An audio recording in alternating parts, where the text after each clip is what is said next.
cut the roots, he let the beats build, bitch. And we never switch. Even if I'm rich, I'll be broke like I'm Mitch. Niggas talking down, but that's headed in the wrong direction. But I knock that shit out like the boxing section. Cause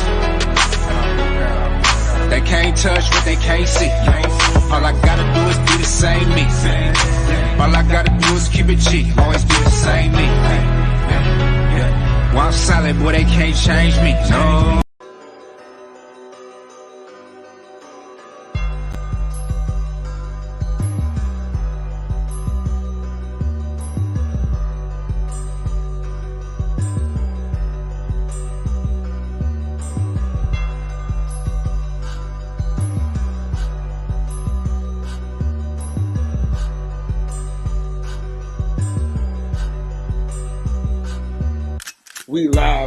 We live from the boxing section, you dusty ass niggas. What's going on, man? We live from the boxing section, man.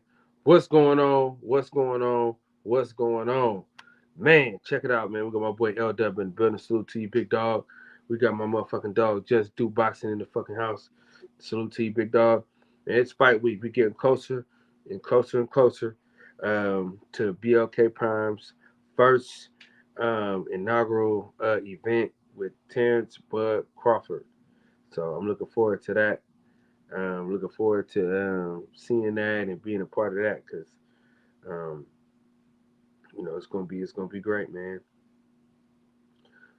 February, big news. Adrian Bronner back in the ring versus Ivan Redcash, I think it is. And it's gonna be good, man. It's gonna be a fucking party. You know what I'm saying? Atlanta's gonna be fucking lit. So we're gonna for sure be in the building for that. We'll have our credentials, you know what I mean, for that. Yeah, for sure. Let me put this link in the chat just in case Just Do want to hop on this joint.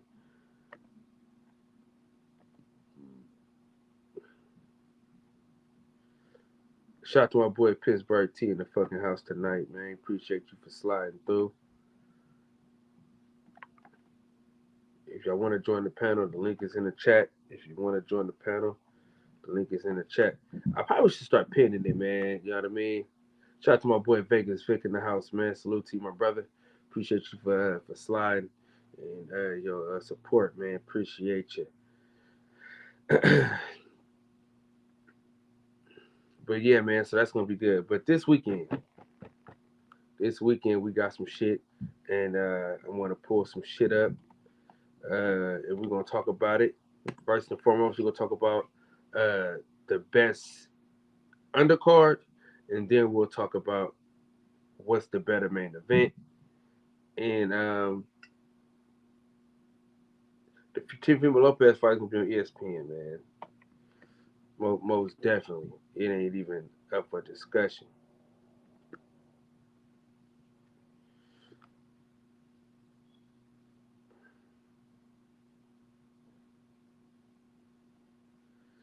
Let me go ahead and do this real quick. Because Top Rank just posted this picture, and this is the picture I needed to go off of.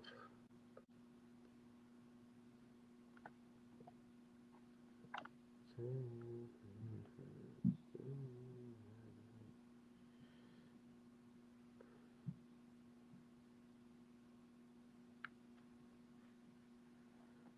my God. My boy Just doing the fucking house. What's up, big dog? What's good with you, bro? How you feeling over there? Man, you know I can't complain too much, man.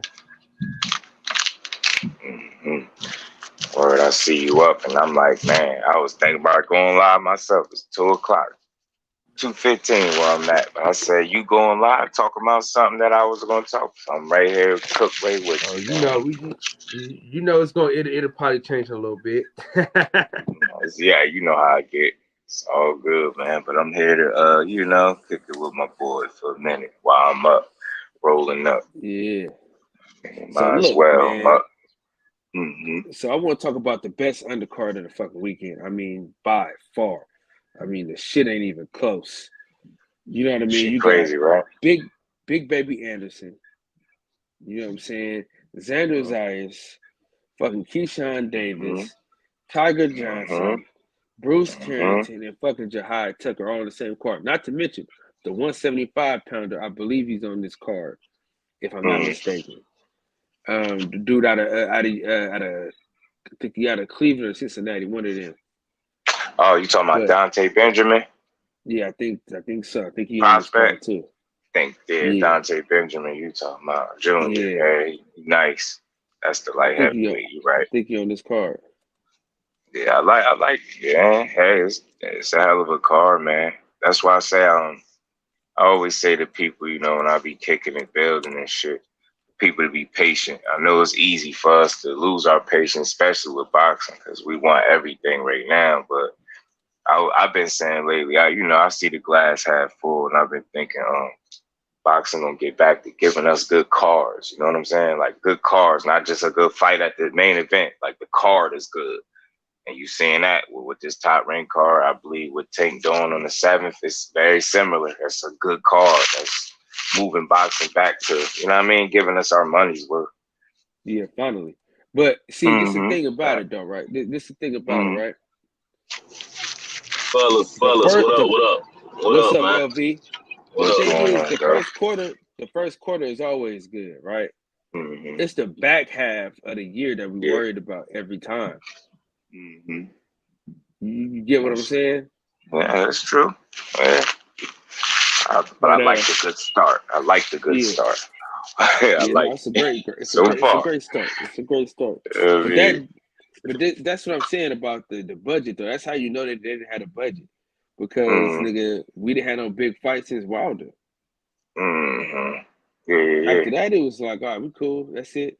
No more stars. We had to pay him and Caleb Plant. We're not doing that. So you know how that goes. I was hearing that too. I'm always open to information, like, cause I don't have all the answers. So I've heard that somebody say something about the budget as well. And when I'm unfamiliar in a certain territory, I just try to listen and soak up some shit. You know what I mean? So I mean, that's a real possibility. I just don't want to be the one yelling, "Nah, fuck that. They need to figure it out."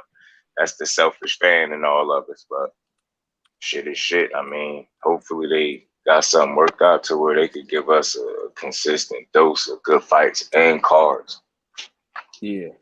Because I mean, for me, right, I don't think that Top Rank gives us the best main events, but they give us the best cards. As far as prospects and people that we want to see on cards, I think they do a better job of that. But PBC does a better job. Yeah, but PBC does a better job of giving us great main events. But lackluster. The card don't stay hard. Yeah. You mean? Now, if we could just get somebody, fucking anybody, to just go, all right, all good card, all good main event, let's go. You know, that's kind of where we. I think that new Tank card, though, they starting on the right foot, though, putting all them black fighters on one card. I think they starting on the right foot. Yeah. So the same thing, bro. 100%. I think so. It's good to see Tank at the top of it too. I said, man, I think people gotta give him a little bit of credit, man, for you know, I know it took a while in terms of what people wanted to see him do, but you know, I think he's trying to learn and figure the business side out, trying to step out the shadow of Floyd Mayweather. Probably not the easiest thing to do. I think Tank get a bad rap though, bro. Like, he do. I don't know why people do that. His resume is not as bad as people say it is, bro. Like, his resume is not really that bad, bro, honestly. Like, it's really not that bad. Then one thing they all got in common, bro, is they ain't none of them fought each other. Shakur got right up there and said all the right shit. They was mad at him for the interview. So he might have used his choice of words was overrated for the division, but you gotta listen to the context. Y'all be stuck on the words, man. Stop being stuck on words. He like, yo, ain't none of us fighting you, or none of the top guys really fighting each other. Added context. That's what he mean by overrated. Not saying that people there can't fight. You get what I'm saying? He's like, until, as much as they talk about everybody there, you would think somebody done fought each other by now. That's pretty much what he's saying. Ain't nobody fought each other. So it ain't no real, definite killer. You get what I'm saying? I get what he's saying. He got some truth to that. But I just tell people, I always say, just be patient. You'll save yourself a lot of stress. And I said, after everybody got those last fights out the way, Rolly out the way for Tank, Kambosos twice for Haney. I mean, I think it's up from here in a way. You know what I'm saying? I think it's going to show who really want to fight and who don't. You know what I'm saying? That next fight. So now you see what Tank got going on. You think Lomas for Dev. I feel like that's a good direction they're going. Everybody want to. I'm going to be honest, man. I don't think Dev going to be at that 135 too much longer, bro.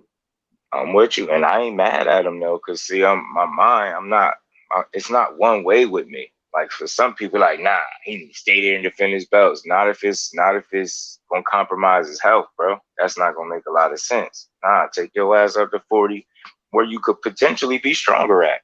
To be real with you, you ain't cutting the weight. You ain't gonna look all, depleted at the weigh-in. I ain't gonna say all of a sudden he one punch knocker shit, but I'm just saying it's a possibility that the guy could be a little bit physically stronger. It's possible. I just want to see him beat up Loma, to be honest with you. I ain't mad if he leave after that. I like to see him fight Loma. Saying, I think he gonna listen. I think he gonna beat the dog shit out of Lomachenko, bro. They sleeping on that kid discipline, man, and I get it. Like, some people can't see past the fact that Kambosos ain't a world beater.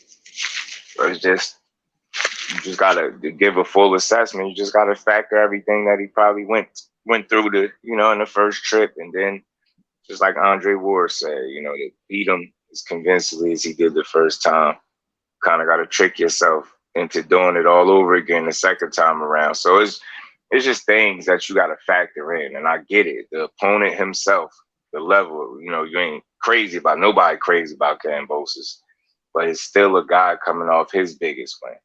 I don't think people, they don't peel back their layers enough in boxing. They just say the surface level shit out. Kambosos not that good. Just put it in perspective. He's coming off the biggest win over a guy that was looked at as the guy. You know what messed that up though? ESPN making it seem like because Teofimo he almost died, that's why the fight was close, and that's why he was able to beat Teofimo Lopez, because Teofimo Lopez was battling some shit. You know what I'm saying? So that put a damper on the win. You know what I'm saying? Like, well, shit, if Teofimo Lopez was healthy, then he would have done that. You know what I'm saying? He still didn't really, you know what I mean? You know what's crazy? They made that. I feel like they was laying it on thick after he lost, because I think it was a bit of denial setting in. They ain't really want to admit. Let's be honest. This is how I processed it. For one, he's not a one-punch knockout artist. Why would he come out trying to swing for the fences? I couldn't believe he really allowed himself to fight as emotionally as he looked in the build-up. I was like, yo, that one press conference where he had his shirt off and he looked like he was getting out of, looked like George Kambosos got under his skin. I said, I hope he don't go in the ring and fight the way he behaving. And I swear he did it. He came out swinging for the fences, cracked dude a couple times. I seen him eat a couple. I'm like, he shot himself in the foot, even with the condition physically that they try to say he was in. I think the real reason for him losing was mental. You and your emotions, it wasn't in check. You came in there trying to, go outside yourself, and you wasn't being your normal, you know what I mean? Because you can fight. I don't know. People see that Teofimo can fight, man. Let's not be crazy. He can fucking fight. I don't think he looked like shit at 40 in his first fight. I just don't think he looked as explosive. That's all. That's my biggest takeaway. I'm looking for I don't see him being as explosive as he was at 35. It looked like.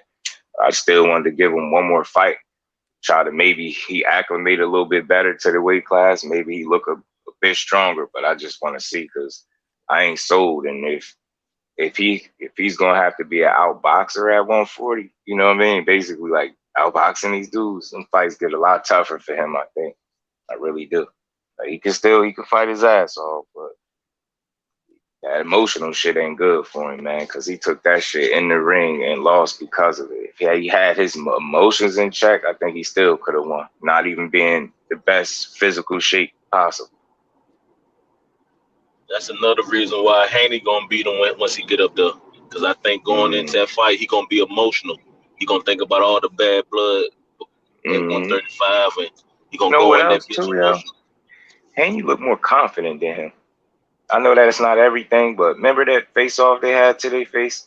Notice how Dad was looking him directly in his face, man, you ain't gonna do shit. Like, I don't know. I'm just a believer in energy, and his confidence was not like cocky. It's like, yo, you can't fuck with me, and I'm in your face telling you can't fuck. You get what I'm saying? I like this energy right there. I think he a bit more confident than Teofimo. Like they talk a lot with Dad because I know punching power ain't the craziest, but man, that's so like that's like a casual way of thinking. Everybody ain't gonna be no puncher. Can he box? That's what it's called. It's called boxing, not punching. But he got some shit with him though that's gonna make you say, you get what I'm saying? Hold on, you get what I'm saying? Yeah, think about it. Niggas act like niggas is just going like Mike Tyson towards like, you know what I mean? Niggas ain't doing that. And on the other end too, my bro, they act like they just getting in there walking through the kid. I ain't seen nobody do that yet. Not the people he been in there with. I ain't seen him just walk through them. These niggas' faces off, man. Yeah, don't nobody want to keep getting hit with no fucking long ass jab over and over in their face. That's why the more I talk this shit, bro, I try to just understand every level, man. A lot of shit we be saying, and when I say we, I mean just the community. Be some irresponsible ass statements. I'm like, yo, y'all really don't be understanding what you watching, man. We just be saying anything, man. I feel like people be overly critical and everything, man. Man, I seen, Abdullah Mason speaking the top rank, little dope prospects. He one of them, Abdullah Mason, right? No, you seen the fight where he tripped over the dude's leg and went down for a quick second. Man, somebody was trying to say, see, he ain't what he was. I don't think that was no knockdown. I think he tripped over the leg because they replayed it. It was no like, you get what? And if somebody want to be like petty and say like by rule or definition, go with it if you want. But that dude is the goods, is what I'm saying. Dude was trying to make it seem like that little situation. I'm like, boy, stop, man. I'm like, come on, man. Give that man his credit. Hey, what is he, 19, 18? Stop, yo. 18 years old. I just need Keyshawn Davis to get this knockout this weekend. He fighting Burgos, right? Jared Anderson got a good opponent. That Jared Forrest, a nice little step up for him. That's a nice Jared Forrest is going to sleep. I was in the building at the Prudential Center at the last one. I think so too. There's a bed at the Sean can fight, for my man. He can fight, and people don't like it because he got that mouth. And they always call him Mr. 6-0. But lately I've been trying to understand fighters more than critique every little thing. Like he talk, I want to know why he talk like that. And in my opinion, I'm just like, you know what? You got to be a little cocky with this shit. You take punches for a living, bro. I'm not being humble for shit. You want me to be humble, beat my ass. Because other than that, you get what I'm saying? Till you do it, I'm going to talk how I talk. You know what I'm saying? And I ain't knocking him for it like some people are. And they, like I said, I seen him fight his last fight. I was in the building and he put on, yo. He did. He did what he was supposed to do. Man. He did not struggle with that dude. He didn't struggle with that kid. He beat his ass. And I'm gonna tell you like this though, Just Do. Once everybody kind of moves up to 140, it's a wrap. 135 is his, bro, by himself. You know what I mean? I ain't mad at nobody. I think that he's skilled for sure, man. I like Keyshawn. I don't give him the flack that everybody else give him because of the talking. Like, look who he's fighting in his seventh fight, bro. Look who he's fighting. I said this the last time in the last fight. I said that's not a world. Everybody can't be a world beater. Some people are stepping stones. Y'all got to understand that he's a prospect. Who is he supposed to fight? The dude have about 30 fights. That don't matter. A 30-fight veteran don't matter. Dude got 6 fights. That just throw that out the window, right? Because he ain't a world champion. I'm just like, I don't understand how people assess fights. And, especially when you got a guy just moving up. Find somebody that got a lot more pros. Listen, I'm going to show you this, dog. I'm going to show you who the dude fought so we can get a better idea of how tough this dude Burgos, is. Right? Juan Carlos Burgos. I'm familiar with that name for sure. He's been in there with a few people, and I don't think they knocked him out. Favorite fighters. Yeah, I don't think they knocked him out. Didn't Mikey fight this dude? Hold on, I'm gonna go to it so you can see what's. I'm gonna pull him up right now. Names, if I'm not What's up, Mexico? What's happening? What's good?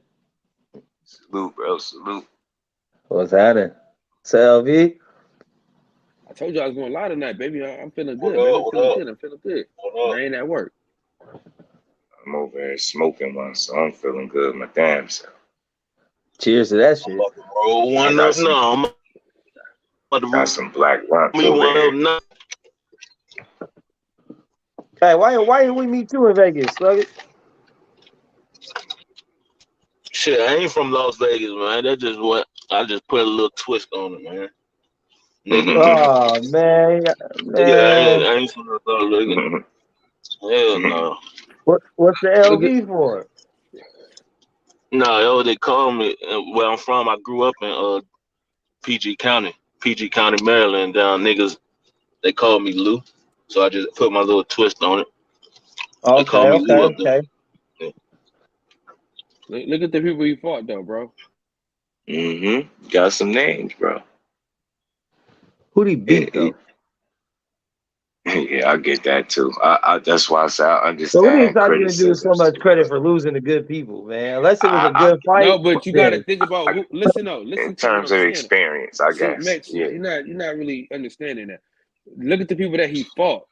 Hey, Kyle, you sound like a motherfucker. You sound like a motherfucker that got his bitch taken from Floyd Mayweather and party with him afterwards. That's what you sound like right now. You're not listening, bro, because you're not listening. It's his 7th fight. Look who he's fighting. This guy. Look at this, bro. I just want you. I'm trying to get you to understand. You're not really listening to what's going on around you. All right. Got some experience for sure, yo. I get where you're going with that, and I just think that matters. I get bro saying. He fought Mikey Garcia, dude. Look. He fought Mikey Garcia. Where that at? Lost. Okay. What else he got? Yeah, but nigga, Mikey Garcia lost 2 people, bro. I know. Okay, but let me show you what I'm telling you though. Who'd he beat? Who'd he beat worth a name?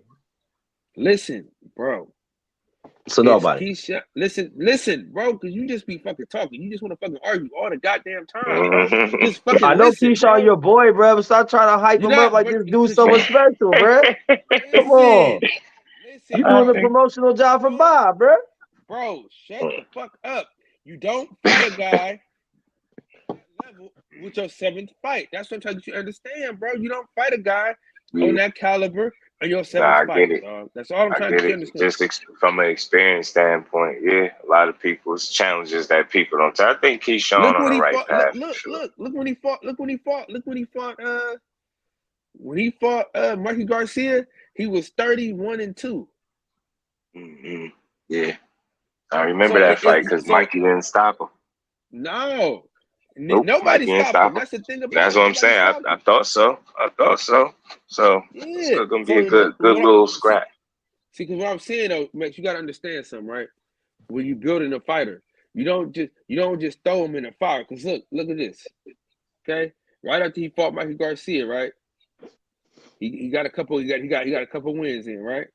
Then he had to fight fucking Devin Haney. Yeah, right? Too. He had to fight Devin Haney. Nigga, Devin Haney was 19-0 when he fought the nigga. You dig what I'm saying? So and he lost. We got that, bro. But you niggas ain't.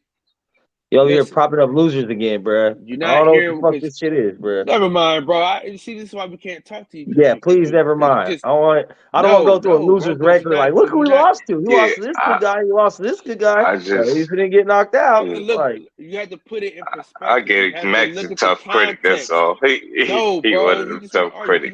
No. I understand the point you're making as far as Keyshawn is fighting an experienced veteran in under 10 fights. Leave it at that, though. Don't try to boost him up like he's somebody special. He's not. He just fought a lot and lost a lot. Nigga, this is what he ain't lost. He's a lovable loser. Bro, he's fought like 40-something times and he only lost 6 times. He ain't been knocked out none. So what I'm saying, what I'm saying is for your 7th fight, It's a sturdy, should be a sturdy test. I agree with that statement. And to see if Keyshawn can stop someone that's never been stopped. I never said the dude was the best fighter ever. But how many rounds is it going to be? I think it's a 6. Is it a 6 rounder? 8 rounder. It's an 8 rounder. 8 rounder? See, okay. See, now you just hurt your own argument. You got a dude who went from championship fights, 12-round fights, to now fighting 8 rounders. He's not that good, obviously. He had 10 rounders. He went backwards in his career. Yeah, he had a few 12 rounders. I think Kyle's speaking of the experience, though. Not so much saying that he. I'm not saying the man is the best fighter ever. Not a world beater. In your 7th fight, that's a tough fucking fight to have in your 7th fight, bro. That's what I'm saying, Max.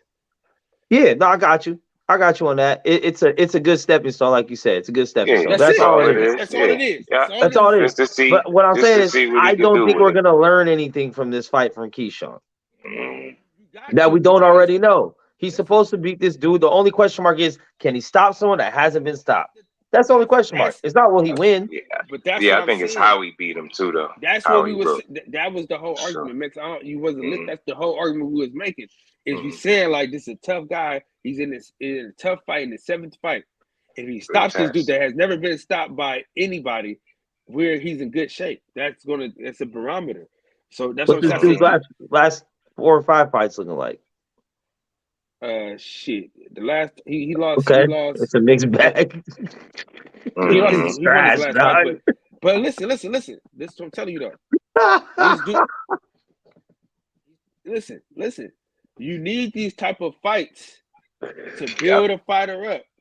These are like everybody's not gonna be the best fighter of all time, Max. You gotta have those. Like it's like in the NBA. Like everybody's not LeBron. You gotta have a Pat Bev. You get what I'm saying? Okay, this is my thing though. But when LeBron plays Orlando Magic, I'm not trying to make them seem like they're better than they are. Well, you know they're an NBA team. They're on a 2-fight win streak. No, they're trash. They're trash. It's like if you're going to judge Banchero on how he does against LeBron and them. You did what I'm saying? Possibly, yeah. The other way around. How is he looking? That's what I'm saying. I would probably be judging this dude more on how he look versus Keyshawn. Does he still have a career after this? Because it looked like he's on the end of his career. Doesn't look like he has been doing that good in his past 4 fights. And so, like, if anything, he's not the same fighter that fought Devin. He's not the same fighter that fought Mikey. So you're not really going. It's hard to compare that. He's on the downslide. It's just it's made to make Keyshawn look good. It doesn't fight. Yeah, it's the gauge. It's a gauge. Same way I don't judge Jake Paul's first under 10 fights. I'm not judging Keyshawn's either. But I'm just saying we ain't gonna learn shit from this. There's nothing we can take from this. What I'm saying is, the fight that he's fighting right now, you normally fight that your 15th fight. Listen, we don't fight a motherfucker with 30 fucking fights, 35 fights. You get what I'm saying? You feel what I'm saying though? Like I'm not saying the guy is the best fighter ever. Yeah. As far as number of fights, fought a 30-fight veteran too. He ain't 30-fight veteran. So check it out. He not losing to no bums. That's what you gotta know, man. Well, I don't know, bro. It looks like right there he lost to some bums. He hasn't lost to any bum. He hasn't lost to no bums. This guy has lost to no bums. I see 3 2-star fighters that he lost to recently. And a 2-star fighter he drew. Listen, bro. This guy is not a 2-star fighter, bro. This guy right here is not he used to be signed with Mayweather. He had a sack. This dude got hands. Who can fight, bro? His only loss was, let me see, he lost to Robinson Castasiao. And that motherfucker, he a bad motherfucker. And only person he really lost to is fucking Shakur Stevenson. So it's not like this dude is a fucking bum. I mean, money in the building was good. Money, what's up, man? What's going on? If y'all need security, make sure y'all hit my boy Money up, man. You know what I'm saying? Money Security. I mean, DTE Security, you know what I'm saying? But look, Max, the people that he lost to. Look, this show is so interactive. You know, you got things you can see and stuff. I mean, I appreciate this, brother. It's like I know what's going on. You showing things, brother. Hey, man, good job. I just wanted to come up here and say salute to the motherfucking boxing section. And goddamn, you showing goddamn shit on the screen. Thank you, my brother. I appreciate it. Yeah. I did it for you. I said the nigga money. That's the why nigga money hit the private chat. I said, nigga, money hit the private chat 35 times asking, who is this guy and all this. Nobody wants show and tell if you ain't doing this. So check this out, though, Max. So this guy, 15-0, right? All right, it's trash, bro. Look. This whole card is trash. Huh? This whole card is trash.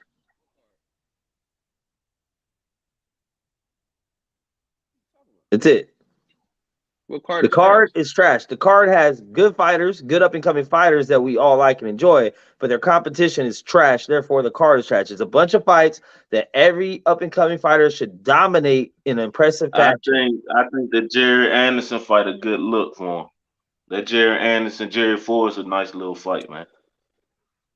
That's a nice fight.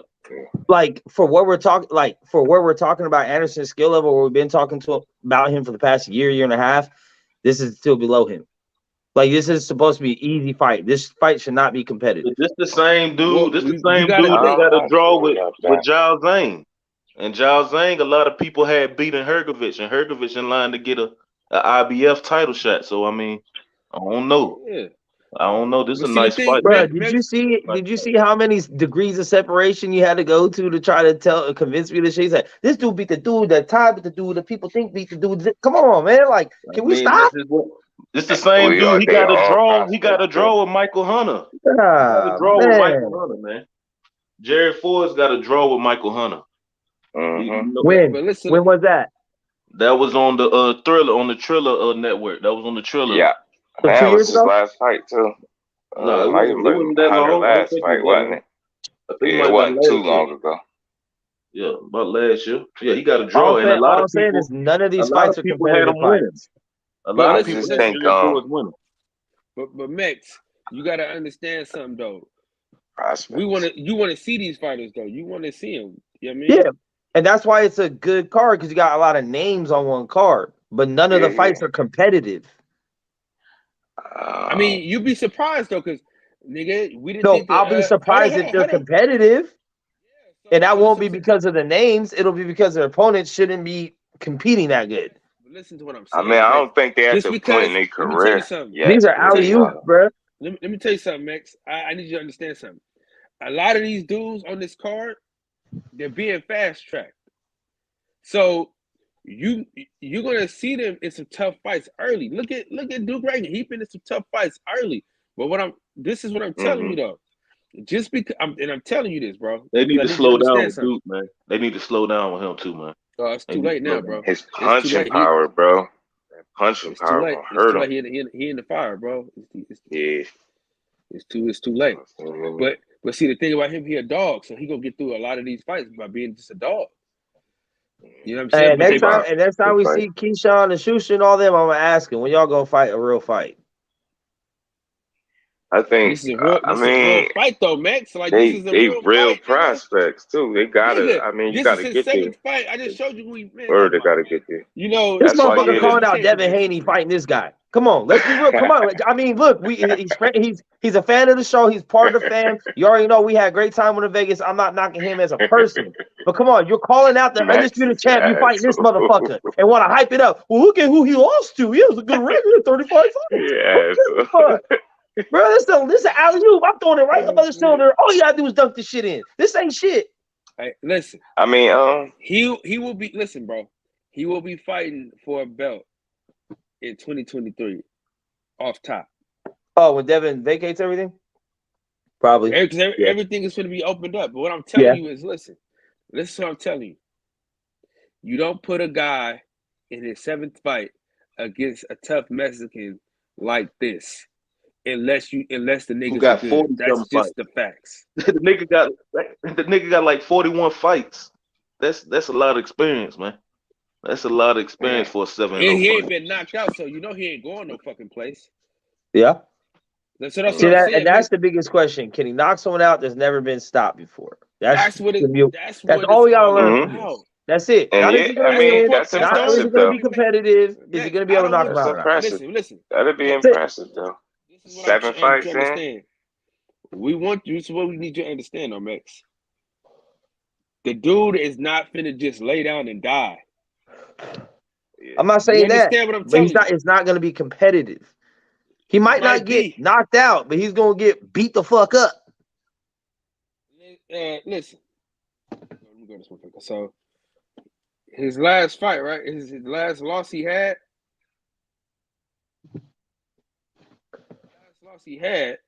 Hell, the motherfucker. Let me see, 2 rounds, 4 rounds. So yeah, he might get an ass whipping. He get his ass whipped, bro. But I mean, it's cool. It's cool. I mean, I'm still a fan of watching dudes get the ass beat, but I'm just saying let's not try to make them seem like they're more than they are. They are who they are, and they ain't shit. I don't think he's saying that though. It's just they're good little stepping stones for these fighters. It's cool. Where they at? It's a publicized sparring match. Hey, yo, nigga, he ain't letting them play. This is a guy that you call in the camp to spar with you when you got a fight coming up. Like, that's all it is. It's cool. But I guess, ain't nothing wrong with it. Yeah, you just saying the process. That's all. Yeah, and it's a good built card to see 5-6 prospects all on one card at the same day. What's a good step up fight for Keyshawn then? Since he ain't fighting, what's a good step up at 135 for him over there top rank? Shit, this one right here this is a step up. Nah, I agree. I'm talking for Mex. Like, since this ain't good, I'm trying I'm just going with the way he's talking. Listen, Mex is not gonna listen. This is what Mex is gonna say. Mex ain't gonna say he fought somebody until the dude is like, until a guy that he fighting is undefeated. Like if a dude is like, gotta be like, oh, damn, they're a champion. That's what it's going to be for Mex. At least another undefeated prospect would be good, because you got Frank Martin and Michelle Rivera fighting each other right now. I'm not going to say that either is better than Keyshawn, so to say, but they're both fighting each other and they're equal, pretty equal, both undefeated. But that's a good fight. That's not fighting a champion. That's not fighting a top 5. That's a real challenge. How many you know what I'm saying? They've only had a couple. That's true. See, but neither one of them dudes are calling out Devin Haney either, though. Keyshawn always in the news for calling out these people on the top. What does he think he's going to win this fight and call out Haney again? He didn't Frank mentioned him. Come on.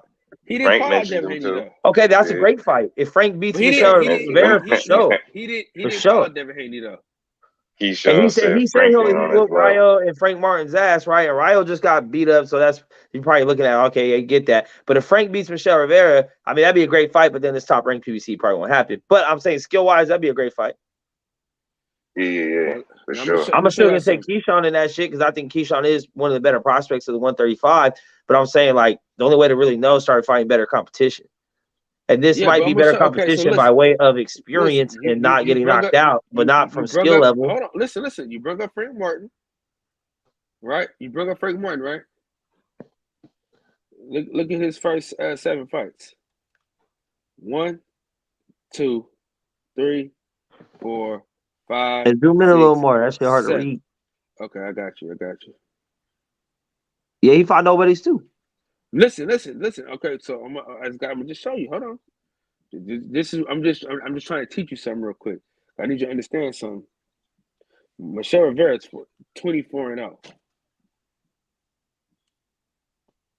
All right. Let's go to my man's. He just started fighting motherfuckers, really. Let's see. Look at this. One. You see? 1, 2, 3, 4, 5. 440. God damn. 0-39. Jesus Christ. Okay. All right. So listen. Now I need you. That's all in the Dominican Republic too, though. So that's on the island. Listen. No. But we're not finna do that. I ain't gonna let you got the hook like that. Cause you bring up Keyshawn Davis, but then you talk about these two niggas fighting No. See, here's the part you're missing. Here's the part you're missing. In that 7th fight, I would have still said the dudes are fighting are no good. Also, it's been the same fucking energy. They're no good either. What are we comparing? Let me show you what I'm telling you, my nigga. Because you got to understand something. I need you to understand something. Nah, you put your cape on for Davis. You a Davis boy. That's it. That might be true, nigga. It is. But now look at his look at the people he fought. Look at his first 6 fights, bro. This is what I'm trying to get you to understand, Max. This is all I'm saying. It's better Max. competition than their first 6 for sure. But that's the point I'm making to you, bro. Is listen. Are we comparing Olympians though? Was Martin and Michelle Olympians? I mean, it doesn't really matter which one. What's Shakur's first 6, 7 looking like? I mean, because Keisha already had a name from the Olympics. Okay, that's why he's able to do what he can do within less than 10 fights. He got that name on his own though. He didn't get that name just off the Olympics. I mean, that was his major push before he became pro. Like people knew who he was already. Olympians are also it's crazy. He went pro first. He went pro first. I was just about to say that, just dude. Oh my bad. He was pro before. No. You good? You good? I was just trying to. You just beat me to the punch of what I was going to tell Max anyway. So. Okay, well, to put it that way, I don't know what y'all consider yourself, maybe cream de la creme of boxing aficionados. I didn't know the motherfuckers ain't until the Olympics. Yeah. I fucked with Shakur before the Olympics based on, his story and shit, but it wasn't really so I seen him in the Olympics where I'm like, okay, this kid really is special. Because all that amateur shit means hhatever to me, bro. Yeah, his my first cousin put me on Shakur as an amateur. He got a great first 7. You dig what I'm saying? Who's that, Shakur? Yeah. Great first 7. Of course, he was Olympian. Yeah. Most Olympians do. De La Hoya's first 7, Lomachenko's first, like them dudes come through fighting. Sugar Ray Leonard, they already War, Mayweather. I mean, you do good in Olympics, you're probably gonna start off pretty cool. You already got a name. You got to capitalize on it as a promotion. If you got to build a fighter up where people don't know who the fuck you are to doing something, you're probably gonna have like 20 fights or 15, 17 fights for people to start really noticing you. Yeah. But I mean, same thing. Xander Zayas has just a couple fights too. That's what I'm saying. This card is cool to look at prospects, but we're not gonna learn much until all these prospects step up their competition, because now people are being talked about like. Keyshawn's being talked about in the Haney conversation somehow. Don't know how, but because he mentioned himself, cool. People are talking about Jaron Anderson like he's at least a top maybe 7 heavyweight division. He's not fighting that type of competition. So it's he about to. After I seen the boy the past weekend, I'll put him in there with the boy, man, right now. The boy's they're working on that. Right now. He's ranked 15. Listen, he's ranked 15 in the WBC. Right, so we only getting closer to where he need to be. You understand what I'm saying? So I mean, we in good shape. Boxing. So who's the dude he's fighting? Is he ranked higher or lower? I don't know. I think he's probably ranked lower. I think he ranked higher. Let's see. Let's see. On boxing, I think he ranked high. He's good. Hold on. Okay. Well, then that's good. Then that's a step up in competition. That's all I'm saying. It don't got to be a big step, but just baby step your way up. I could be wrong. But it's got to be up. Don't take my word. You got to fact check that. I'm not sure. We're gonna look it up. But if that is true, then that's good. But I'm just saying, because now that we know who they are, they got a fan base, and people are talking and looking at like, ooh, how would they do against a Wilder? Or you're just kind of questioning, having hypotheticals. It means that all right, we consider you at least a decent opponent for these people. Now for them, it might be because they're a step down because he's up and coming, but for him, be a step up. So probably happy medium, but keep feeding them this easy money. Then it's like I can only take that for so long. I can only watch so many preseason games before we gotta start the regular season. Is what I'm saying. You know what I'm saying? That's it. Yeah, no, I got you. But no, he's better than he's. And then you got to get through the regular season before we can talk about playoffs and championship games. So you still in preseason mode. Don't mention the championship. I think they're getting through that process. That's what we've been able to see. So WBC, WBA, blow that shit up, Kyle. WBO. Daniel Dubois. Oh hell no! Blow that shit up, Kyle. The boy got that regular. The boy got that. He got the regular for the WBA. That's why he's so high. That's crazy.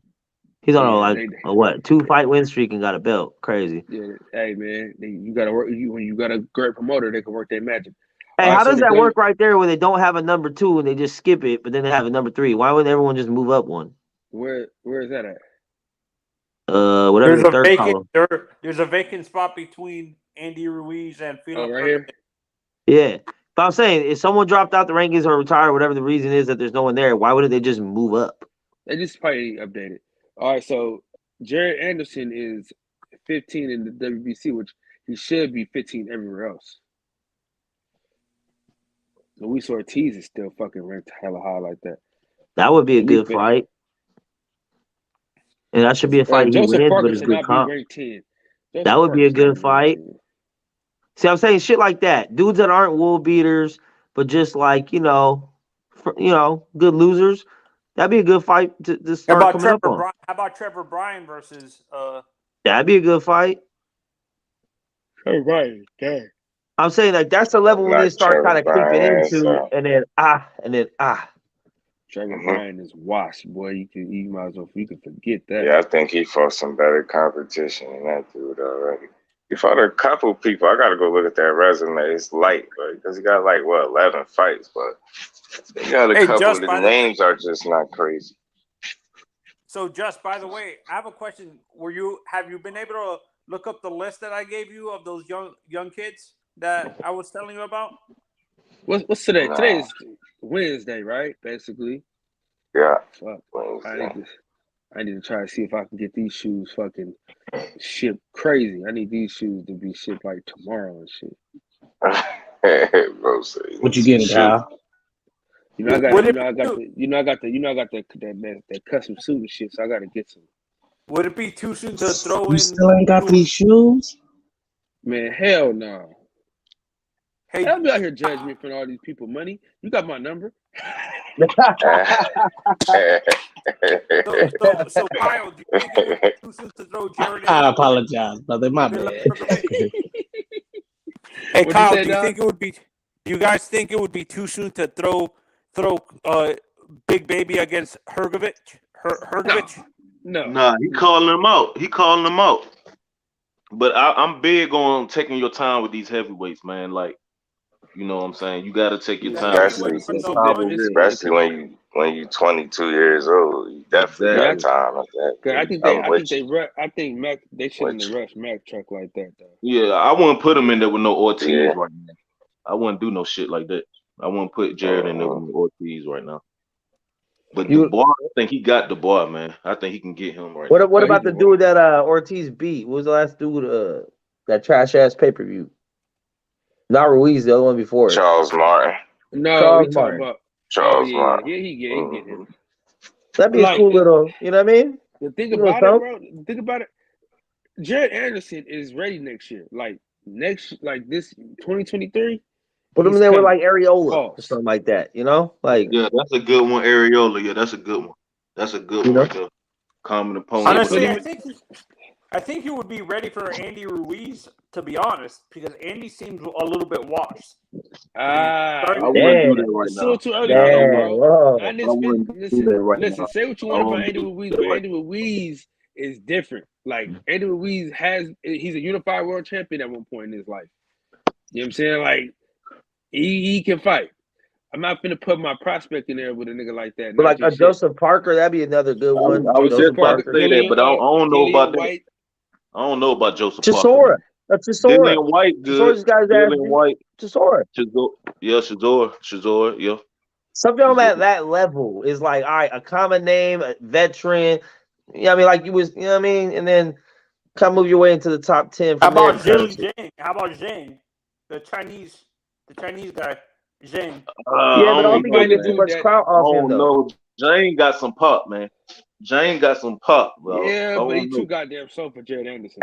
This shit like Highlander, bro. It's like you gotta go for the kill and then you get the clout from the kill. You know what I mean? You ain't gonna get much clout for someone that's also kind of people don't know about. I would say after the last two fights, how about throwing in Jared with AJ? Nah, come on, man. Come on, man. Stop this shit, dog. We gotta. Yeah. Hell no. Yeah, what you sipping on tonight? What you sipping on tonight, dog? You gotta take your time with them heavyweights, especially with him being 22. I wouldn't be trying to rush that. Hell no. What y'all think about? Joe, man, if y'all don't stop this shit, man, we ain't putting. What y'all think about Big Shot Shaw? So you guys don't think you don't think Jared can have the same impact? No, in the heavyweight division, like, let's say Mike was thrown into the fire right away when he turned pro. Mike wasn't he wasn't thrown in no goddamn fire, man. If you look at Mike didn't have no 6'9", 300-pound Tyson Fury either. He didn't 6'9", 300-pound Tyson Fury in his era. When he won that belt, he didn't have to worry about no 300-pound nigga. So hell nah. This two different eras right here. Facts.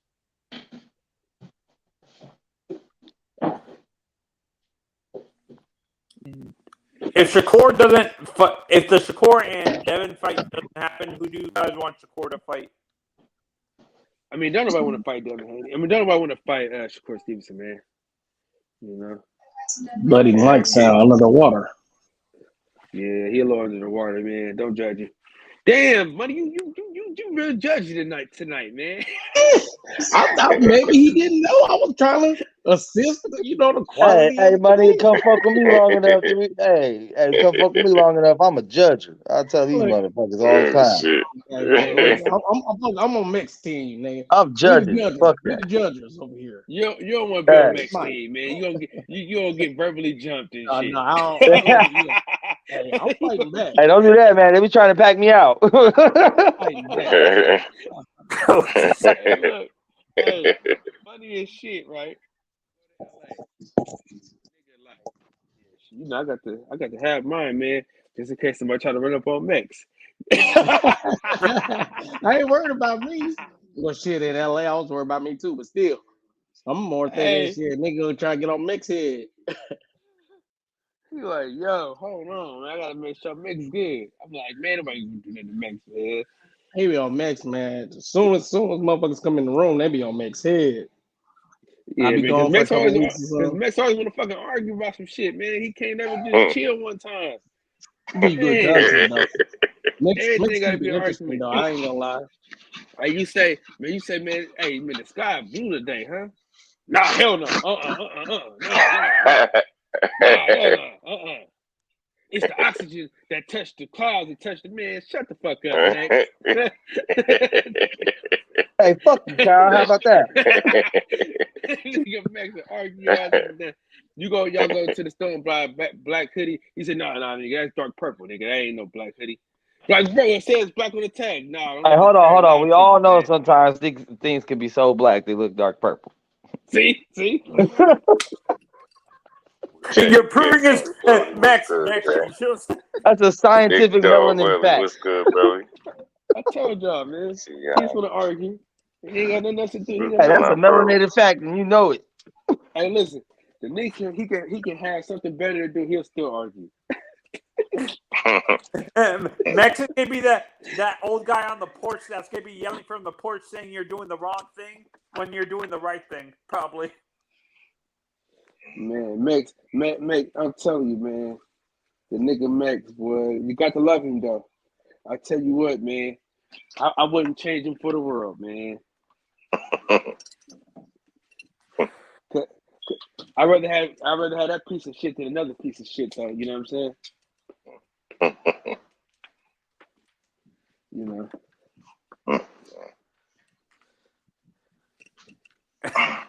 After all that, dude, I was on that panel. I was able to talk to Shakur. The kid's really humble, honestly. Yeah, he's just confident. Yeah. No, he's not like some of these other fighters that talk like that are bravado to cover up something. Yeah, not an asshole. He's a real deal. Listen, authentic. He was my third interview I've ever done. If y'all go to my shorts, y'all can see it on my shorts, on my YouTube shorts. But Yeah. Shakur, man, he a cool motherfucker, man. We kicked it with him, shit, damn near like an hour, bro, just chopping it up and shit. Have you tried to interview Bill, Kyle? Yeah, I've interviewed him before. Kyle be in the mix. Man, listen, man. I listen. You know what, man? Fuck that. I'm gonna toot my own horn today, man. I'm tired of this shit. All right, listen. Talk that shit, man. The money don't match the fame. You know what I'm saying? I want y'all to understand something, man. Kyle Davis is a well-connected young man. You know what I'm saying? Like, I need y'all to understand something. When I'm out and about, niggas know Kyle Davis. I'm just gonna say it, man. People know Kyle Davis. All right. When people see Kyle Davis, they stop what they're doing and they come up to Kyle Davis. They say, "What's up? How you been, man? What's going on?" Listen, toot that motherfucker, toot motherfucker shit. Listen, that's real right there. Nothing wrong with that, bro. You know, when I had two of my good friends with me on last Saturday, right? We see somebody everybody knows. Y'all know him. Y'all see him on Vlad TV all the time. Snowfall was written about the man's life. Rick Ross. We see Rick Ross. Rick Ross sees me. We walk up to each other. Meet. Bond. We talk. We having a conversation. I say, "Oh shit, yo, this my man here, Bond. My man here, boom." We meet him talking about boxing because you know he into the boxing game. So me and him talking about the boxing. I said, "Man," I said, what's going on, man? What's up with the boxing shit, man? What's going on? He's like, "Oh man, you know, I got Kid Austin, I got Anthony Peterson, man. We're working on some shit." I said, "Okay, cool." And then my two good friends at the bottom, you know, Mexico, D Money. "Hey man, can we get a picture?" We got their picture. Who? With Rick Ross. My shit cut. You know, hey, that was the highlight of my weekend, for real. No. I'm just saying. I'm just tooting my own horn a little bit, just a little bit. Now listen, Mex has been with me. Mex been with me multiple times, right? Now, who would y'all say is one of the most legendary referees y'all see on Mills Lane. Mills Lane, R.I.P. All right, we talking about people that are alive that still work as referees. R.I.P. to Mills Lane. Dude with the eyes, you talking about Steve Willis? Oh, dude with the eyes, yeah. Right. He one of them. But I'm talking about Mr. Tony Weeks, the movie star. Tony Weeks, yeah, for He sure. been in movies and shit. He been in movies and shit. Now, Mex will tell you, I called Tony Weeks. I said, "Yo, Tony." He turned around and thought somebody else called him and was finna walk away. And then he looked again and came right back to me before he was finna go into the ring. Mex, am I lying about this story, bro? It's true. We talked about the finish. We talked about the finish, and I told him I think you should let dude go out, but you know, it was good. Hold on, was that you? DJ was like, "Man, I'm glad you let that motherfucker get knocked out, man. You be like, people, no, that was DJ. I was like, man, you let people beat the hell out of each other. Remember that? Because was it him? Because I just remember that particular fight he was refereeing that night. I felt like it was kind of a stoppage. I told him you should just let him go out. But you know, I'm a fan of watching dudes go the fuck out, bro. Yeah. So that's what they signed up for. Brother Cole, what's going on, bro? But yeah, man, I'm just saying, bro, like nigga when it comes to this boxing shit, honestly, like, you know what I mean? And I just gotta let y'all niggas know that when we go to these boxing events, I'm not there to just be, I'm not just like a fan of these motherfuckers, man. You know what I'm saying? I talk to these motherfuckers like I talk to you niggas, man. You know what I'm saying? Brandon Washington, what's going on with the big dog? Beat up. Hey, Kyle, have you thought of doing coming down to box events in like Tampa in Florida and stuff, like flying all the way to Florida and watching young guys box here in Florida, like in Miami, Orlando, or Tampa? It just depends on who it is, bro. Because honestly, I'm one of, like, I don't do interviews like I used to. But I normally, when I interview somebody, I'm like forever indebted to them. So I'm like constantly going to they fights and shit. Yeah. So that's kind of how. Or constantly arguing how they're fighting good competition, even though they're fighting trash ass fools. Yeah. Don't do that. Don't do that. I see no lies. I see no lies. Hey, loyal to the soil. Loyalty is royalty, man. You already know. Listen, there's one thing about Kyle Davis. I'm a loyal motherfucker. Me and you can fall out today, and I never talk bad about you online. Period. But if you're the homie, we're gonna talk mad shit about you. That's hey, listen. If we're in a good place, you my nigga, I'm talking shit. Like even when Money was mad about driving to Napa, nigga, I was bothering that nigga the whole ride to LA, nigga. I said, listen, I'm mad right now, nigga, but I'm cracking these jokes, nigga. Hey, it took me a day and a half. Hey, what I tell you? It took me a day and a half to laugh, nigga. But shit, nigga, I was gonna keep working, nigga. It's like I was salty about that one. I ain't gonna lie. I'm like, I said, you crack one joke about this trip, it's over, nigga. He said, man, I'm gonna have to crack at least one joke, bro. You gonna have to get over it, bro. I said, man, you said, Money, take your hand out the bag, Money, take your hand out the bag. I'm gonna crack a joke. You thought about it like, oh, maybe not. Okay. Listen, and think about my boy Money is he acts just like my partner Ant, right? So I already know their disposition. You get what I'm saying? Like they hella cool, but they hella serious at the same time. Like they joke, but they don't really joke. You know what I'm saying? Like they joke, but they're not really jokesters. Like, you know what I mean? Like me and Mex, we gonna that oxymoronic. Oh fucking day. Huh? Isn't that oxymoronic kind of? It's like it's like a player that don't play games, you know what I'm saying? Yeah, man. It's like they're like a Kawhi Leonard. Like they have like the ability to be funny, but they just don't. Wait.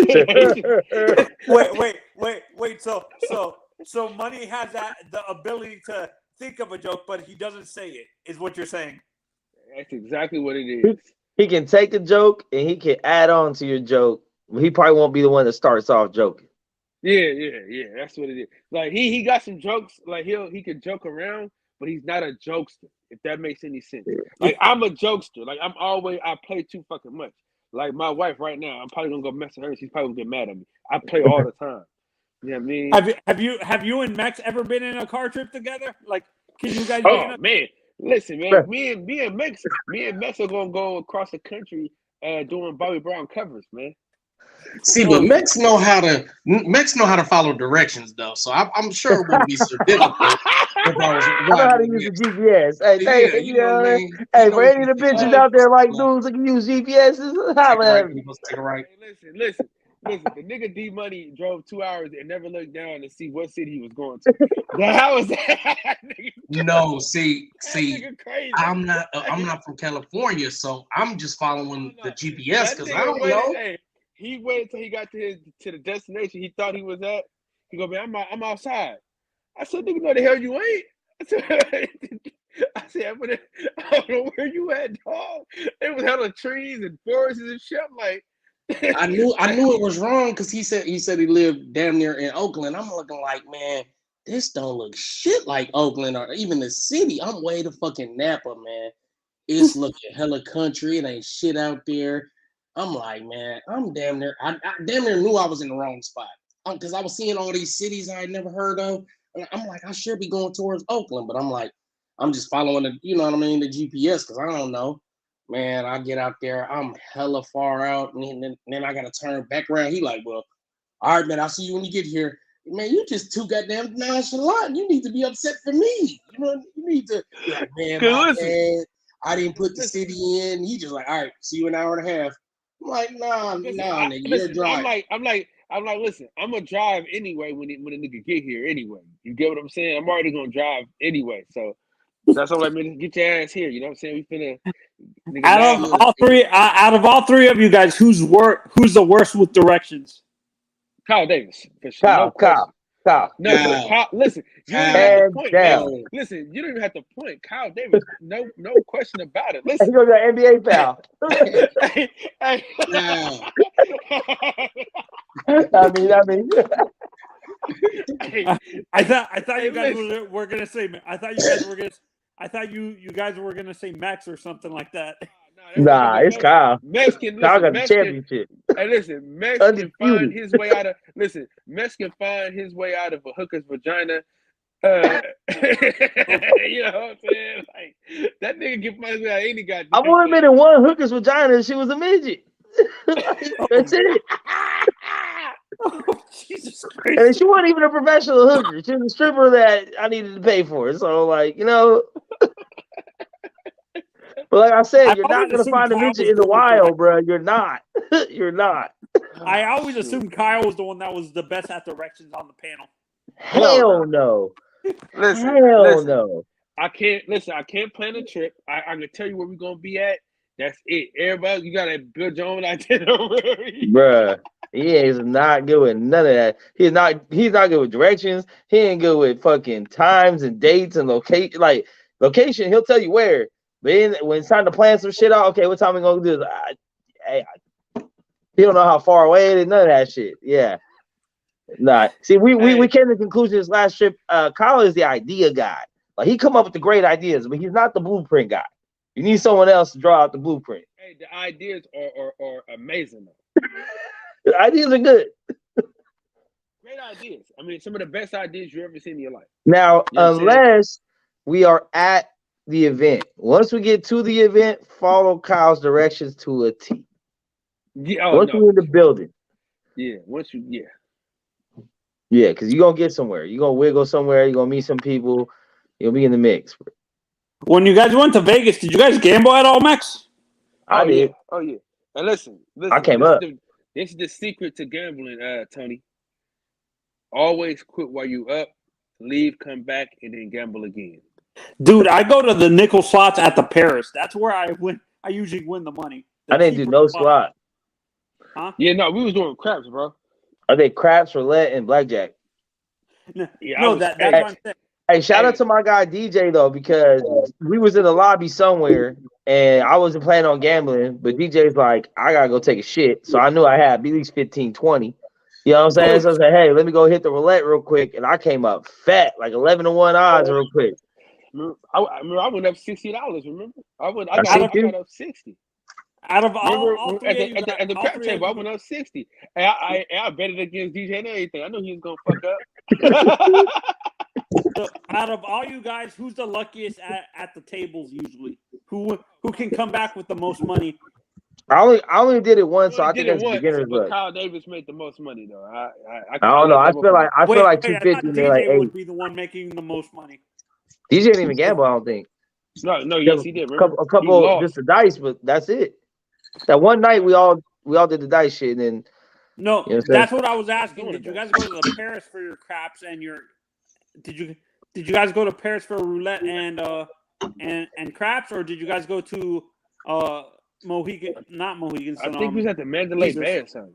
Yeah, we got Mandalay Bay with MGM, Mandalay, Luxor. Oh, because they say avoid the like Caesar's Palace, Venetian. Oh, Mandalay Caesar's. Bay. Yeah, no, they say avoid those three because they had the highest takeaway rate in terms of money. Like they're not every casino on the strip is the same amount. Like they don't take the same amount, the same percentage. Like Paris only takes 3%. I don't know nothing about that. I was in Vegas my first time ever. I don't gamble. So I had to specifically put a budget away from gambling, and I came up cool. I say beginner's luck, probably a lot of shit I didn't know what the fuck I was doing. A couple times I won a roulette and don't know how. You know what I'm saying? And shit like that. You know what I'm saying? But once that time when DJ took the shit, it was during the morning, right? So the morning roulette dude was there. You know, he ain't getting no action. It's in the morning. So like he actually explained the shit to me of how to bet, where I could place my chips, how to split my bet, do all that shit. Hey, I'll just start hitting. Hey Max, I'm telling you, y'all go to the casino with me, y'all gonna win. I be winning, I be smacking, and I'm on a crack table. All you gotta do is bet on 6 and 8, That's the highest probability. You know what I mean? And then Hey, listen, all toss. we gonna have to drag this. Hey, Max, we got to drag this nigga out the goddamn fucking table, nigga. It's gonna have to be me, you, and DJ dragging the nigga out, cause this nigga ain't gonna want to leave. This nigga will spend his life savings in that motherfucker. So we got to drag his at least you know how to throw the dice within the pit, cause hey man, I'm gonna get this nigga Kyle through the other table. Hey, nah, Mix, I'm you some bond. I said, yeah. I was, hey, but keep it solid. Wasn't I killing him though? I mean, yeah, because they let you re-roll him though. Hey man, you know what I'm saying? It's a part of the game. Right now, you sound like a goddamn hater though, but you know. Money, are you good at roulette? Man, I really don't fuck with roulette, man. Honestly, but you know, it's a couple of numbers that I will play. Like every time I hit, I always, you know, bet like 20 or maybe, you know, depending on what I want, I might bet 20 or 100 on 4. You know what I'm saying? Just because that's my homeboy number. I got a homeboy that I always go to the casino with back in Nashville, right? So his number was always 4, right?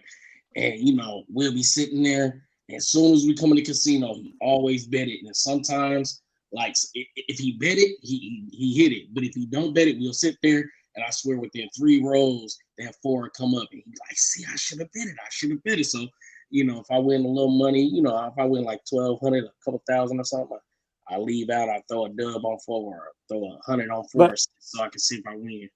By the time I finished roulette, me and my mom did roulette, actually, and by the time I finished, I got like 5 or 6 of the $25 chips, the $25 ones, and I ended with like maybe $250 at the max. 250. Yeah, see, no, I be betting with a little money, man. I come to the table with like at least 5 to 1,000, and you know, if I bet about 1,000, I can make anywhere from like 5 to, you know, to 1,500. Really? Are you one of the, when you go to the casino, Money? Are you one of the big like high rollers that you see dropping like 10 grand on the table? You said, am I one of them people? Yeah. No, I'm not one of them people. I'm not that rich.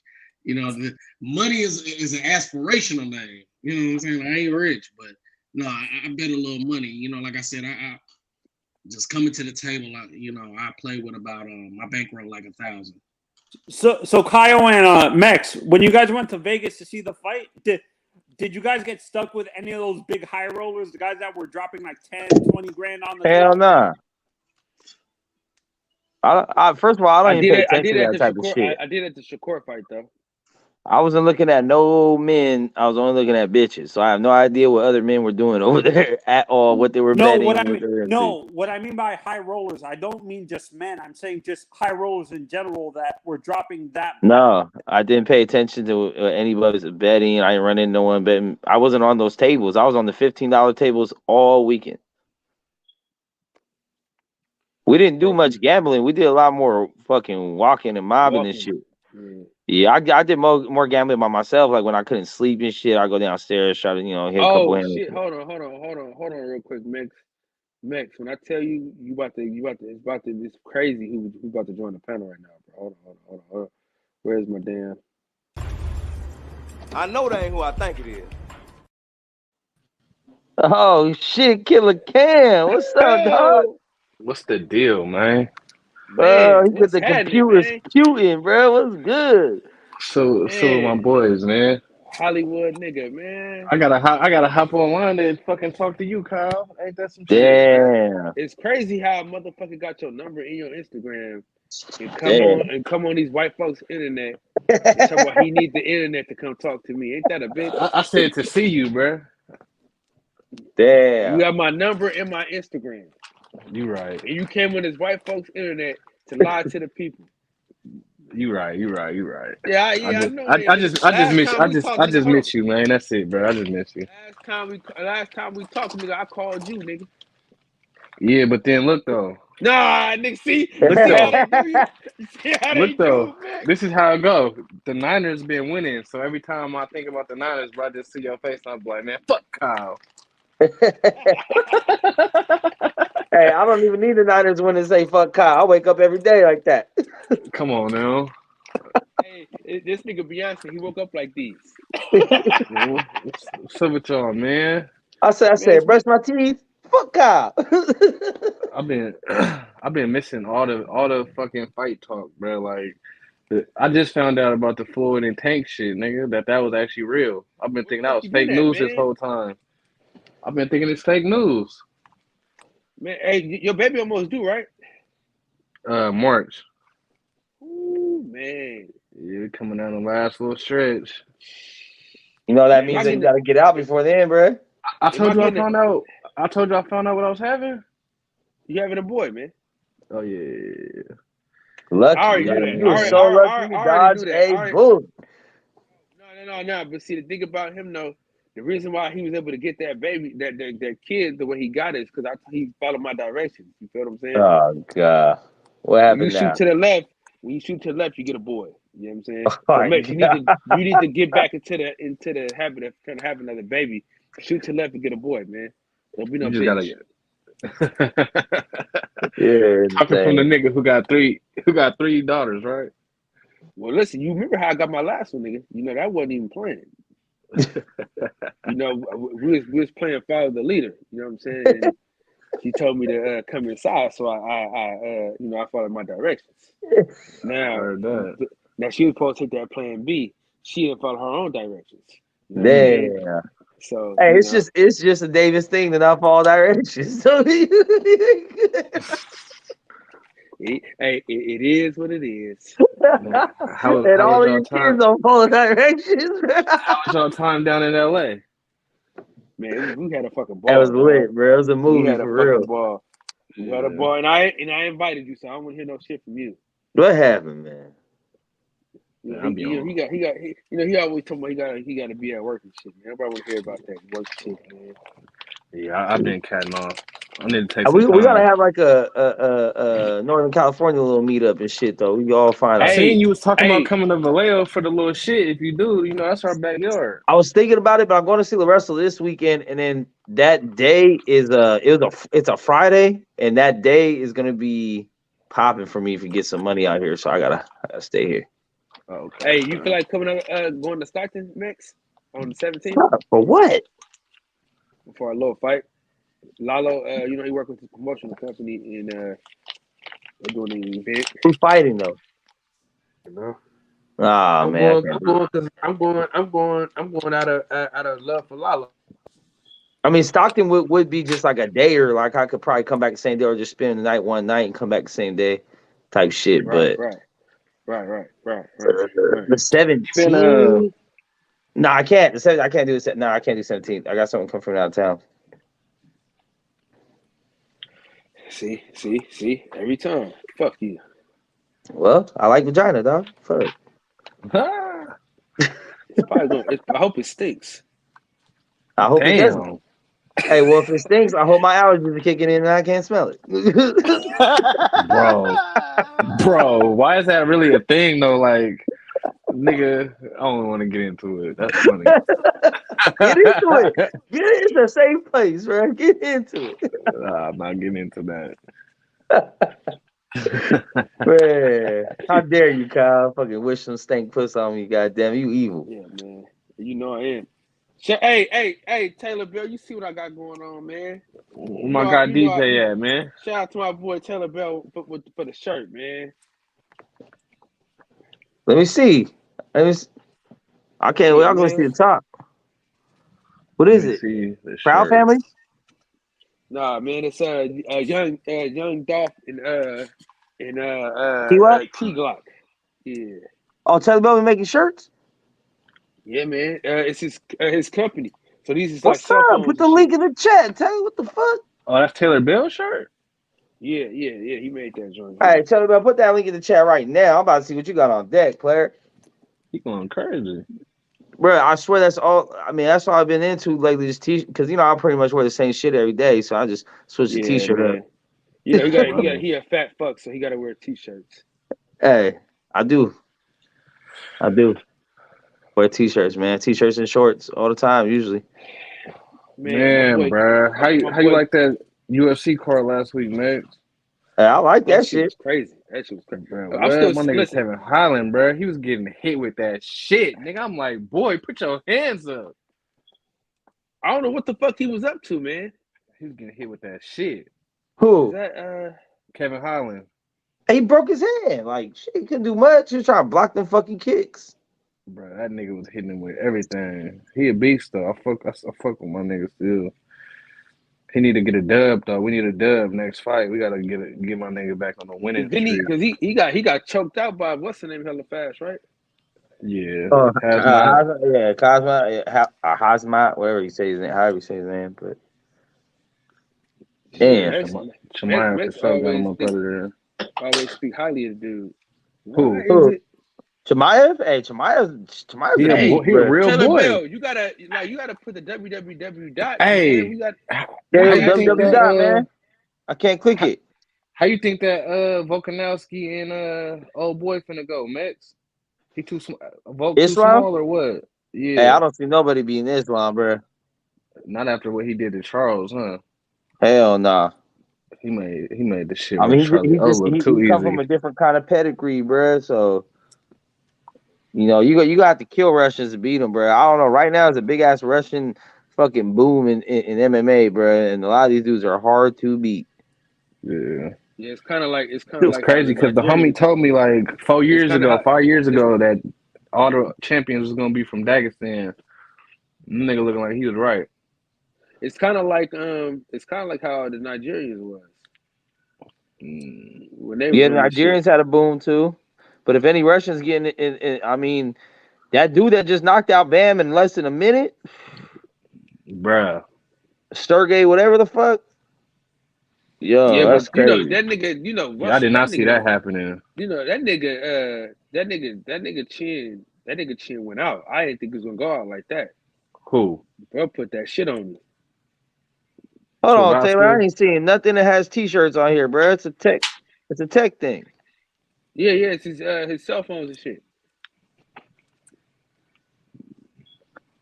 Oh, what's the t-shirt from? He just made it. He'll get you together, man. Don't worry about it. Don't worry about nothing. Man, I need to figure out how I can sell some drugs and get a Rolex, man. Who's gonna help sell me? Some what? I need to sell some drugs so I can give me a Rolex. Shit. This nigga is crazy. Shit, I'm just telling you, man. Everybody's hey, man, stop trying to sell poison in the black community, man. What's your fucking problem, man? No, I can do that because I'm part of the black community. Oh, damn, it's different. Yeah, I forgot we can't talk about that. Oh shit! Well, it's your white side selling the poison. He said go to the menu section, my boy. I went to the menu. Tom Brown. What? Since he got coochie, he finally got some pussy. What the fuck? Listen, Max, how far is you from it's something called Seaside out by where you at? Yeah, I'm like 5 minutes away from the whole area. I'm like 5 minutes away. Is that a neighborhood or what is that? It's like a little city, town, if you want to call it that. Yeah.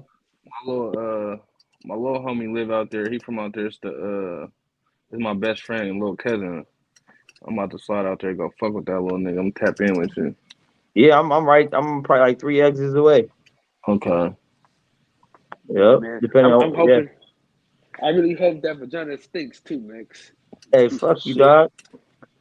Man, you a piece of shit. You know that? It's cold as hell in my house, though. Boy, hey, why you think I got a hoodie on my shit, bro? I be telling you. Bro, I'm hoodied up in this bitch, too. My heat only work inside the house, nigga. I don't get no love in this garage, nigga. Oh, there it is. Custom shirts. My bad. I missed that shit. Yeah, piece of shit. Hey, fuck you. Attention, asshole. Pay attention next time, shitbag. Hey, Cam. Yo. I tell you this, man. I don't miss being at that fucking job, though. What's up, nigga? When you coming back? Or you said fuck them niggas? I'm coming back next month, unfortunately. Oh. Yeah. But fuck This them niggas though. shit been dead up there too, boy. We ain't gonna talk about it, but that shit been dead. Oh yeah, you already know that. That shit been big dead, boy. Good for you. Kyle, you ain't got no goddamn heat in the house. What's going on? Nigga, I ain't got no heat in this garage, nigga. Shit. Oh, okay. Oh, that's where the man came at? Yeah, unfortunately. You had somebody on here the other day, Kyle, who get down with the legal. Never mind, I'm gonna talk to you about that shit outside of this. Never mind. Hey man, I'm gonna be back, y'all. You know what I'm saying? I'm about to handle that. While I handle that, I'm gonna holler back at y'all. All right, money. Girl, you know we got things to do, so get your ass in the car, come through. All right, y'all. Peace. All right, dog. Oh man, guess who's back in the motherfucking house?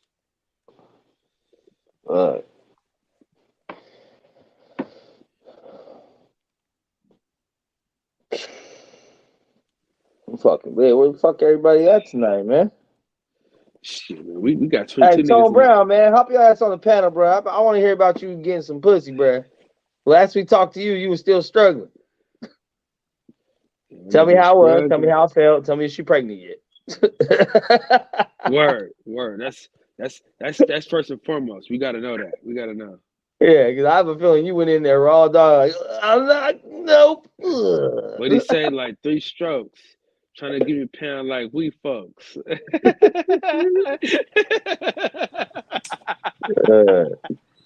Hey, listen, this nigga Cam has flaked on me, bro, so many times, bro, on these trips, bro. He's supposed to give us in LA, flake, Vegas, flake. I don't even invite the nigga to that no more, man. Damn. He always flaking, man. So this Cam? Bruh, it's only flaking if it was an actual like secured plan. It ain't never been a secured plan. Actually, no. I was supposed to fuck with the Vegas one though. When everybody slid, I was supposed to fuck with that one. That was a good one. That's the one. That's the one I was for sure was supposed to slide to. I'm gonna fuck with you. That matter. I'm gonna fuck with you for sure. You know how I be, bro. I just be at work, bro.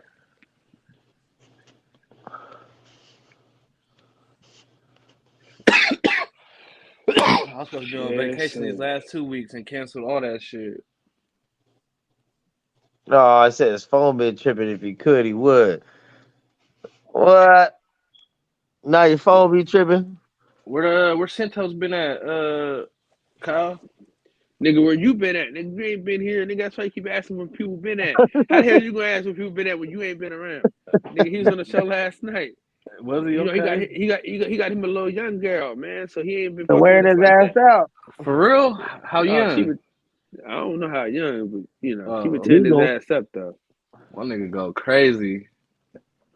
I know he was talking about getting back out in the field, so he didn't did that. He did that. What's up, Pittsburgh? What's happening, man? Pittsburgh in the house tonight, man. What's going on, man? He definitely wore a rubber. Keep that thing on, man. You gonna end up like Kyle. Nah, you gotta be married to end up like Kyle, nigga. Straight up, nigga. Don't you ever forget that. Oh, well, you know, if he barely got pussy, he probably gonna try to marry the bitch.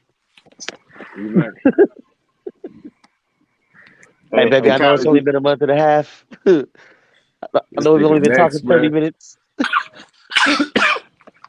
Next, you probably got top 5 most lit Instagrams that I follow, bro. Your shit be having me rolling, nigga. I'll be posting a bunch of bullshit, man. I've been nigga, you be taking niggas on one, bro. That shit be so funny to me. That's why I tell people if they follow my Instagram, man, it's a little more lit than YouTube because you know YouTube motherfuckers trying to get monetized. So, hey, Kyle, did you already break down that T.O. fight, the one for this weekend? You already went through that? Yeah, but go ahead. You can double back. It's all good. We ain't tripping. Oh, well, I mean, I was just asking because it's good to see him back fighting again after they had we that don't really care fiasco. about him. We care about the prospects on the card. I don't really give a fuck. Wait, didn't he just fight? Yeah, that's one we went to go see in Vegas in August. And he fighting again? Tio. I'm talking about Tio fight. Which fight you talking about? Tio fought in August. We went to go see his last fight. And then he about to go fight I'm glad he again. fighting again. You good hype, man. I mean, all the other bullshit he be doing be some crazy shit. Hold on, I got something to talk about. Matter of fact, bro, I know. How y'all see that shit on H Money shit? What, Shakur David? Yeah.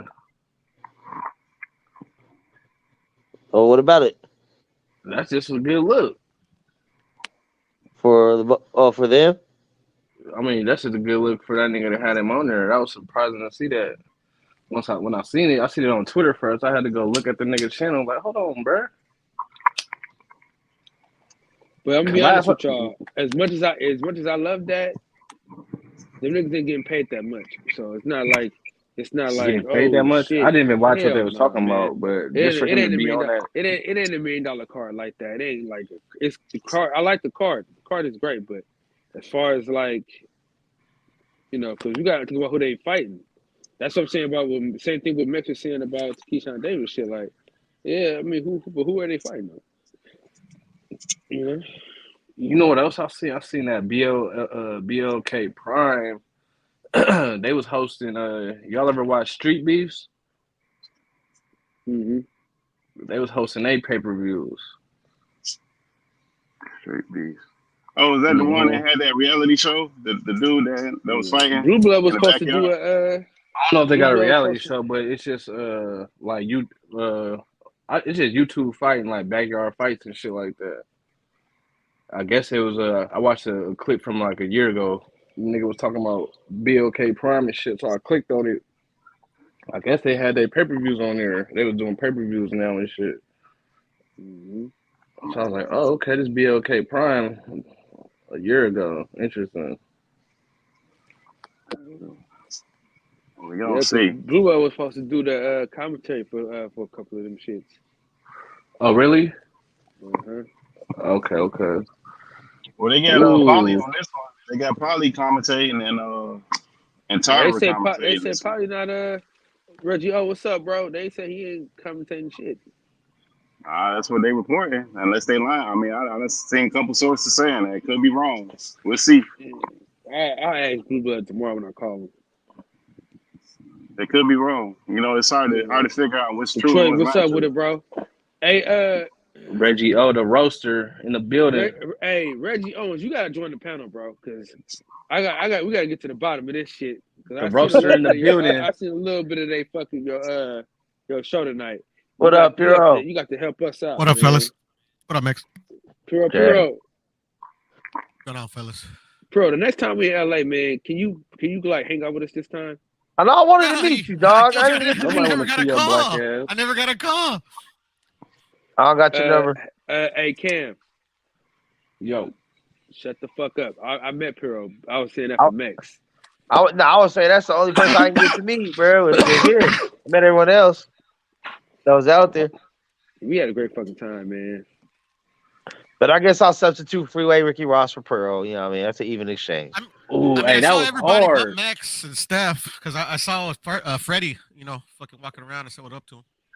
That was hard for sure, Max. I did see that. You was going crazy. Bruh. Hey, I shook that man's hand. You know how much money that man done touched, man? Bruh. Man. I ain't gonna lie. I used to fuck with Rose until I watched the real Rick Ross on Drink Champs, and then I was like, After the real Rick Ross shit and the whole CO shit, I do not have no Rick Ross on none of my playlists, man. He's a good rapper, but I can't fuck that shit. He's a great rapper.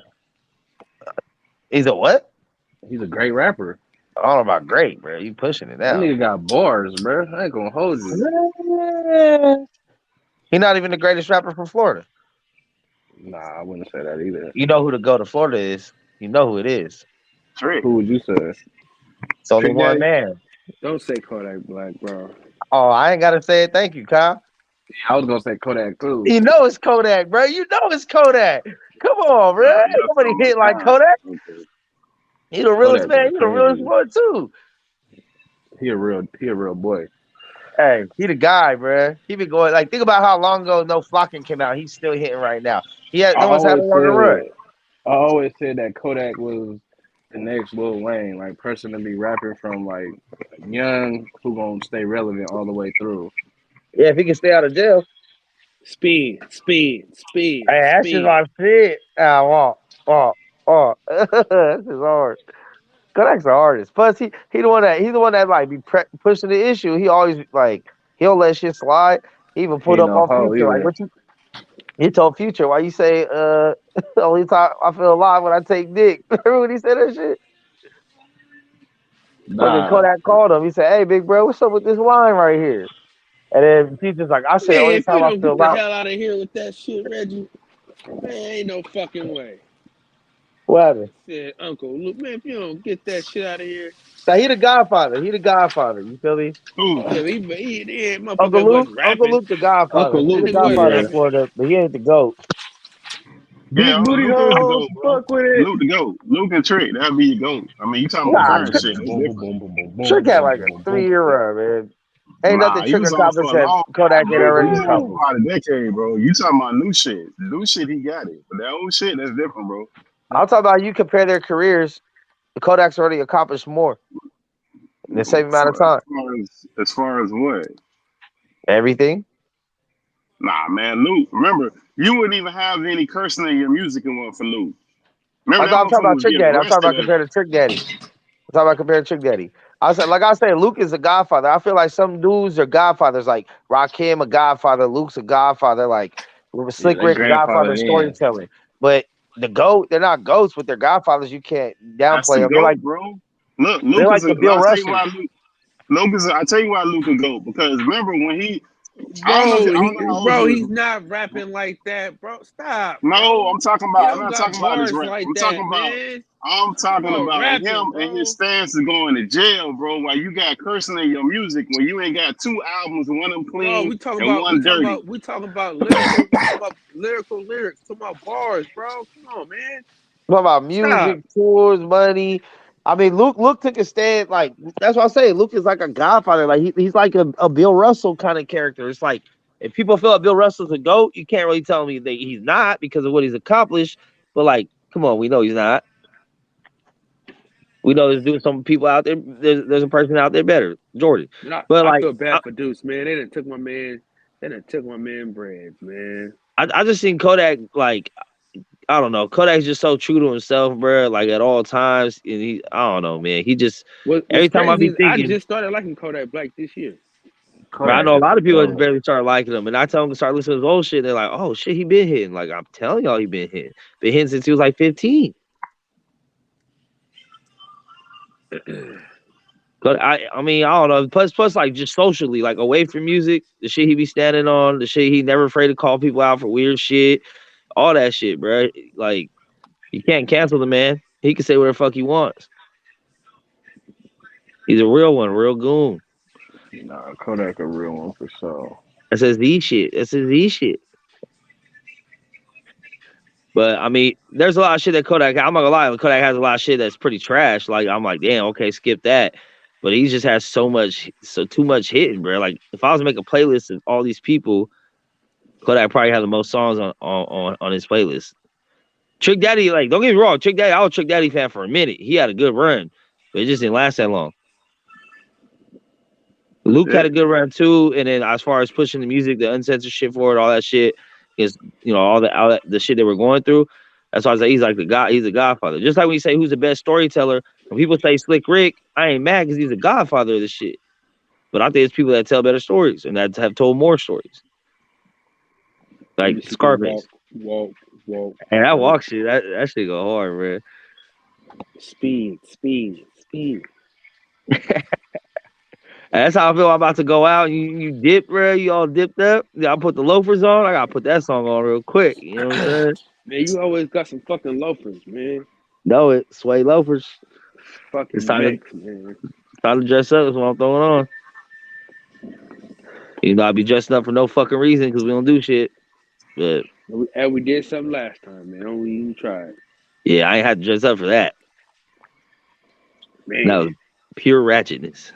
At its finest. That's my favorite. I still can't believe you fucking chose that white bitch, man. Man, I didn't want to be the caboose, bro. All I could think about was you. Don't tell me that. Don't tell me that. Hey, listen, all you say is, man, Don't be the caboose. So my whole thing was like, man, I can't be the caboose. That's all I'm saying. That's the whole time. I was like, man, I can't be the caboose. That was like my whole. You know what I mean? I told you that. Like, especially the dude that had been chosen. But you gotta realize she a stripper. You're already the caboose. That bitch does that shit for a living. I didn't want to be the known caboose. The one that everyone saw. Yeah, man, I could listen. She damn near left after that dude. Like after that, she kind of left. Yeah, she got her money, nigga. She got her money. You know what she was doing back there. Yeah, I couldn't be a part of that.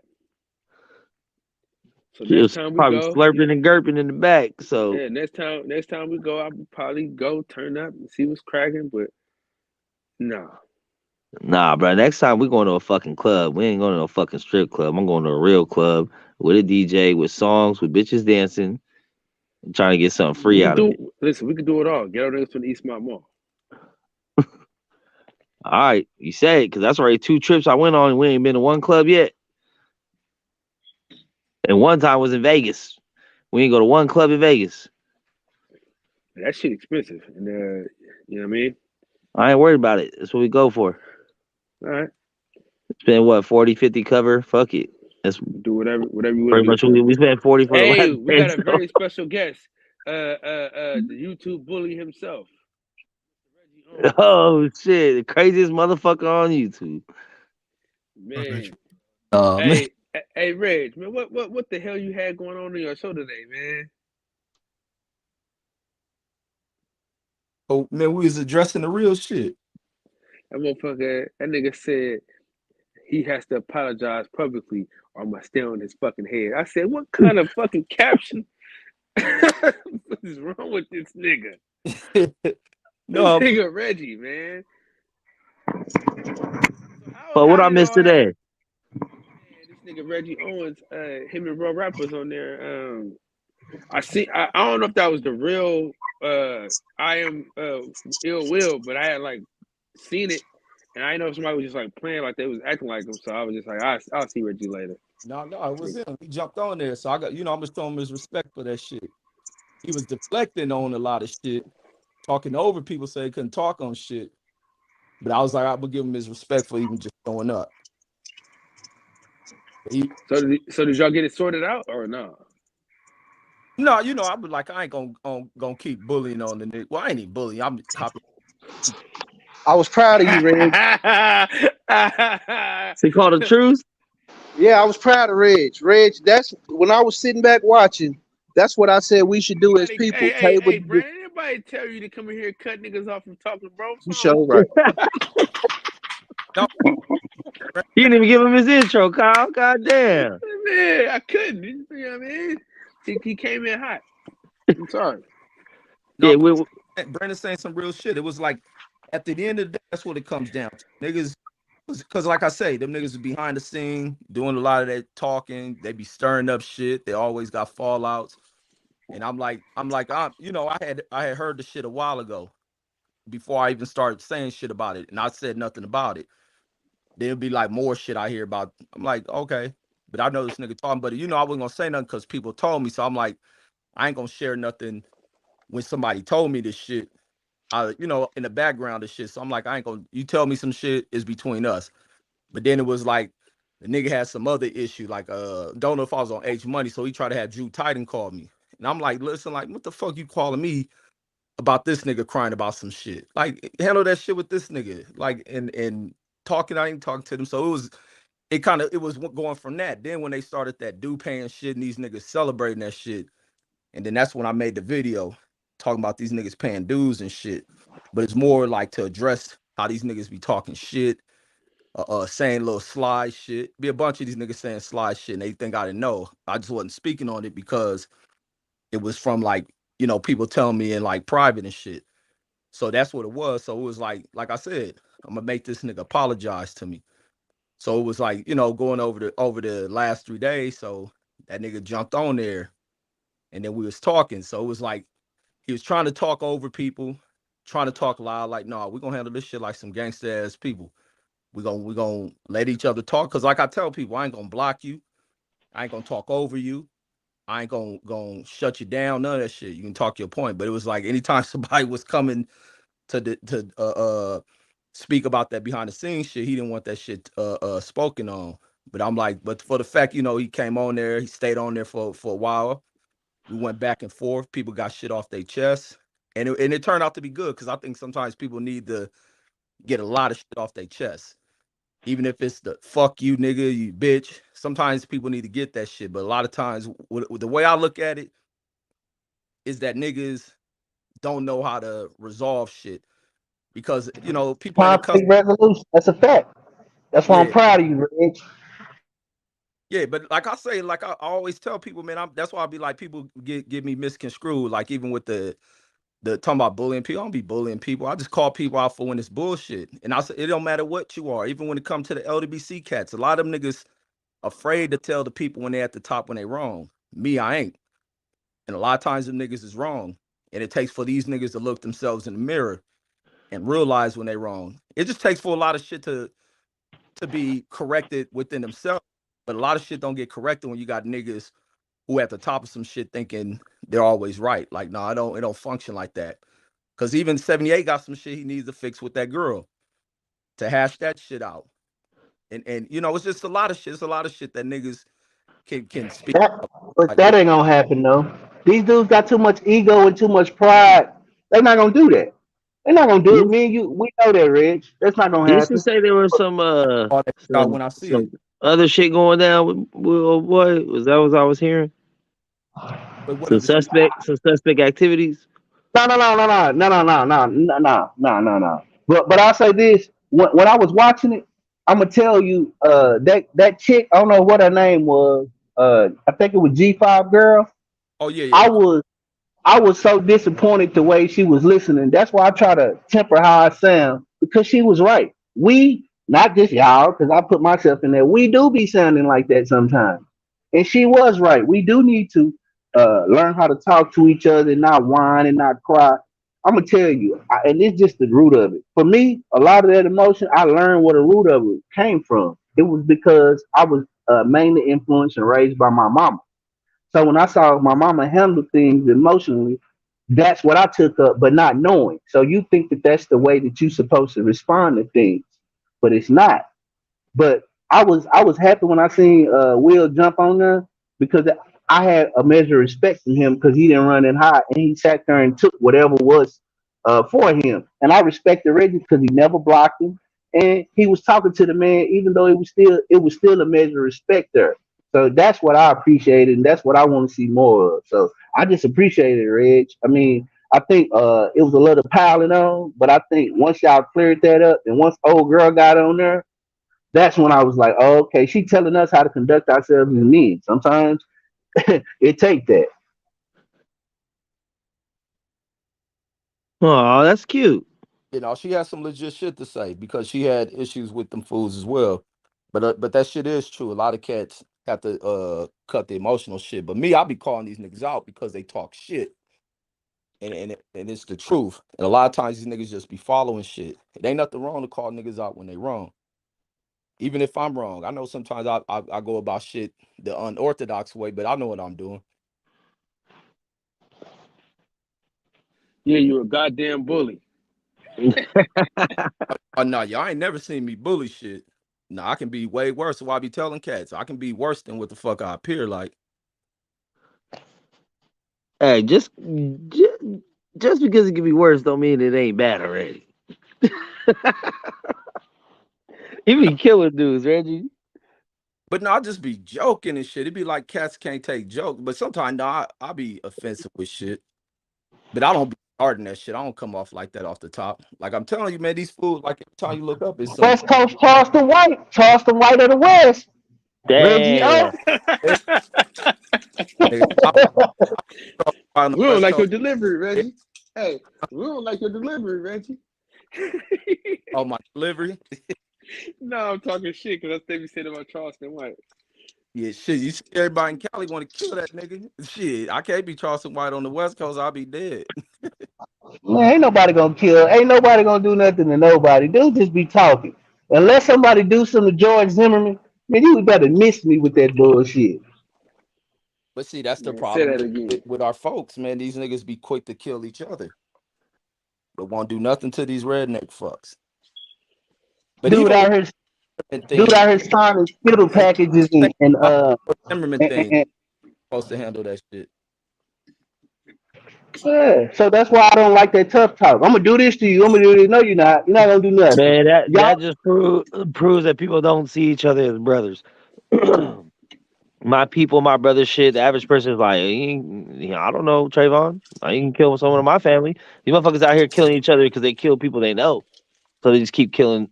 You kill my brother, you kill my homie, you kill my OG, you kill this person.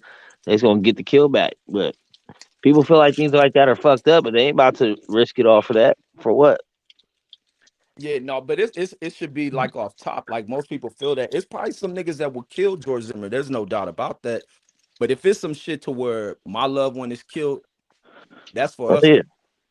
Or if one of our loved ones is shot and hurt bad, if we gonna handle that way, rather than letting it go through a court system, then that's on us. Not to put other people's, freedom at jeopardy and shit like that. Like I understand the world feeling about that, but that's some family shit. But then again, it goes back to how quick niggas would interfere with some other body shit and want to kill another motherfucker. Look like black people got a lot of deep bedded fucking issues of hate with one another.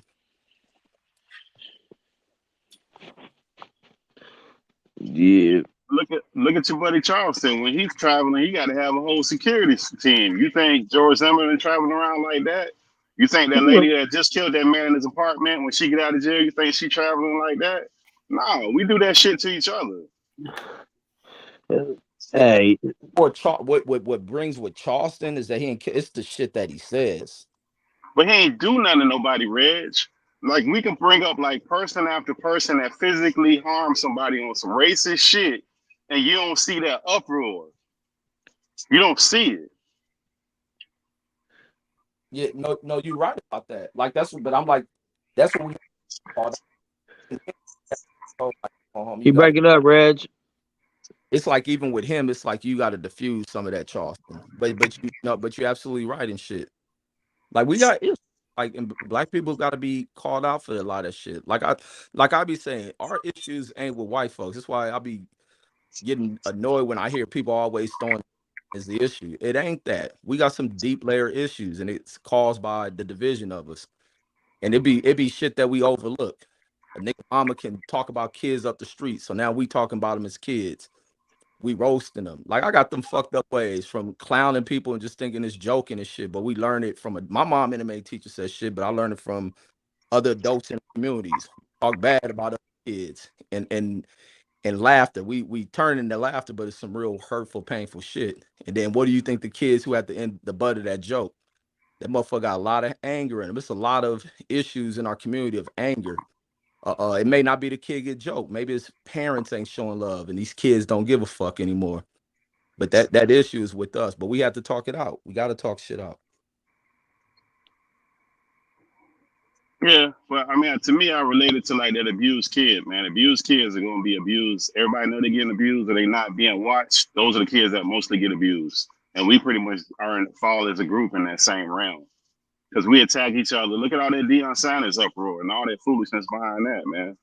Where you got the president from the college saying he hope he fail and all these other Negroes out here. When this man giving up half his... That's the worst shit ever. I've run $30 million to y'all shitty fuck man. Now I ain't gonna go. Yeah. And Buddy giving away, not only that, he was giving away half his salary. He gave away half his salary every year for 3 fucking years. You shouldn't have did that. Then look, the dudes that now that when you go to HBCUs and you look at those graduates, all for the most part, they just go to the homecoming. That's not fucking contributing. Just because you went to the homecoming and bought an outfit and showed up for the game and watched the band. And then if they was able to match that, he would have stayed. They should have been able to pay him. Why should he have to take a pay cut like that? Bro, he had to pay his own staff out of his own fucking pocket. Man, fuck you. That's it. That's what I'm saying. But that's part of what Reggie's saying is like these niggas is like the shit that they expect out of people is fucking insane. They have these Now, I'm crazy telling you, expectations out of the people. main reason Dion got that blowback because all that swag shit he was talking about a couple months ago. But That's the main shit. He talked like he was going, he was down, he wasn't leaving, he was swag. So if he anything, was it's swag like at the time though. He was swag at the time, but he was banging this shit like motherfucker. Because the criticism was that he was gonna leave, that he was just here for now. That was the criticism. But that he just came, Max, showed up, he's here for the moment, and he disputed that. Nah, I'm swag. When these championships did this, all his accomplishments, but that wasn't what they were talking about. They said, nah, you gonna leave when that check come, and he left when the check came. That's the only thing. Max. I have no problem with that. Go get your money, bro. But you should just left it. You should have like really answered back on that point if that's what you planned on doing. Of the spirit, Max, that wasn't that whole swag thing was disingenuous. That game, I don't know if you've seen the game, that particular game with Eddie Robinson and he had. I don't know if you know who Eddie Robinson and his dad is, and the statue that he has, but I don't know if that's his son, grandson, some kind of relative to him. He was in his feelings about that shit, about the shine that Dion was getting, because when Dion walked on that field, the other team was already out there, and they were recording this shit, and they were saying, "Fuck Dion, Dion ain't shit." These are the players from the other team. Now, the coach should be checking his players to say, we don't do that shit with some kind of respect. He didn't fucking do that. And at the end of the game, he did all that stupid shit he did, that he didn't want to shake the man's hand. Then he made all them crazy-ass comments. That's some other shit. That's to the root of what Reggie's saying. That's some other internal shit. But in the end, I mean, he looks right now. No, he don't. And Dion has upgraded even further opportunities for black niggas. Because who gonna fill this void? Another black coach. What does Dion departure brings up? Issues of how underpaid these cats are. It didn't put a media focus on HBCUs, and it also put an issue on how underfunded these motherfuckers is. Dion has changed the scope of everything for HBCUs. I'm not taking none of that shit away from him. I'm not taking away all the great things he did. It ain't just that. But he made a hard stance that he wasn't going nowhere, and he went somewhere. That's it. That's it.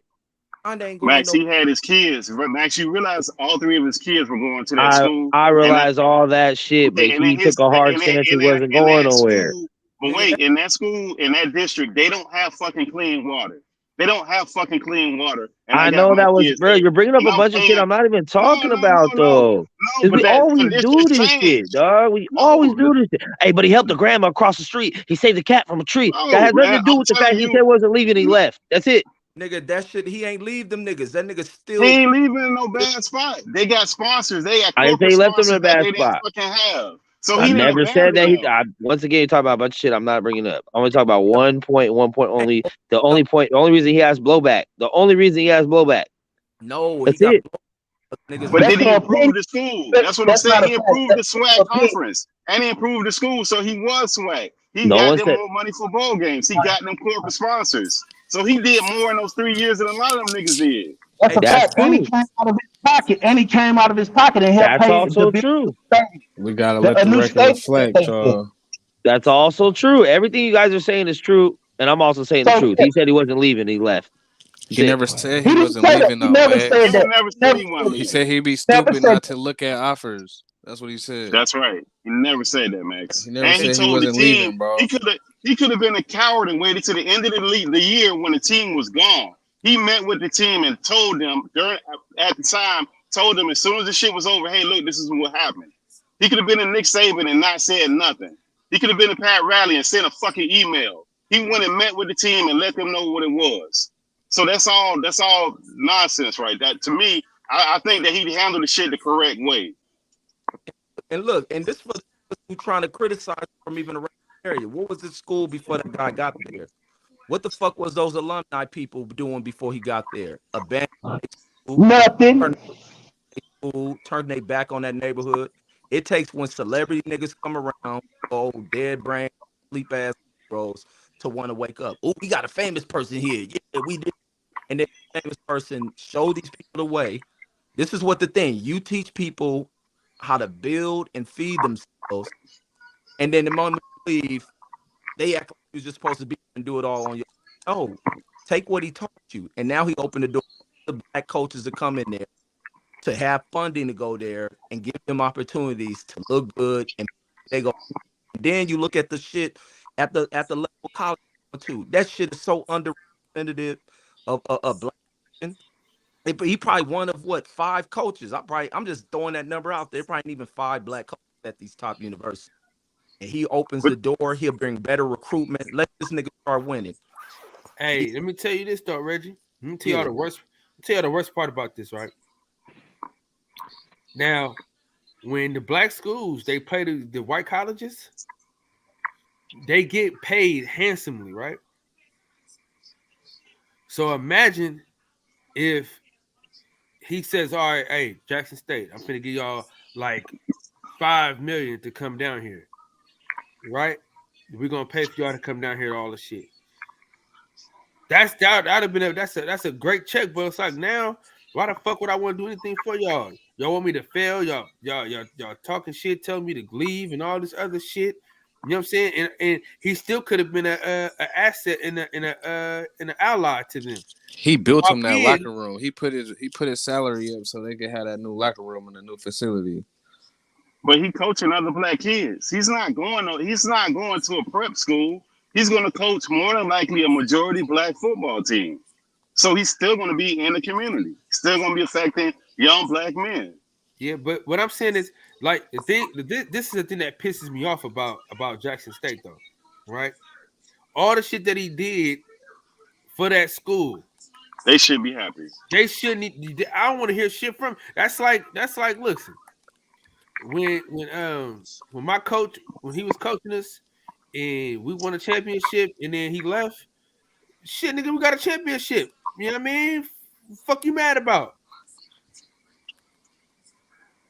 But Cal, more importantly, out of everything that everybody done said, that's that crowd mentality that's been going on forever. And don't think for a minute that man didn't feel that pressure, that he didn't know that the only thing that could probably happen to him staying there from all that hate and all that vigor is him being fucking set the fuck up. That's more than likely what's going to happen with some kind of scandal, with some kind of bullshit. For the fucking president of the school to come out and say that crazy shit. And we're not talking about no regular person. We're talking about somebody with all these fucking degrees around all these elite motherfuckers. So don't think he's just speaking for himself. Oh, well, what the president of the school say? He said he hope he failed. He came out with a statement. Is that the black dude? Where show me the link so I can pull it up. Is that the dude who was in the locker room with him when he was giving? No, that was not the president of Jackson State. No. Pittsburgh Tees confused. That was the president of the HBCUs itself saying that. Not the president of. No, not the college. The colleges. Not one college. Okay. Hey, you know what though? I don't want to hear shit from no historically black colleges that's named after a white man. Until y'all change them names of them colleges, I don't want to hear shit from y'all. You know what I mean? Y'all got a lot of shit to say about Deion Sanders, but all them schools is named after white men, white racist fucking generals and shit, bro. Get the fuck out of my face with that dumb shit, man. But it's the other side to it, where niggas talk about they mad at Deion. This is a state-sponsored school. When take that shit up to that funky ass governor and have put the right money into the school. When they gonna take up to that funky ass governor to make sure they get money to fix the water plumbing out there, and that funky ass governor who turned down money to fix shit. Why? Because it's a predominantly black city. Like people don't know where they directing shit. That's why I'm on my politics shit and tripping on, because niggas where to direct their anger at that bitch bigot ass governor. Hey, they let Brett Favre take all that fucking money, and y'all want to get on Deion Sanders. Get the fuck out of my face, man. But that's what I'm saying, Cal. I only brought that man kids to say that these are my fucking kids. Why do I have to subject my kids to an environment when I know I can take them to a better environment just to make y'all niggas happy? Why do I have to do that?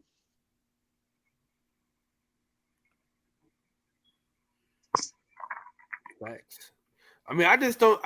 For me, you want to see him do that, be there just to see if we can get some big players to come there and shit like that. But come on. But he's still an employee too, Kyle. That's the other part of that. He's still an employee. He can be fired at any moment. You don't run that school or own that fucking school. Man, I'm more excited to see what he about to do at Colorado. Fuck exactly. That. Exactly. And somebody should, if Dion did it wrong and he ain't this and that, these niggas who explaining, somebody should come in and do it better.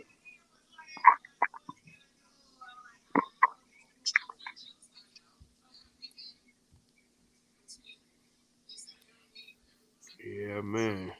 Yeah, somebody should come in and do it better. If he did it wrong and he ain't know what he was doing and he all of these negative ass things. All that stuff ties in because he brought his family in. Damned if he does and damned if he do. Eddie Robertson spent all that time at Grambling, and Grambling ain't shit. I mean, just really most of these. I mean, let's really keep it real. How was Dion recruiting them to HBCUs, taking them to the goddamn homecoming where we shaking our asses and partying in the band? He didn't say shit about the education. He didn't say the shit about they make doctors, they make lawyers. Look and see what Colorado specializes in the educational program that they got. Now, if we want to talk about fuck they sports, let's up our education. Why? Which HBCUs turns out doctors? Howard. Which HBCU turns out engineers? Morris Brown. Like let's really cut to the nitty gritty of the real shit. A HBCU mean historically black. It don't mean black college run by black people, for black people, blah black people. It does not mean that. We need to get off the gas, and it's funded the same way other colleges are funded. What the fuck is their alumni? Like, come on. Like Howard, I think Howard just had a fucking problem with housing in their dorm facilities. It had mold and all of that shit. The children were protesting. I bet y'all didn't catch winds of that. But the word what alumni? I didn't hear Kamala Harris. Woo, woo, woo, woo. The vice president who's alumni. Why the fuck is I bet you Yale and all of the other presidents, colleges, fucking Harvard and all that, in Stanford, I bet you they don't have those fucking problems. But we do, and we got a the sitting vice president is a fucking alumni of a school that has piss poor housing where the students are staying in dormitories with fucking mold and shit in it. Now, let's really get to the nitty gritty of it. But another part of that, Brandon, is people can still send their kids to those HBCUs. Nothing is stopping these people when their kids have a choice to go not to those big schools, but to go to HBCUs. But they won't do it when they're 4-star recruits. They will not do it. So they're trying to put these things that they won't do on somebody else. And that costs them no money to do that. It doesn't cost you any money to send your kid to that school if that's what you choose to do to support them. But they're not going to do it. And that's the other thing that affects that shit. When kids ain't enrolling, like enrollment is everything to a school. The like I said, when you sending black kids refuse to turn down offers to schools, they want to go to the white campus. But then again, I can see why. Like, but that's where investment comes into play. Like, you got to invest into. They all white campuses though, Reggie. That's the crazy part, bro. What is? All these campuses is white campuses. That's a fact. That's a fact. Yeah, they are. Yeah, but for the elite education, but you are right. You right about that. This is what I'm saying, Reg. This is what I'm saying, Reggie. When my high school, when they realized they had to change, they changed. These black colleges, bro, they named after all these white racist fucking generals and shit, dog. And let me tell you the craziest shit, and y'all gonna get a kick out of this, right? There's 5 black colleges named after women, right? Black women, right? And guess what? Out of the 5 of them schools, only one of them is like a bigger school, bro. All them other schools, you ain't never even heard of them, dog. The only school you heard of is Bethune-Cookman. All them other ones, dog, Bethune-Cookman. Yep, I already knew what you was gonna say. And what I want to know is, do those degrees hold weight like another degree? So if I took my Bethune-Cookman degree, if I took my Bethune-Cookman degree next to a SMU degree, a University of Texas degree, a USC degree, who would you? I'm just being honest. We the same. You think my degree will hold up? They'll just be like, well, they the same. He went to Bethune, he went to USC, same shit. The degree is a degree. Come on. No. Yeah, for some part, depending on what you're going. If you're going through a law program where you got to pass bar exam, shit like that, it'll probably pick up. But everything university will come in play. Like when you're going for girls for shit, your internship into stuff. So sometimes it come into play, but if you educate it, you break the mold, but that's also where the development of the kid has to come into play. Like it's one thing, it's many people with degrees, but it's also other parts that play. Like even with nigga who play sport, got the talent, but what else is up under that? Is this motherfucker coachable? Is he a problem off the field? Do you gotta deal with this fool being late? What type of people he surround himself with? So that even goes with the degree. But the thing why people go to them bigger schools is because of the funding, the historics of it, and the networks. Like a lot of colleges, but you can still get the same elevation and job from them schools. It may be harder, but you can get it. But the problem with kids from our communities is they be underdeveloped. These be the first generation of kids, probably ever went to college, probably first ones understanding how to go into this field. Like even when I was pursuing my shit, and I'll be the only black one. I'm a hood ass black motherfucker, figuring this shit out on my own. Didn't nobody in my family push, oh yeah, go to college, go pursue that. Nigga, that shit was on a whim. I knew I wanted to be a pilot, tried that shit. And then I'm the only black motherfucker. There ain't no black people doing that shit. Even when I went to go pursue that police shit, ain't no black people in that shit. Now I was going to an aircraft mechanics school to do that shit. Everything I was doing when it comes to professional like level shit. Now I be I'm finding in engineering. Ain't no black people in this shit. You know why? Because we filling up these warehouses. We driving. We don't want to think, man. And I don't want to sound like Bill Cosby on the pound cake, but I was watching that Bill Cosby side for that. But anyway, um, hey Reg, we need to do a review of that on your channel. Bill Cosby pound cake, famous pound cake speech. We need to do that. But anyway, nah, man, we don't want to push ourselves. It's easy for me to move this box from here to here. It's easy for me to do that. It's easy for me to go get a warehouse job because that's where we find ourselves at. But well, we need to change that. We need to change it and be like, no, we can be thinkers. We can have engineering jobs. We can be doctors. We can be these things. It's just when you go into these areas, ain't nobody. I'm the only person that look like me in engineering in my whole company. It's 300 some goddamn people, and then it's me, and I'm in leadership. So you just and it's and you gotta be in red. You gotta be a pretty confident motherfucker to be standing next to these people doing this when it's just you. I'm gonna tell you all this though. Right? I'm starting a program with my mentor and my old basketball coach, right? And what I'm gonna do is I'm gonna challenge these kids to become better, right? So the program that I'm doing right now, feel free to take my idea, you know what I'm saying, and do it in your in the cities which y'all in. I'm doing like either some entrepreneurial shit or some college shit, like where I'm going to sit all like I'm gonna try to I want to do badass kids though, bro, because I just want to I want to give them a chance to see something different. You know what I'm saying? Because a lot of times, man, we don't know shit because we ain't seen shit.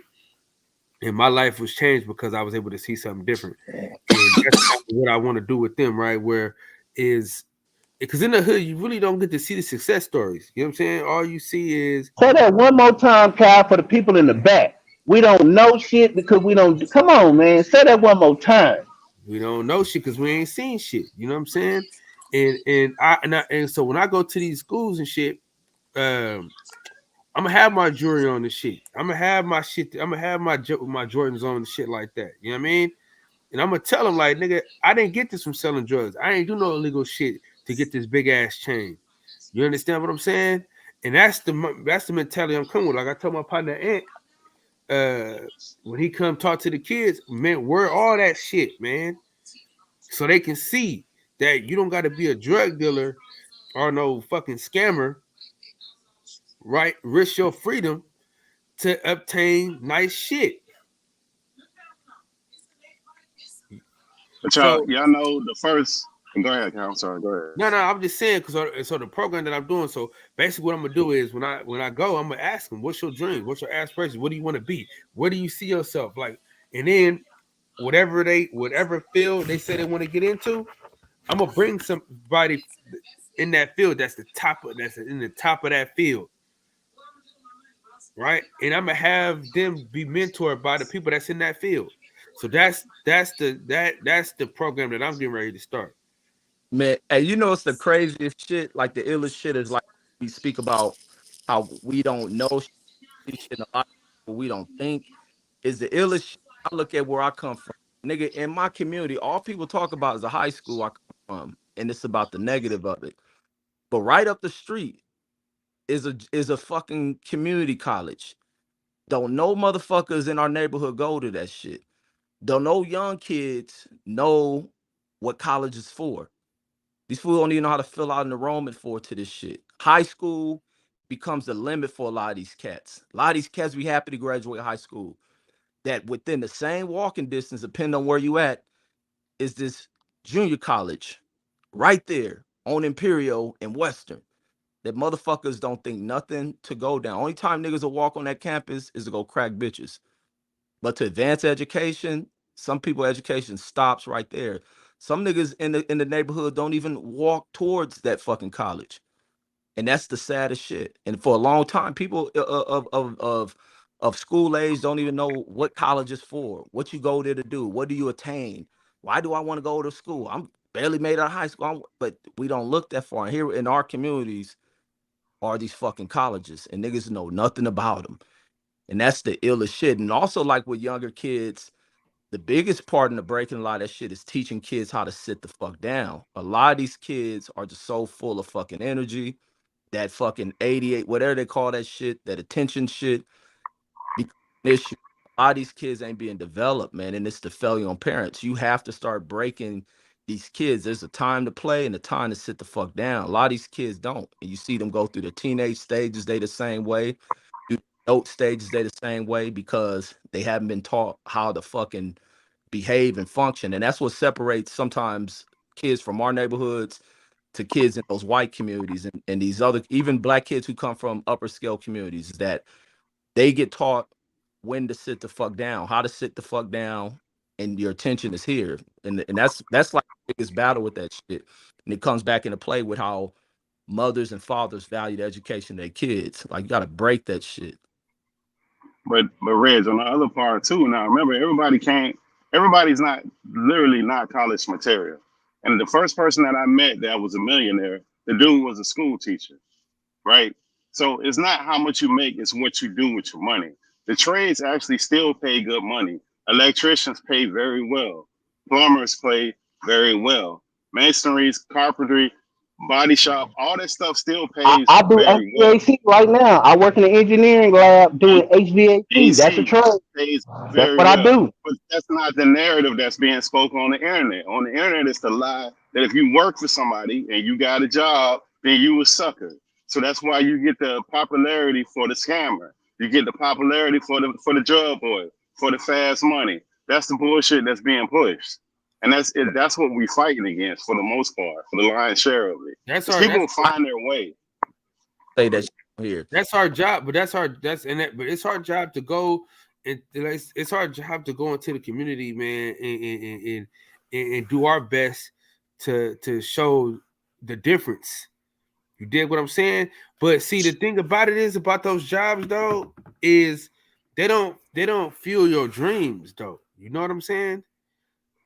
If you can live your dream, though, Kyle, that's not necessarily true. If you could What you mean? That's not true, Kyle.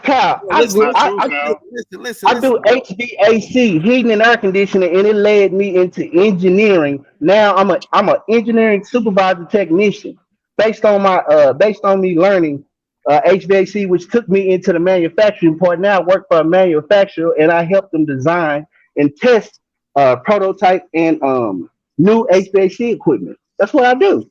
No, listen. Well, this is what I'm telling you. This is what I'm saying. Y'all need y'all to hear me out because y'all just jumping on me, bro. Listen to what I'm telling you though.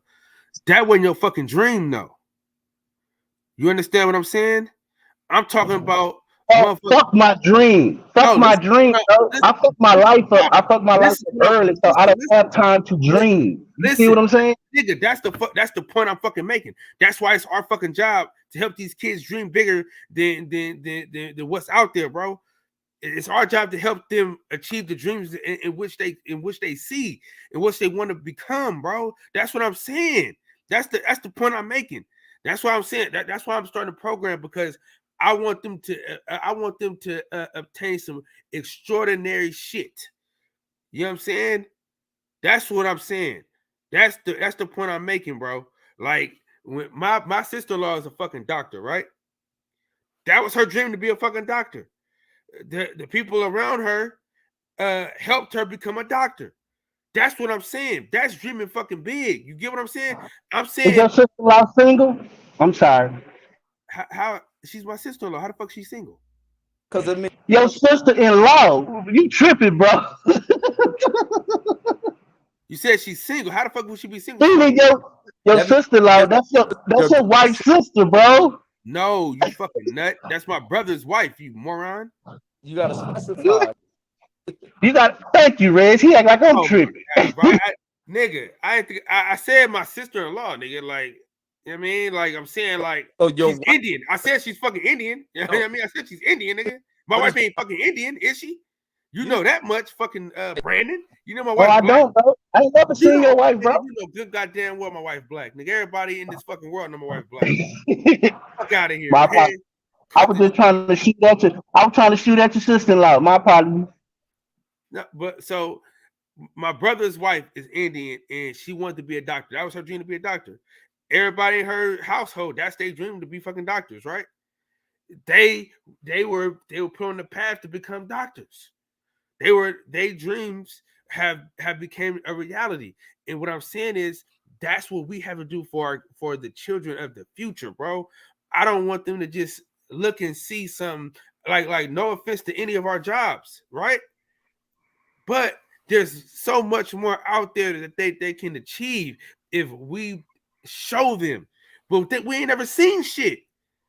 Like, for real, like Brandon, you tripped and fell over that and found that job. That wasn't something that you said. That's where I'm going out. That's a dream that I'm about to achieve. You tripped and fell. You said you was doing something else, and you ran it and you fell into that.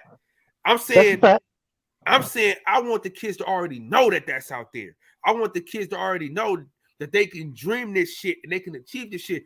Fuck being an athlete. Fuck NBA, NFL, all that shit. Fuck all that. I'm saying whatever dreams that they can dream, it's our job to make them shits come true, bro. We as a community. That's the point I'm making, bro. That's what I'm saying. Like, fuck truck driving. I know it's a great fucking job. Fuck security. I do security. Fuck being a bouncer, right? You know what I'm saying? Fuck all that. I want them to touch the top of the top. I want them to be. But we can't do that though, Cal. Though. But Cal, everybody ain't college material, bro. You're not hearing what I'm saying. That's not true. That's not true. But that might be somebody's dream, though, Cal. That's what I'm saying. Like, you might be shitting on somebody's dream, though. Let me say this, bro. The reason why we're not college material is because we haven't been taught to be college material. That's not necessarily true all the time, Cal. That's not true. It's all learned, bro. Listen, I gotta listen, bro. Cal, listen. I'm here to tell you, bro. But there ain't nothing wrong with trying to make every kid college material. There's nothing wrong with what Cal did. That's what I'm trying. I agree, Cal. I fuck with you, Cal. Cal, you right. We haven't been taught to I'm be not saying there's nothing that. wrong with it, but you don't need to. Yeah, I'm not saying there's nothing wrong with it. What I'm saying is, act like you don't do that. That's what I'm. Listen, you hiring your chances, right? When you go to college for certain things, you reach a different type of financial status, and that's the thing that we got to do as a community, is get as many black children to understand that if you focus on what you got to do and get the help that you gotta have. Because listen, if I would have known what I do now back then, like, the thing about it is people don't understand this though. They have special ed in college. A lot of people don't know that. There's special ed in college, bro, for people that don't learn fast, they learn slow. There's classes for them. There's tutors for them. They have special programs for people that were in special ed, bro. They have that, but they don't tell us that. And that's what I'm telling you. We have to be taught to be college material, bro. My brother wasn't the best college person. He about to get his master's. That motherfucker don't like school. But his wife forced that nigga. His wife forced him to like school. She forced him to get it done, nigga. She taught the nigga how to figure college out. And that's the point I'm making. We all have the ability to do so, bro.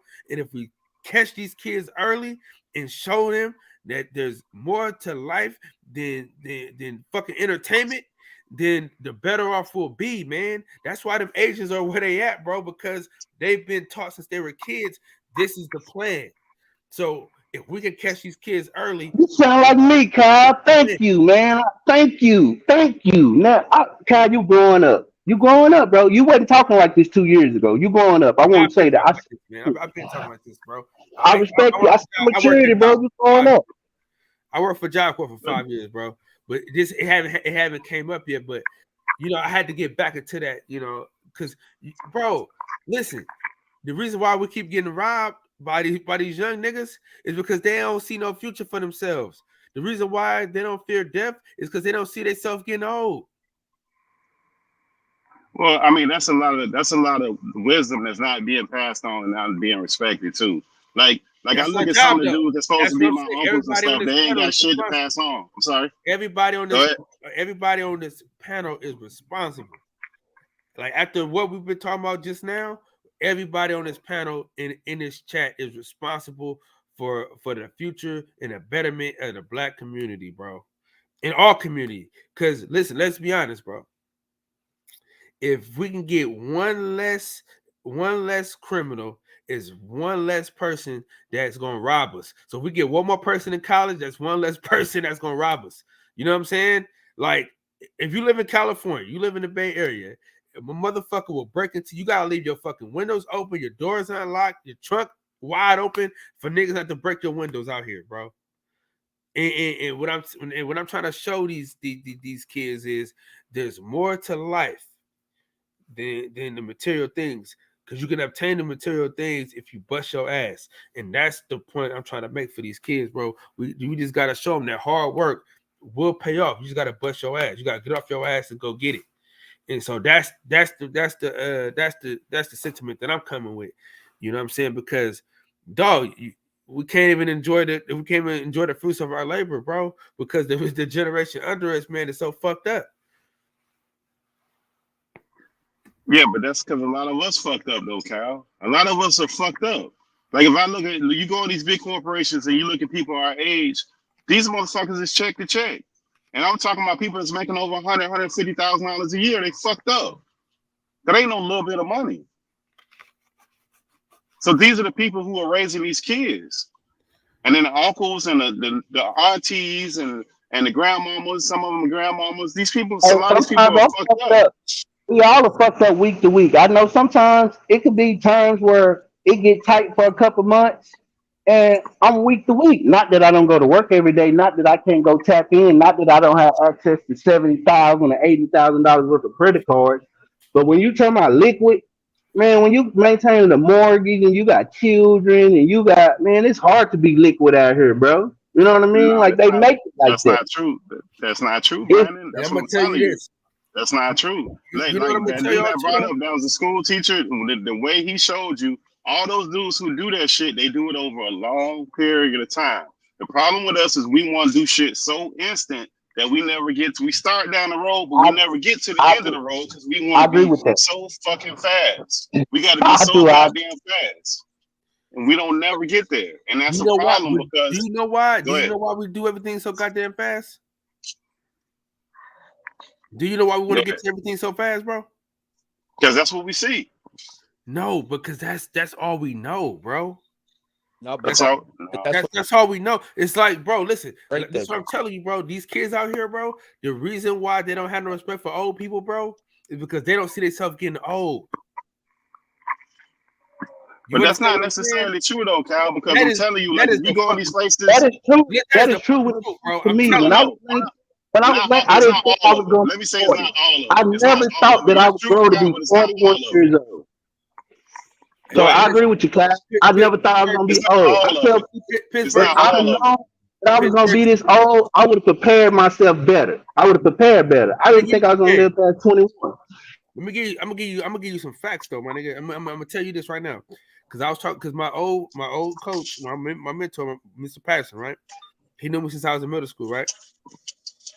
We had the worst class in our middle school history. You understand what I'm telling you? 70% of the people I went to school with in the 8th grade dead or in jail. And that's a fact. You understand what I'm telling you? Like, nigga, if I didn't move to North Carolina, I'm either dead or in jail. Like, I'm gonna tell you, my best friend, Kamarie, he doing 18 to 20. My cousin Lil E that I talk about all the time got killed. My best friend Ryan, that I used to be with all the time, got killed by the police. So all three of these dudes I'm with all the time. These are the people that I'm with all the time. And if I don't move to North Carolina, if my mom don't say, hey, get your ass out here, you ain't finna live out here no more, it's a wrap. You going to North Carolina with me. If that don't happen, Kyle Davis don't see nothing different. Kyle Davis don't see black millionaires. He don't see black business owners. He don't see fucking football players. He don't see it. He never sees it. He will never see it. If my mom didn't move me to North Carolina, I'm just another number. And that's the point I'm making to you, bro. It's because I was able to see something different. I was able to change my life accordingly. That's what I'm telling you. In order for us to change, we have to see it. Black people, we visual, bro. We got to see this shit, man. We got to see something different. And that's why when niggas had the chains on and shit like that, black people, we run to it. You know what I mean? It's like, oh shit, you got the chain on and shit. How you get that? How much that cost? Because we want to see it. We want to get to it. And I'm telling you, man, the reason why these kids, man, they don't give a fuck about old people is because they don't see themselves getting old. You know, back in our day, man, you know, we wanted to get old. That was our thing. You know what I'm saying? I'm like, man, I can't wait to be 90 years old, sit with my grandkids and my kids. You know what I mean? Watching TV and watching sports and shit with them. You know what I mean? These kids don't give a fuck no more, man. These motherfuckers, you can give them all the shit. They can rob you for all the shit and they still kill you. Yeah, I don't think it's so much because they old. I think poverty plays a part in a lot of that shit, and you see the disparities in behavior and function of people. Because people who come from shit, the elders get paid attention to. But when you growing up and you ain't got shit, and you move up the chain of age, and you see your grandparents ain't got shit, they looking and living fucked up. You having to take care of them. That begins to weigh on a young kid. It's like, what can they give me? What can they pass on? But that's why lessons have to be understood, but it can't come from people who just think of money. Because when they get it, because I see people who struggle and they mope and grind, bitch and moan when they ain't got shit and how it is. You put an injection of money in these people's hands. What's the first way they behave with it? That money be blown and shit. And that be the problem. It ain't so much of just teaching the way. You got to also teach people a conduct, a behavior and shit. Everything ain't about buying the most luxurious and freshest shit. And that's what you see with people. A lot of shit is from behavior. A lot of these niggas getting teased. They feel a certain way. They look around them. Shit is fucked up. People got to start to learn these little, micro progressions and shit. And it ain't even got to be like over a long period of time. People got to learn how to clean up, keep their pants up. People got to learn to greet each other, how to resolve shit, how to face criticism without blowing up, how to face disagreements without blowing up. We see shit on here. It's a lot of little micro shit that destroys shit from like deeper levels. But I think the poverty shit, motherfuckers got to learn how to live in poverty. And when you poor, you must also learn how to work. And people shouldn't shit on people. Yeah, but people shouldn't shit on jobs. Like when people are working, those jobs, you go out there, you work them for what they are and what they are for the betterment or what you can provide for people. Like it's a lot of behavior shit, like the minor behavior shit that people overlook. But poverty is a motherfucker. And it leads to why there's just so much disrespect for elder people when they don't have shit. But Reg, nigga, we grew up at a time, nigga, you was in LA. nigga, and you know shit was way more fucked up back in them days, nigga. But they had rules, man. The old people were off limits, man. The elderly was off limits, man. That, you know what I'm saying? That was one thing that we just knew, man. You know, they don't give a fuck now, dog. They don't give a fuck who you with. You can be with your grandma, they'll still shoot you down. You know what I'm saying? But in the 90s, in the late 80s is when a lot of that shit started, though. It ain't to put on these young kids. These kids have learned that shit. All the shit what we see with youth is learned behavior. And they learned it from these niggas. Yeah, and then too, Reggie, just highlighting that point. If you go to a funeral and go to a wedding and see how much ignorant shit, we ain't talking about kids, we talking about old people, 50, 40, 50, 60 years old. How stupid shit, they ain't talking to each other and they don't fucking know why. And because they ain't talking to each other, the cousin and the auntie, and it's a whole set, it's a split down the family off of some bullshit. We have a lot of shit that we harbor and we keep that shit going for years. So then when you talking about elders, they ain't talking to that elder because they don't even know why, because mama ain't talking to them for some bullshit and nobody knows why. So it's a problem. We got a real problem in our community. And then when they finally figure out somebody that got a resource, be it money, be it whatever the fuck it is, they just want it instantly. They don't even want to learn. They just want you to give it to them. Yeah, no, that's a fact. Like, actual fact. You go to any family shit, let a relative die. Look how motherfuckers act over money. And if they had money, look how mom and how they just behave like roaches over that shit. People shouldn't be so money hungry and shit. That's even like why on here I don't talk money shit.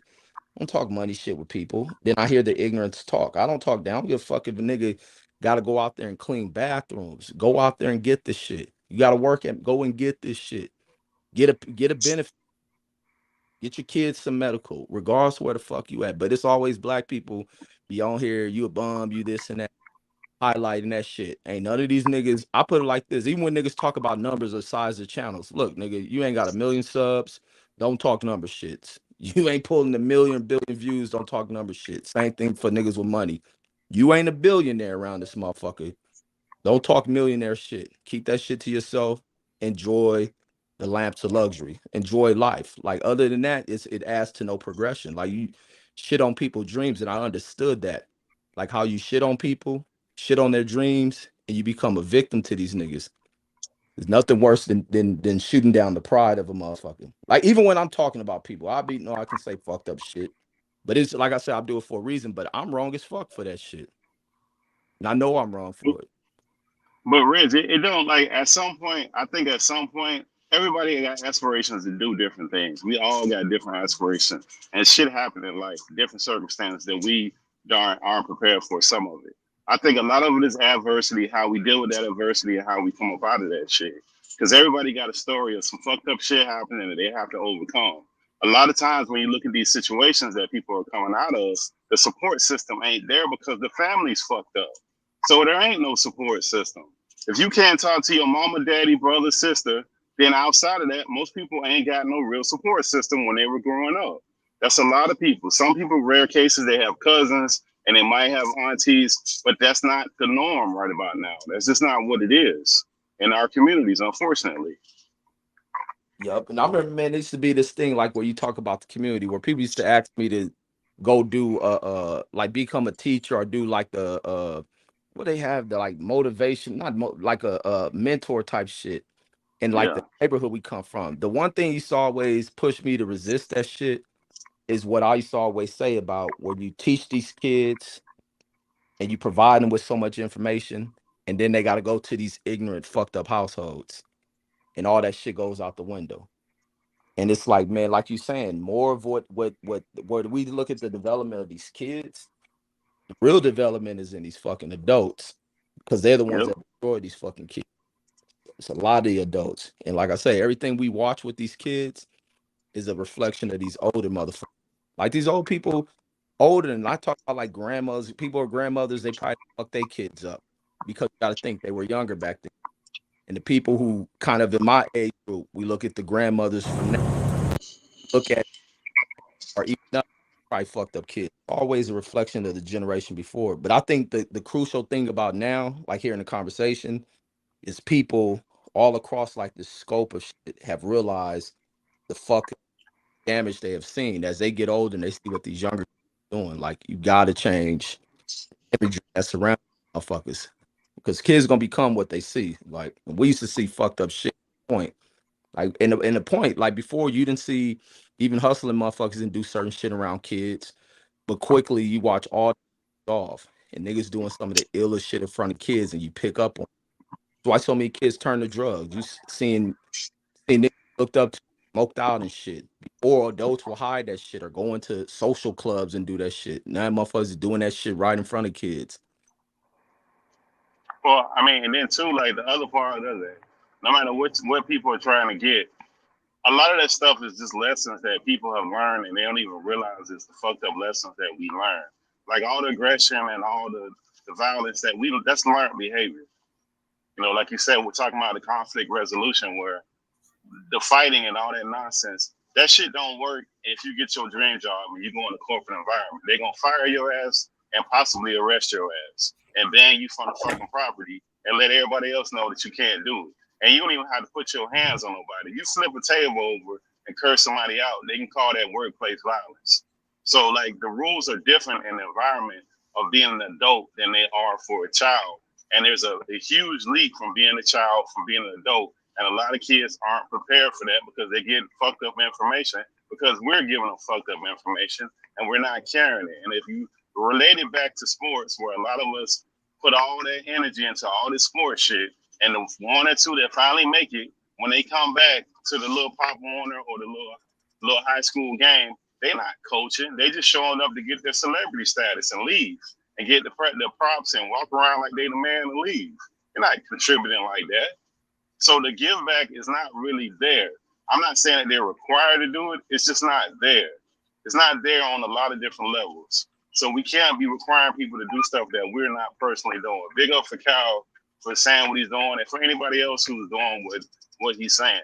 That's why I'm not really overly critical of anybody like that, because I know what I do in my community, and I know what other people do in their community. And we all try to do what we can, but we can't be too critical of anybody that's trying to contribute and give back, because that person is doing a level of give back to what they can handle. Everybody can't handle the same shit when it comes to that. Oh, Cal, Terrence said drop the link. I did. Yeah. You know, everybody on this panel just got to do their part, you know? Of course. I think we all need to go to a local school, whether it's elementary school or high school, and step our game up, man, and really try to be the change that we want to see. I think we got kids like Reggie probably should take his kids' classes and you know, do something for them. You know what I'm saying? We all need to do something though, because it's just getting bad, man. But I say this too, Cal. Now, we can't overlook the young adults, right? Because it's not just children. Because the most impactful lessons I ever learned was being a teenager / young adult with one of my older cousins who's like an uncle / father to him, and one of my friends' dads that are older, bringing me along and showing me some shit. So it's not always just the child. Like, the learning lessons never really stop learning. It's just sometimes we're not really receptive of those lessons because they don't look the way that we want them to look. We want shit really fast. We want a quick solution, and we don't really want to put the work in. We just want to have a good time all the time. And that's not what propels you in this life and gets you prepared to be a man, is always having a good fucking time. That ain't going to get you a whole lot. So if you always having a good time and you're the leader of your household, what does your household look like? Because you running that household, and you always trying to have fun. That's all you're doing. You just having fun all the time. You at every game. You watching every sport. You doing all that dumb shit. So when they come down and put out work, what kind of model are you and how your household look?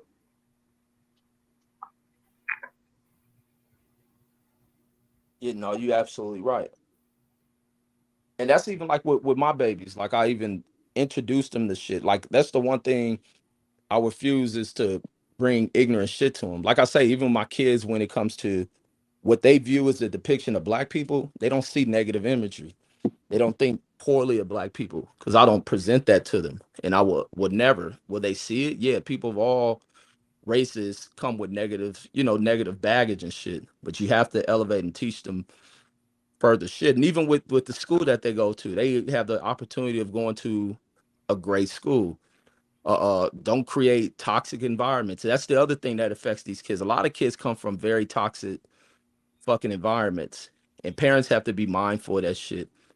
Even when it comes to the issues between the two parents shouldn't be displaying that from the children, because children internalize that shit, and by the time they're away from the presence of the parents, they externalizing it somewhere else. Like I even for people I've seen who go through that shit, and as they get older and they begin to kind of, you know, be able to verbalize like what they were dealing with. A lot of them were dealing with this certain pain and trauma. A lot, and that's once again the adults affecting these young kids. Nothing would destroy kids more than what adults are doing without being mindful, especially adults who may divorce. Like that shit can be very traumatic for a child, and it begins to create these problems. Like parents have to be able to explain that shit of you know, this is going to happen, but don't create the situation. And what's damaging, even with parents that split, where parent is trying to keep a child away from another kid, like that shit is not cool. And that's the one thing I can commend, even with my kids' mom. We ain't together, but we ain't creating that riff of, you can't see, that shit would never work here. But it ain't gonna work without, we don't have to go through drama and that shit, because it's about the kids. You do not destroy them. And that's a lot of what you see with the young kids, is the destruction has occurred sometimes within the house, even before it hits the community. But then you have those same dynamics playing all through the community of so many broken homes and relationships, and these adults always looking for love and abandoning the child and shit. And that shit is wrong. Well, and then one other thing I want to put out there, and I'll be quiet for a little bit, is that at some point we have to redefine what success look like. Does success look like you traveling? Does success look like you having $1 million in the bank? You can have that being a garbage man, driving a truck, being an electrician. That's all possible. It's not going to happen overnight, but the success is possible. And a lot of times we externalize a lot of stuff that we see, where we look at our parents. A lot of them don't own shit. Grandma don't own shit, and we end up not owning shit. And we get started very late in the race, and by the time we finally figure it out, the race almost over. Your working years are almost behind you. You waste a lot of time doing bullshit. It's not how much money you got. It's what you do with the money that you actually fucking have. Because I live a very good life, and I know a lot of people may live a very good life, making as much, if not more than me. And it doesn't take a lot of money. It's just that we're very wasteful with fucking money. We're wasteful with money, and we're very wasteful with time. And time is one thing that you can never get back. You can make more money, but you can't get your fucking time back. And sometimes we invest our time in a lot of bullshit, and it impacts our kids, and they see it, and they start valuing up their time the same way that we do. And you'll see it.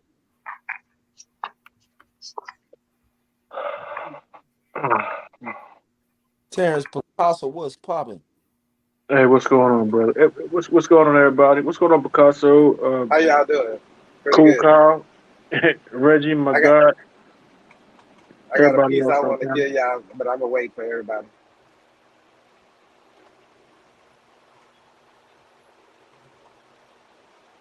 Hey, y'all Well, there? if anybody will say that, man, I'm just gonna go ahead and say, man, hey, look, this thing with the kids need to be protected. Like, okay, like I'm damn near 50 right now. I ain't got no young kids. All my kids are old enough to drink. You know what I'm saying?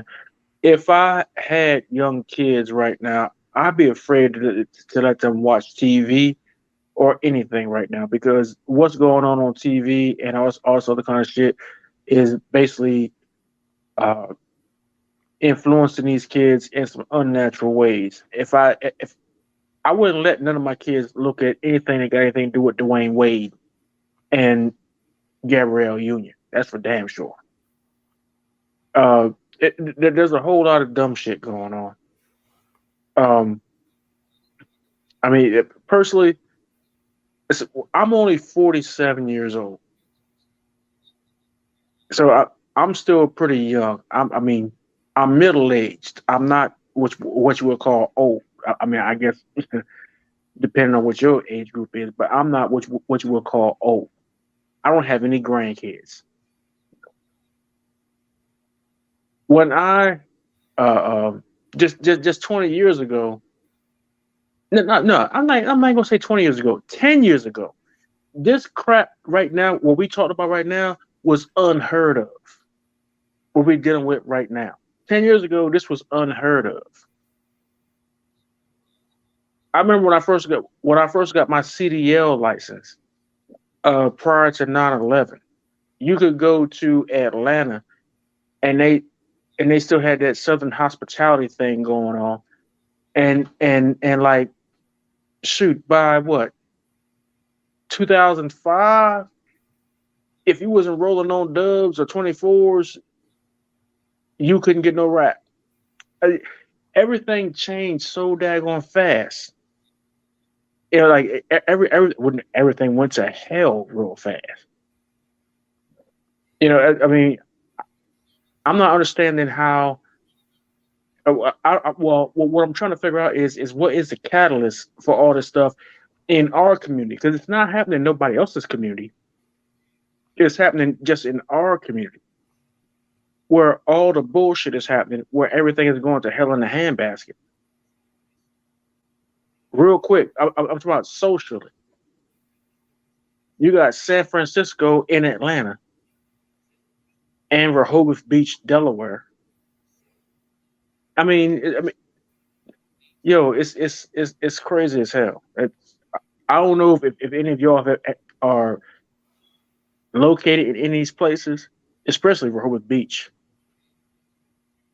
That's only like 40 miles from my house, and that's a place that like, that's a beach I don't even go to. But that's like the East Coast San Francisco.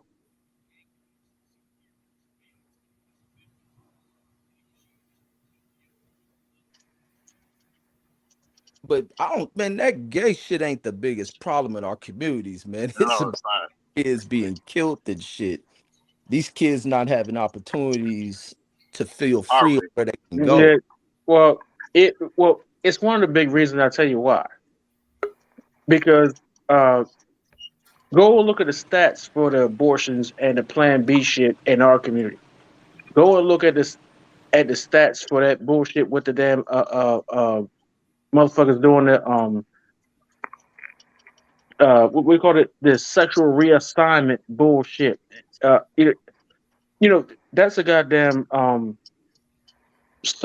a psychological fucking issue, right? Back in the day, that was classified as a sexual. I'm sorry, as a psychological issue, no different than you cutting on yourself. Now, if I'm sitting here, I'm cutting on myself, you would put me in a hospital. But if I go and I pay a doctor to fucking cut on me, then you know what I'm saying, this dude who took the Hippocratic oath, he gets a pass. How the fuck is that? But I mean, I disagree. I lean more towards Reggie. Our issue is a poverty issue. That's all it is. Crime brews out of poverty. That's where you even in communities, you look in those affluent neighborhoods, there's some black people in there, there's some Chinese, it's mixed up. But those communities that are affluent, they don't have they don't have the violence, they don't have the food deserts, they don't have you go to those schools, they're better schools. A lot of those issues that you're having, they don't have that. We're not at a large population in those communities because of poverty, because of the money issue. We don't know how to handle money. It's money problems. So, some of our most brilliant motherfuckers that deal with these mental issues are some of our most brilliant motherfuckers that we need for these issues. You're not. I mean, you're not getting what I'm saying. These people who are suffering from these mental issues I'm talking about are some of our most brilliant motherfuckers that could deal with a lot of this shit. Okay, let me ask you a question that time. If a person has their house paid for, right, versus a person that doesn't have their house paid for, right, is that person going to need more help from the community or less help from the community? How their kids look? Just your house. Forget you being a millionaire. You own a private jet. Fuck all that. You got your house paid for. What's that person and his kid's life look like when that house is paid for at a young age? Explain where you're going with that, because I don't get that, because I got my grandmother's house. I got my grandmother's house that's paid for in a community, and I keep the taxes paid up. But so I don't get where you're going with that. Okay, I say that to say that when you have your house, for most people, most working class people, that house is the biggest asset that they have. You can borrow against your house. That's always going to be an asset. The biggest asset when that person, the mother and the father, somebody died, that's what they fighting over, trying to split it up and trying to sell it. That's the biggest pressure that you have as a middle class person, is paying your mortgage if you have a mortgage. Because if nothing else, when you feel like you got no mortgage, all you got to do is pay those taxes and insurance, and you just living. So now that frees you up to have you get your time back. So now you're not having to work as much because you don't require as much money. If you don't want to, there's no requirement to do that shit. Like it frees up every fucking thing for you not to be financially strapped down like that, where you just got that pressure for two car notes and two car notes and a house and everything that goes with it. Okay. Let me stop it right there. When you pay for your house, and your house is paid for, and you satisfy your agreement with the bank, you become a little bit pissed off because you're paying to the county in order to be able to keep the property that you already paid off, that you supposedly own, that you're trying to keep ownership to, because you have to pay the fucking county that you did not have an agreement with in the first place in order to keep the ownership of said property. So if you don't pay them, they will take your property and sell it to another motherfucker, preferably if you're a black person in a black community, or sell it to a white motherfucker. So it brings on a whole nother set of stress. And the same shit. Are you taking all that money, putting it in your pocket? Out of your budget, you talking like 30-40% of your budget. No. You're feeling like you shouldn't have to pay shit. Here's the thing. As far as property taxes go, you should be paying property taxes based on how much you paying for the house until the house is paid off. A percentage of what the worth of the property is while you're paying for the house until the house is paid off. Once the house is paid off, that should be a wrap. It should be it. And once the house is paid off, that should be it. But Terrence, let me make sure. Let me ask you a question to make sure I understand what you're saying. So you're not saying don't pay your house off. You're just saying the problem of paying taxes. Am I correct? No, I'm saying the problem is the property taxes. The fact that you never actually own the property. Oh, you own the property? Yeah, that's your property. That's not true. It's yours. No, it's not. No, it's not. Don't pay the property taxes on what happened. For the land, that's what it is. You don't own the right. Yeah, you pay taxes no matter what, though, Terrence. If you go to a store and you buy something, you pay taxes. If you order an item on the internet, you pay taxes. You're not getting away for taxes. Hey, stop. My father didn't pay the tax on my grandmother's land. I had to go borrow $5,000 to get my grandmother's land back, and it was paid for. She paid it off before she died. I had to go back. I had to go borrow money to go get my grandmother's house back. So obviously you never own it. That's not true, though. No. It is true. What are you talking about? That's not true. No, Terrence is right. You still got to pay to play. I know. It is true. What are you talking about? You own the house, though. If you didn't own the house, somebody could come and take the house from you. You don't own nothing. Somebody can tell you to leave. If you don't own nothing. You never own nothing. You know what? Matter of fact, you don't own the clothes on your back. Somebody can sue you, and if you ain't got no money, they can take the clothes, the jewelry, and everything that you have in order to be able to pay back to pay whatever the judgment is. You don't own nothing. Matter of fact, they was about to pass a gun buyback law saying that they can buy back your guns at a price that they would set. So if you went and bought a gun that cost you $5,000, they could set a price for $200 and say, we buying your gun back. Oh, hold up. I didn't buy this shit from you. How the hell you setting the goddamn price? But see, that's why I asked you what I asked you, because it sounds like you're saying don't buy your house because you'll never own it. That's the one that I don't want to be put out there. I'm a homeowner, but I know I would never own. I would never. No. I take that back. I'm a disabled, complete and total disabled veteran. I don't pay property tax, so I don't I will never pay property taxes for as long as I live. But when I pass away and my wife passes away, my kids who inherit this house will have to pay property tax. If they don't pay it, they will lose this house. But I personally do not pay property tax because I'm a permanent and total disabled veteran. So there's only certain individuals who have that right. I am one of them. But the land that I own that once belonged to my grandmother, I have to pay property taxes for that land even though I own it. You know why? Because I don't live on it. So they have the right to try to take it from me. Yeah, but we got to learn the laws too, Terrence. If that's the rule, we pay taxes for everything, though, Terrence. I don't even get why you brought that up. You pay taxes. Look, right now I'm in the stock market heavy. My stock market bill that I pay every year to the IRS is thousands, and I can't get away from it. I pay thousands for my house. Now the alternative is not own shit, and I'd rather not take the alternative. There are certain loopholes that minimize the amount that you pay, but you're gonna fucking pay. But you're still gonna have to pay.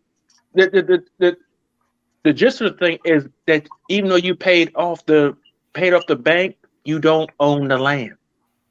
That's not true, Terrence. No, you're still paying for it. Don't pay for it, and they will take it from you. You do not own it. Yeah, the counties have to. If you didn't own it, that means that somebody can walk in your property and say this belongs to me. Anybody can walk over there and say it belongs to me. Don't pay them taxes. Don't pay them taxes. That's a different. That's a different thing. That's the judgment, abatement. That's a whole different. I don't even know where we're going with this one. That's a whole different situation. Okay. I brought up the house thing to say that was the biggest. That's the biggest thing in most people's monthly bills is your house mortgage payment. That's the biggest payment that you have. So if you eliminate that bill and you eliminate that financial problem, you free up a lot of stuff. You can send your kids to private school. You can send your kids to some of these college summer programs where you got them into engineering, you got them into tech, you got them into the sciences. I see where the problem is. Money because it frees up the money. I see what the problem is. You're not free. You still got to pay. No, this ain't no. It's always been written in the rules of the land. Ever since you was captured. Taxes are part of the taxes are part of it. Taxes are part of the land, man. I don't get what y'all going with that, man. Ever since we've been captured, land took, colonized, you ain't been let free. You've been fooled to think that you've been let free, but you haven't, because they got to keep that hold that you're oppressed, but you don't think you are, and that's what how they want you to. The rules to the land, bro. Governments have to operate off the collection. That's part of the economy is for you to be taxed. If you go back to times, white folks pay taxes. Taxes have always been a part of the thing. Facts, that was a big But over here, when you've been colonized, when I say colonized, I'm including everything, the slavery, everything. But when you've been captured, you got people that act like they're not captured because they were born into this. It's the okay, well, let's not complain about generational wealth if we don't want. Well, there's people that's living off of generational wealth right now, and they. Well, let's not. I'm just saying, Picasso. Let's not complain about it. Let they white asses don't. Okay, well, they the ones that make the rules, and we gotta. The law. It's got nothing to do with being oppressed and captive. It's the law of the land. Facts, Reg. Okay, well, the rules are oppressing you because I've had. I went to Massage Envy, right? And a lot of times these ladies, when they massaging you, they talk. And this one lady, white lady, told me, did you know they still got laws in the books that keep black people from doing this, doing that, and specifically for black people? And I said, yeah, I know that. But I'm not going to go around state to state trying to figure it out and all that stuff. I can do something where I'm at. But wait, let me say this about the house too. Now, the house too, what's not being told is that people can, once you pay your house off, you can always go in there like a piggy bank. If it's much that you need to get some money, you can always borrow money against your house. Home equity loan, home equity line of credit, if you get a personal loan, you get a house. If you get anything, because that house is going to be your collateral, which is a bigger piece of collateral that the bank's going to see favorable and give you the lowest interest rate possible. So you're never at a default with the house. Even if you completely wipe out, you ain't got no money, you can either borrow against it or you can do a reverse loan payment where they pay you monthly if you don't trust your goddamn self. So all that stuff where you don't own a house, that's just complete false. That's fine, but the word own, yeah, will be lucky you to pay are their house own. off in our communities. You Bro, we are gotta stop own with the until you become semantics. exempt. Picasso, Come on, we man. gotta stop with the Until semantics. when you become Come on, man. look, when Stop you it, get a man. certain age, then See, you're exempt of see how we taxes, have but these. not the insurance. See, we have these conversations Y'all and we not get y'all into not y'all semantics. thinking It's a up waste to of That's time. not y'all true, thinking man. to the No, y'all thinking to the sky. The sky is not the bro, limit. that's okay. That's cool. You So when Also, black you people won't can't find borrow people no buying money from houses. nothing, don't complain. yeah, but y'all got a different meaning than your other generation. That's cool, bro. At the end of the day, that's cool. So when people sell grandma's house and then they gentrify the neighborhood, don't be running around here complaining because that's what black people do. Yep. They do all this complaining afterwards. They done But sold this is not grandma's house. complaining. She This had trying to 3 get an houses. understanding of Well, what we mean by own okay, forget it. Just let that and go. bought and paid Can you for. can you use the property as an asset? Because you can't use your apartment as one. It's part of the economy to do that. That's the only way you can Right. survive over here is to That's what keep he's moving, saying. That's keep Pittsburgh's spending. only point. Now Picasso, you that's see, I Pittsburgh's only. understand what he's talking about. Now, what I'm That's trying to say is that we got different meanings. Different generations listen, have different meanings. Picasso. If we jump into every meaning, we're gonna You be haven't running said around with that you these words understood what all I was night. saying. I understand We what you're saying. clarified that I understood the other person here, which I said, Picasso, yeah. you won't find Picasso. You will not find 10 people that paid their house off that say that they have a regret of paying their house off. You will not do it, especially in our community. They'll be running around telling you what the deed, telling you what they got. That's not true. That's not the absolutely point. true, That's because not it's the an point that asset. Terrence was making to you guys. Terrence was making the point that you always gonna owe something. Period. If you live in this country. I originally brought up that if you pay the house off, your household is gonna have more income to do other things with it. That's your biggest bill of your budget. He started out this whole thing about you not paying your taxes. I heard the whole conversation. You're right. He's right.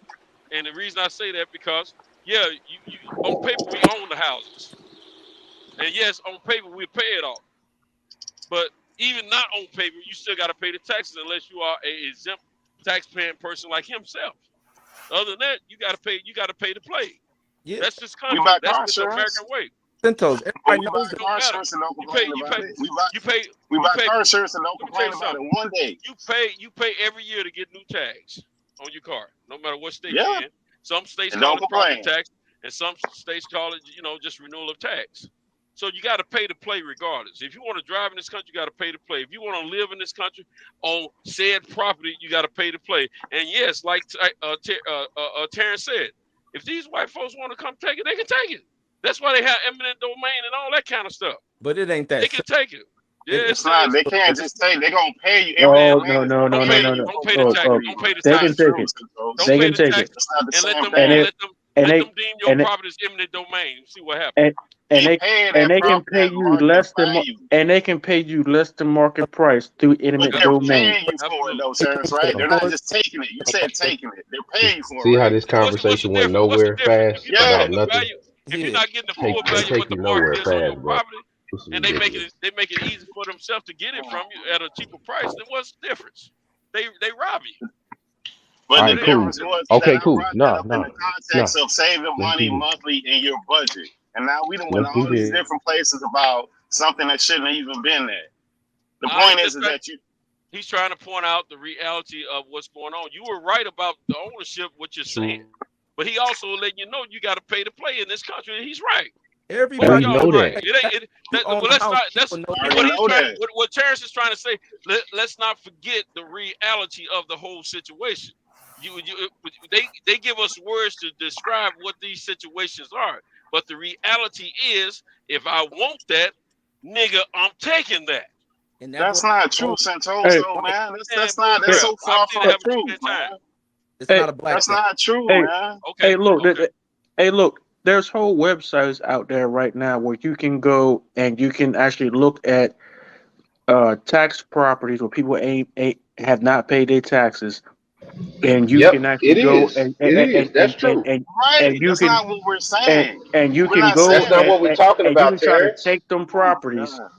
You know what Oh, I'm saying? Or whatever. So Terrence just trying to. it's a thing. He's just trying to say keep it in proper perspective. Whatever we telling the audience, We just was keep it in never proper talking about perspective. That's all property. he's saying. He ain't saying you wrong. He just saying keep it in We proper were never talking perspective. about properties to Y'all, begin We with. y'all, don't y'all, have to Jump be, from y'all trying to say he's bro. taking it somewhere else. He ain't taking it nowhere. He just No, taking. He I'm just what telling done. the what truth. Pittsburgh is point. I'm going It's a on mute. waste of time. It's a waste of time to jump through those hoops when he's talking about what we can own. Just because you use a word own, don't mean we have to jump through the minutia of what the word actually means per se. Because you really don't own it because of property taxes for the rest of your life. We understand that, bro. But if we don't even own that, what say so do we have at the county or do we have in our school districts or anywhere?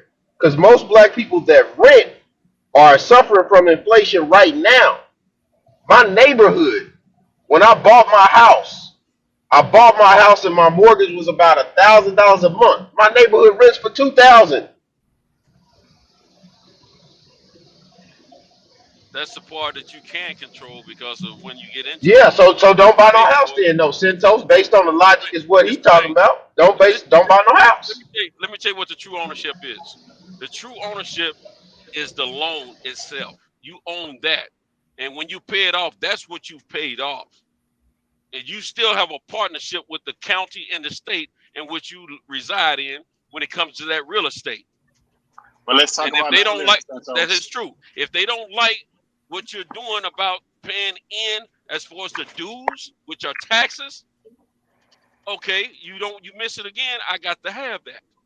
That's part Okay, of the but rule. let's go on the That's what it alternative. is. You don't own the house. You pay rent. Up That on the shit roof. goes up every year annually at a 7 to 9% clip. I'm not disputing that, bro. No, but we got to go. to Since we telling all this, we got to get on this side of it now. Well, Let's talk go to the about it. rent side. Better. When rent is going up at least 9%, some years 20 and 30%.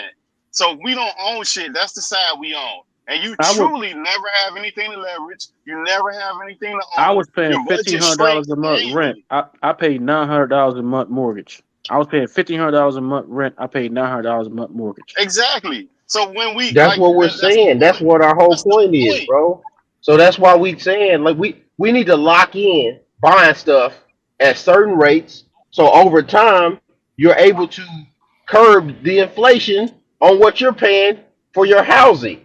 That's part of your budget. Like we can't get this idea that all because you may not end up owning it in 20 years because of taxes. Well, guess what we can also do, Terrence Bailey? We can go play the tax game as a group. We can go buy the tax foreclosure houses as a group. Yeah, but but now okay, hold on, Pittsburgh. Hold on, Pittsburgh. Let him get it out. Here goes another excuse. Go ahead, Terrence. No. But now I'm trying to sell this house and buy something bigger, and I can't because the way that the shit is right now, where they have upped the interest rate and the post pandemic, goddamn. Well, no, their excuse saying that the materials cost more money, which myself, I'm a part-time truck driver. And I see a lot of these drivers out here hauling this lumber, this composite materials, and stuff like that. You know, there ain't no goddamn shortage. These damn trucks is out here are goddamn rolling.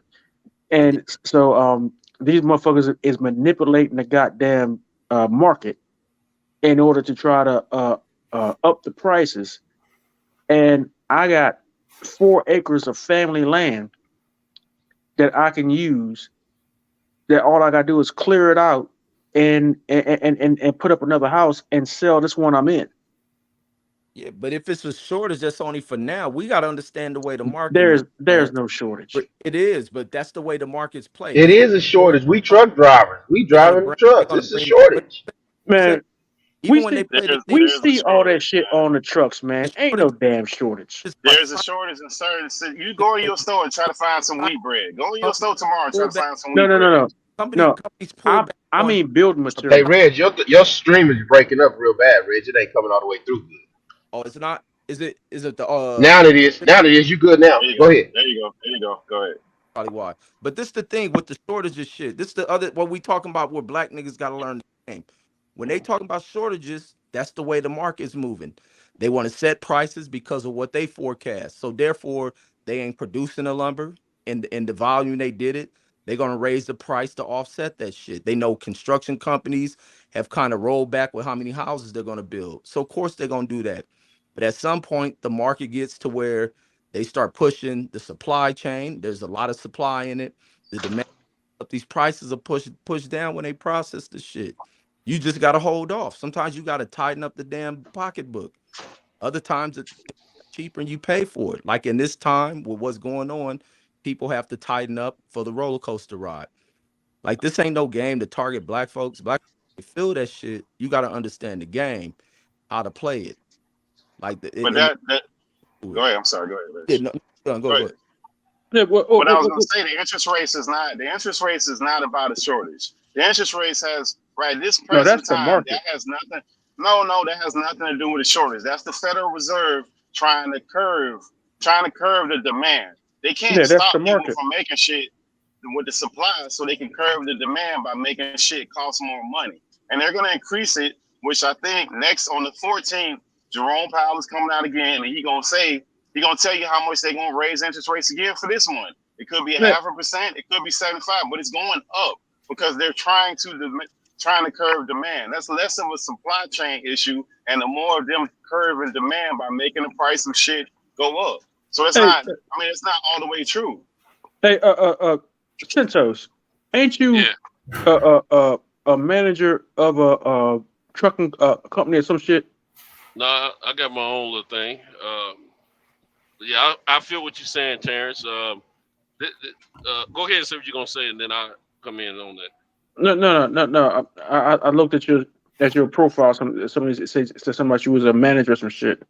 So you talking on Facebook? Yeah, I got GM. I title myself as a GM of my company, but that's just for them white folks. You know what I'm saying? Because they don't want to let us in the door all the time. Hey, Terrence, he the side nigga CEO, bro. He the side nigga CEO.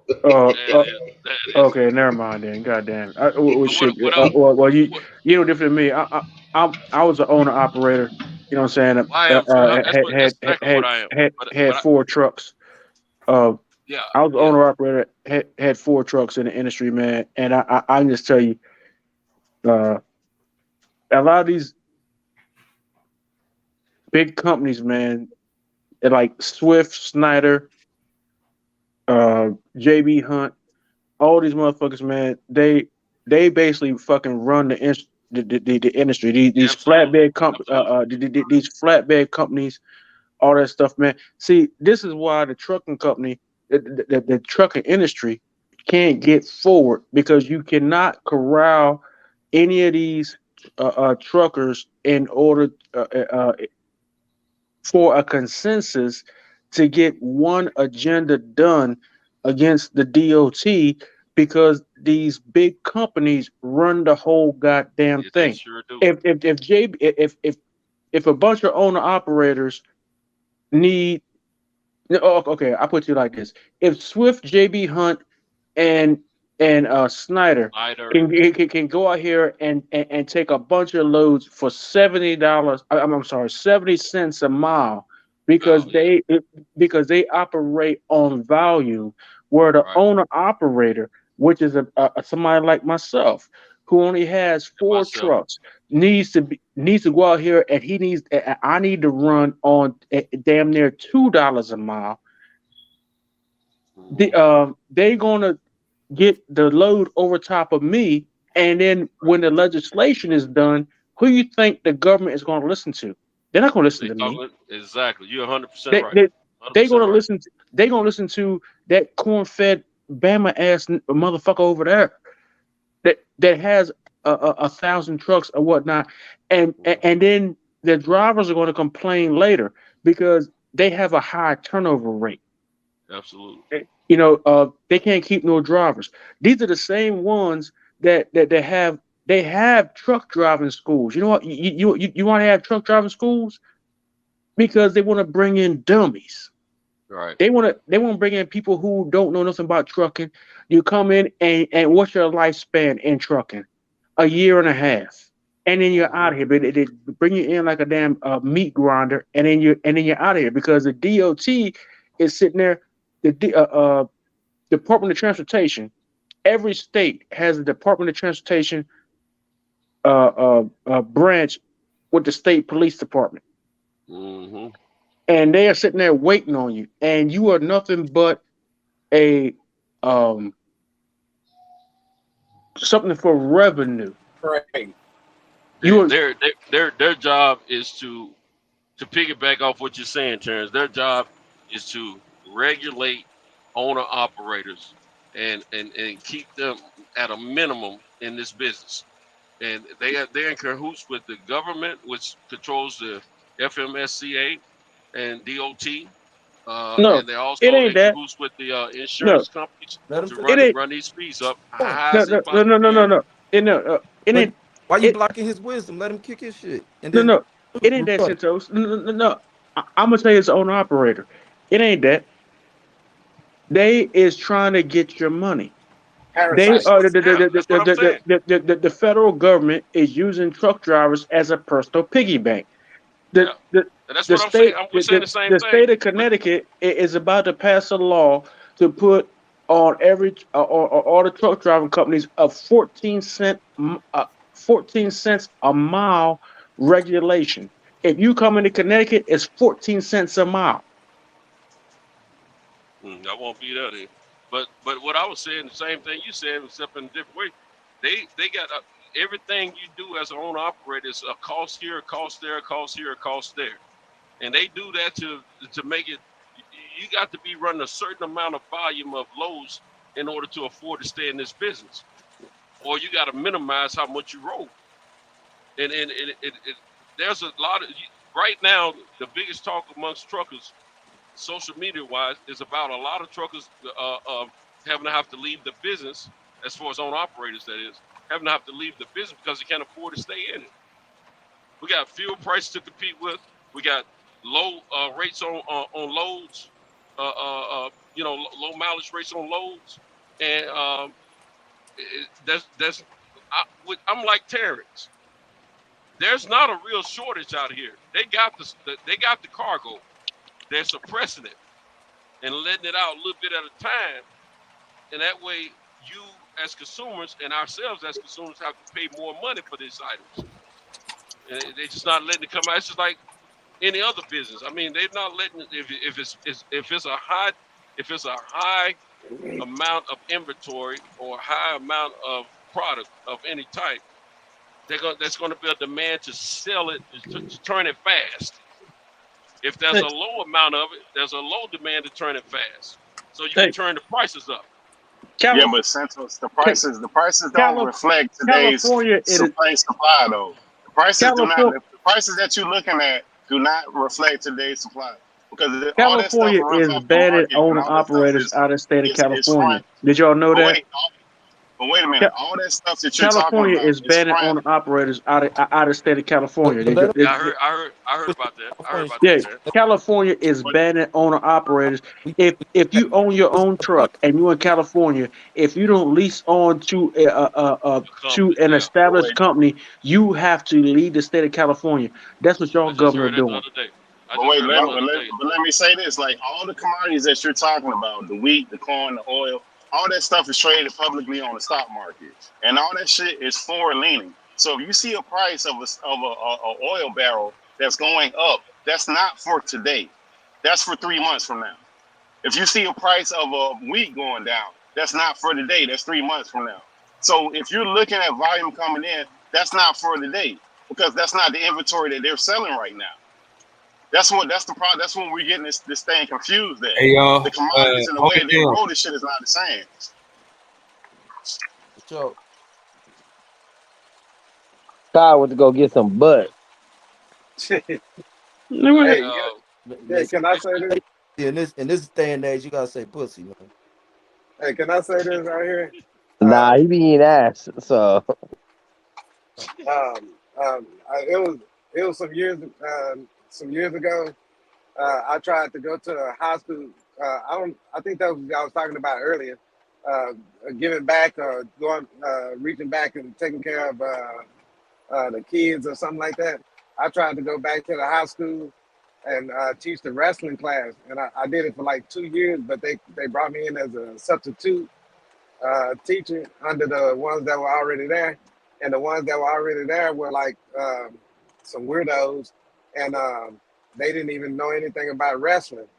But what I did, when I was doing the jujitsu and stuff, I was learning from people that was in the MMA or coming out of college with wrestling under their belt, and so I had my jujitsu has got a wrestling base to it. So I that's what made me feel like I was qualified to go in there and do that, which I turned out to be qualified for it, but they didn't bring me in the right way. They just say all you had to do is come up here, but I had to go through the Dallas Independent School District company or whatever, head office, and put in a thing so I can go through there with paperwork, and they were gonna pick where I went.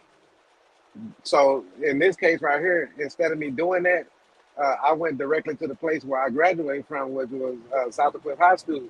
Same place I said, like Dennis Rodman came out of, and some more other celebrities came out of too. But when I got there, I started teaching the class and everything, and there was a bunch of weirdo kids in there doing a bunch of weirdo stuff. And I found out that the school was the whole school was kind of weird by this time. When I went, it was in the 80s, and I was done at 90, right? But when at the time that I was up there teaching it, which was a few years ago, man, them kids was buck wild up in there, and the teachers, they all knew it, right? They was filming each other, doing weirdo gay stuff all up in the schools and putting it on YouTube and all kind of stuff like that, right? And the thing about it was, when I was teaching the class, this one little girl, it was this was weird though. The only girl in there that had a light complexion, right, was sitting in the side over there. And while I'm teaching, I'm standing up in the middle of the floor giving some instructions. And I had one student come up to do a demonstration to show everybody that's sitting around with the two teachers behind me, right? This little girl, out of the whole class, just say, "Why are you looking at me?" And I looked over at her and I said, "What?" She said, "Why are you staring at me?" And I said, "Am I staring at you? Well, I'm sorry, because I'm looking around the whole class, and I'm looking at everybody when I'm demonstrating something in the middle of the floor." I said, "So, ma'am, I'm not staring at your ass."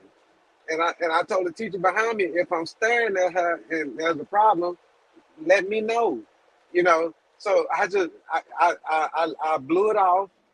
Later on, I came back up to the school on another day, and I saw the girl sitting in another girl's lap, right? So I figured, okay, something wrong. That girl right there, she's bisexual or something like that, right? I left all that alone. But bottom line is, I have people that do work in the school system that drive buses and stuff like that, and they told me, "Man, you better get out of there. You better get out of there, because what they're gonna do is they're gonna blame you for something and get you set up and took out of there to jail, handcuffed." And I said, "You know what? You're right. I left there then." So I did like 2 years in there trying to help the students. But come to find out, I was at the gym in the sauna, and this guy told me he worked in the system too. And he said, "Man, when I tried to, I saw how things were going, and I tried to help some people. I went out of my way to try to help some kids and stuff and talk to their parents and stuff." And he said, "Man, there's some people came to me and they told me."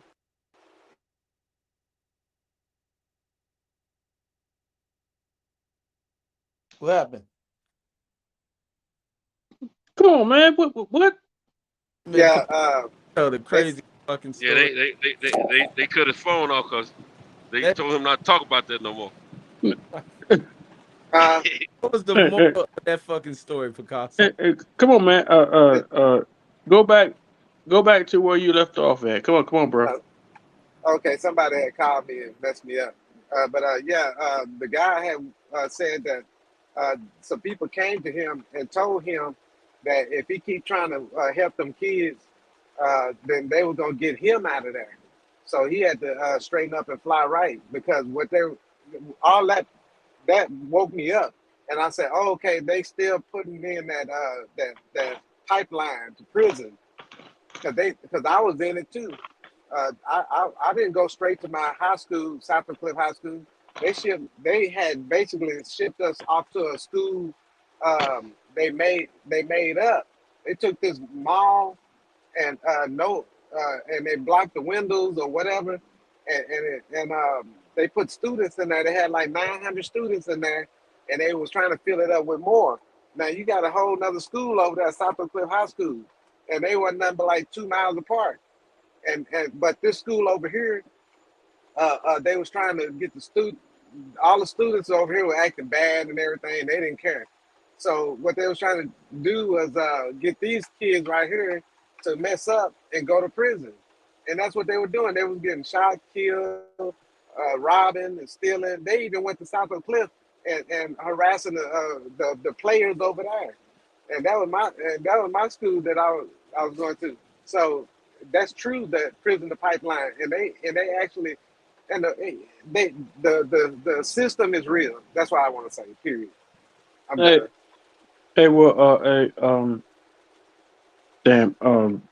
Picasso. I fucked with. Didn't say the real name. Picasso. Let's talk offline, and I got the whole thing you was saying, man. It gave me a vision for a project, and shit. I got some shit for Reggie too. Only issue with Reggie, man, is Reggie on the West Coast, and Reggie a single father, and I know damn well Reggie ain't gonna relocate.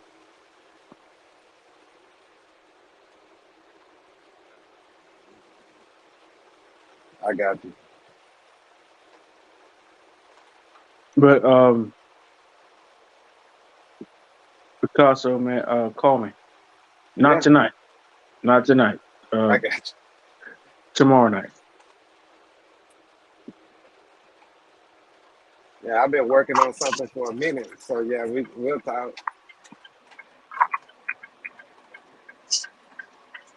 Yeah, but I had to get that in because I knew y'all was talking about the students. I mean, going. Yeah, but I mean, originally before we got sidetracked, we was talking about. Well, I was talking about income and monthly income and how we got this house stuff down. Just that one thing went up tremendously for our households, man. I don't even know how we got into all this other stuff, and we trying to. I don't even know what's going on with this other stuff. Hey, look, man. I mean, it's okay though. I got to bounce, man. Yeah. I appreciate all y'all, man. I got to bounce, y'all. I appreciate y'all, man. Love all y'all brothers, man. All right, be easy. Back to you. Salute. Peace. Hey, but yeah, and this economy is already designed for certain things. But I don't want to repeat what I said earlier because y'all got offended by me saying that we've been captured, colonized, and all that stuff. So we're under a system, a government, and that's just what it is. So you got to pay those taxes to play in the game. You got to pay the insurance to stay covered. The problem with that whole conversation, we was getting away from the fact that stuff that we can actually do, we can't change the tax system. We can't change the what happened in the past, but we can pay our mortgages off. Like to me, that's a giant distraction. Shit. No, I'm not saying you personally. I'm just saying the whole conversation. Yes, we were talking about solutions, and we kind of got sidetracked for whatever reason into this conversation. That's pretty much what happened. I mean, everybody got their opinion to it, but we all were just talking about what we could do right now. We kind of got sidetracked into some other stuff. And this is the thing, for a long time, so, before we started conversation on here, it's been a while back when, especially around that time when DB was coming in here. I've always said um, everybody in here got coming from a different perspective, but we're all saying the same thing. It's just a matter of everybody agreeing to disagree or agree, you know, because you're saying the same thing. You're just coming from a different No, direction. no, we weren't saying the same thing. He was saying that we never owned the house, and that's not true. That's not what I was agreeing with. And he was stating that the fact of the taxes when you have to pay taxes no matter what. So I didn't even get where that was coming from. Like, you have to pay taxes. You're not getting away from taxes. Even let's say you're not working and you start trading in the stock market and you got no income coming in and you start making money on stocks. You now owe the company, owe the United States government capital gains tax, depending on when you sell that stock. So the tax thing, you're not getting away from it. You can minimize it, but I don't even get where that argument goes because you're not getting away from it. You know Like, what we can only do what we though? can do realistically. You know what I got to do in that case? When you say what you say, I got to agree with you that, okay, yeah, to be in that system that we're in, you have to pay to play. And when and from your perspective, you're an owner as long as you pay, right? No, that's not what I was saying, Picasso. What I'm saying is that you, first of all, you lock in your mortgage payment, right? So if you get a You got to 30, pay or it. let's say you get a 40, let's say you get a 40-year mortgage payment, right? The most ridiculous loan you can get is 40 years. Let's say you get 40 years, and it's locked in at $1,000. The maximum you're gonna pay is $1,000 a month. Whereas if you pay rent, that shit's going up every fucking month for the entirety of you staying at that place. And if you move to another place, you're gonna pay more because inflation sets those prices, and it's gonna keep going up. It doesn't regress. It only progresses up, or it might be stagnant for a year or two, but it's gonna keep going up.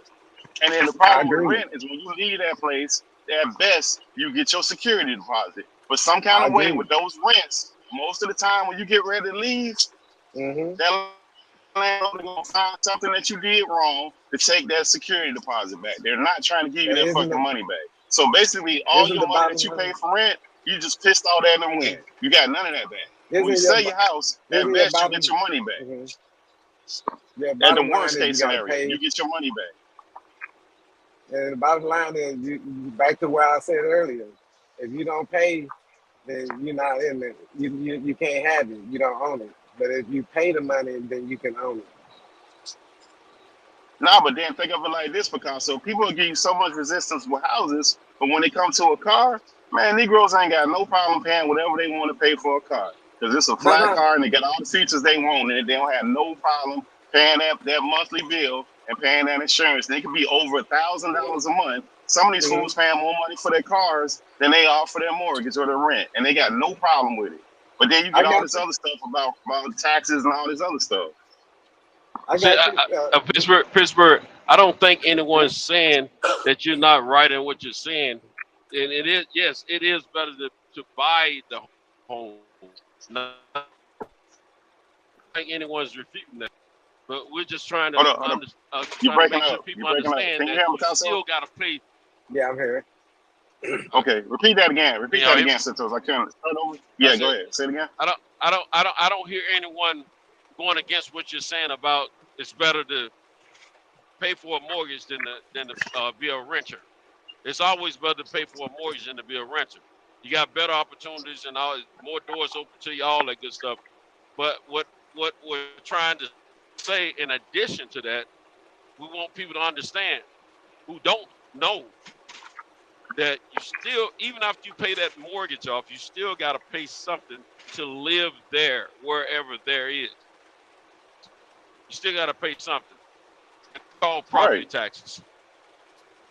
That's just the name of the game. That's the way it works. So it comes a time where you can't fulfill the payment of those property taxes.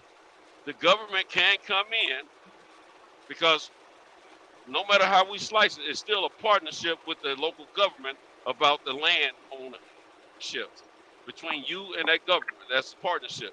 If you don't pay those taxes those said taxes that they say you have to pay on a year-to-year basis, they can default you and take that property and But that's put it not up for true. sale. If you outright own that property, What's since not so true you can about that? always borrow against that property. So then, if you owe I'm not taxes, saying, whatever the case may be, I'm not saying you you can't. shouldn't have I'm that not saying you problem. can't, but That's a problem that you shouldn't have. let me tell you, this is the thing. We got a lot of people in this country that have lost their property to tax, not being able to pay the taxes on it. Of course. Properties that they have not paid, they have not had to pay a mortgage on for years. So that's what we understand that you can sell it, you can take a loan against all that kind of stuff. But some people don't get into doing that. You see what I'm saying?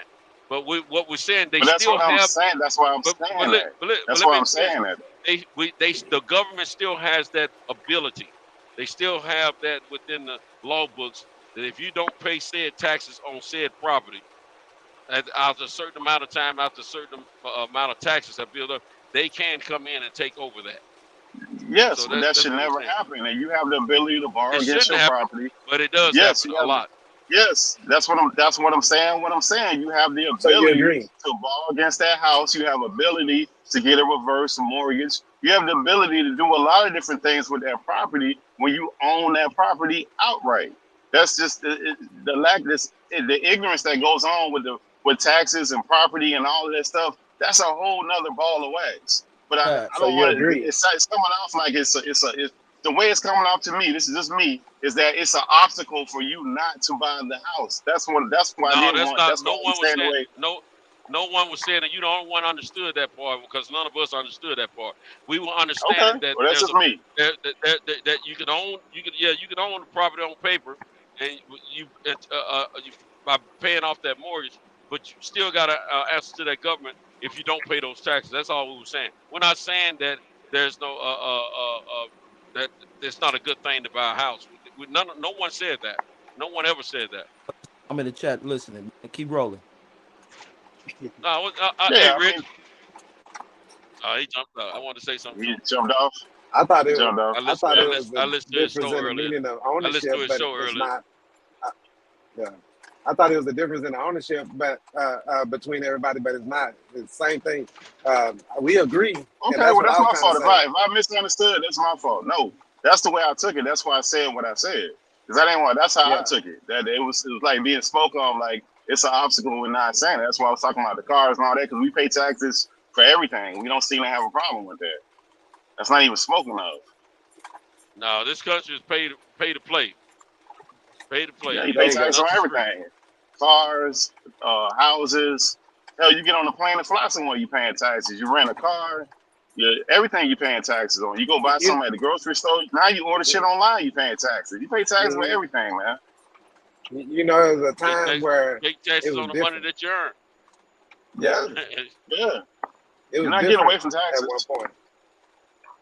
It was different at one point. Everything was put together to work. You know, like a well all built machine. You know what I mean?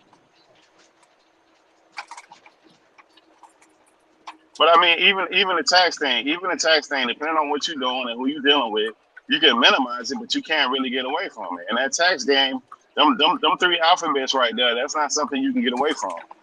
It ain't even nothing Yeah. that you want to play around with because they got all kind of power to do all kind of crazy things when it comes to you and separating you from your money or separating you away from you from your freedom. So you don't even really want to play that game with them people because you're not gonna win. How did all that get started? That goes That's back Congress. before this country. It started before this country was civilized. Yeah. Yeah, a lot of those institutions that's been built and that money and the system that they have. Because remember that the Fed and the IRS, those are all private institutions. They're not per se arms of the government with their government employees.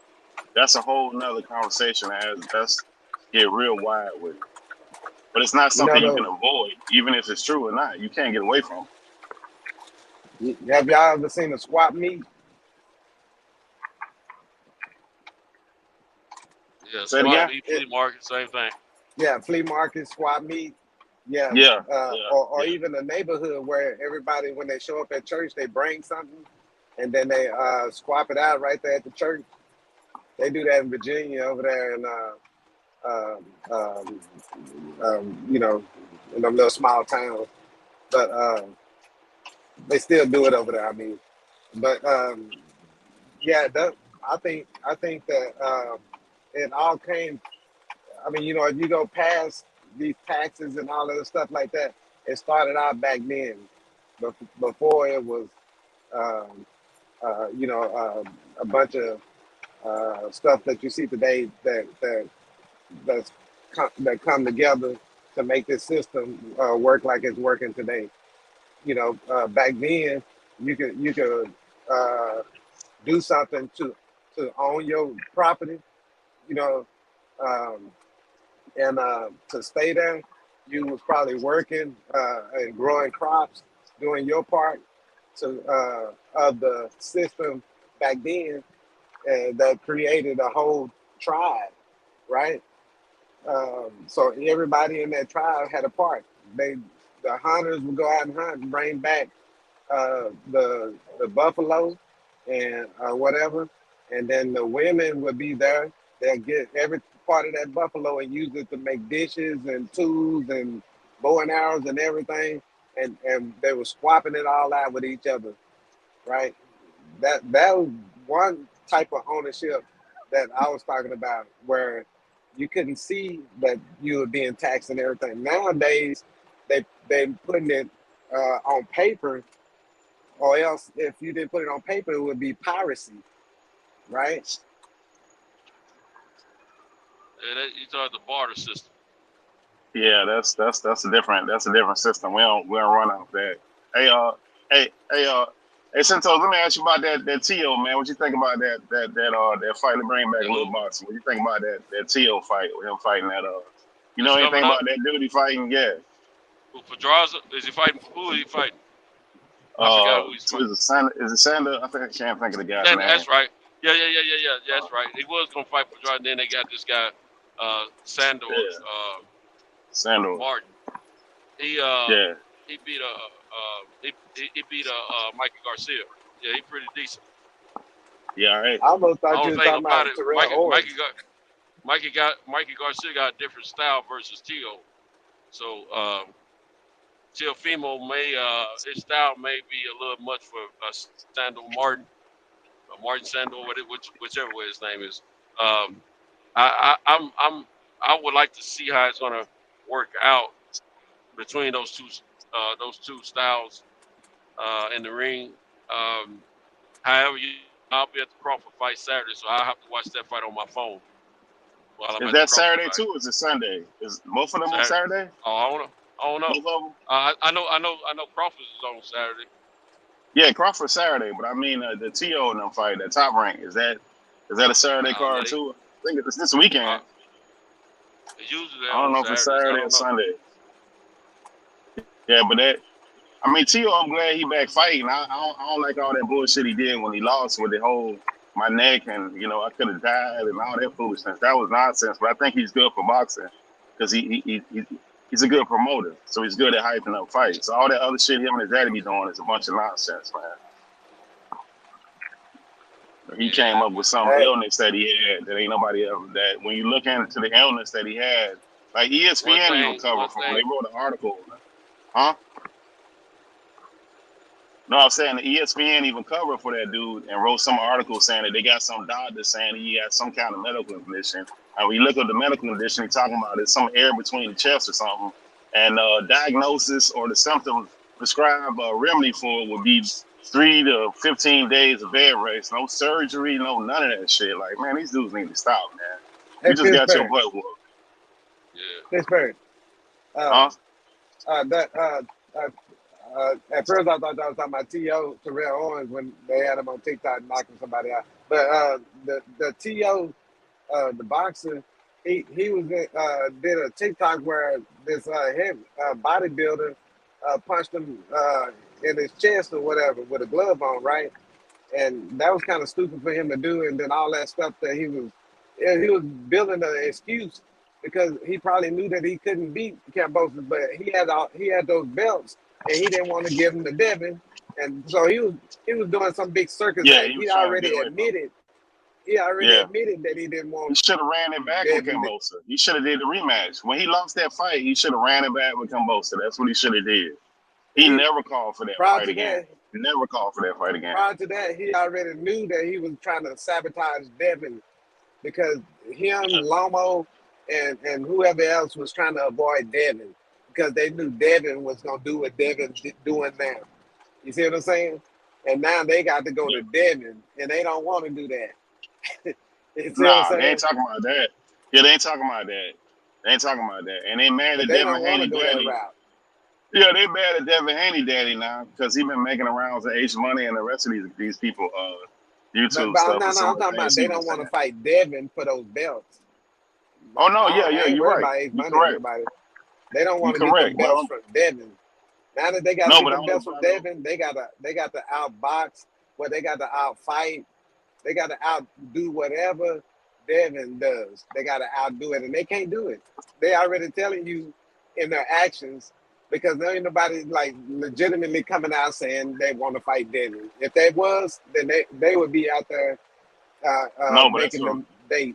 making a date for Yeah, it. Yeah. you're right. That's why they only talking about his dad. Ain't nobody saying let's fight. They talking about his dad and what his dad is saying. They ain't talking about let's fight. And Kambosa and Tio never wanted that fight again. He still ain't called. He never wanted to rematch that fight. So I mean, I lost a little bit of respect for. I lost a lot of respect for him when he run that bag and he came out with this whole "I was about to die" thing.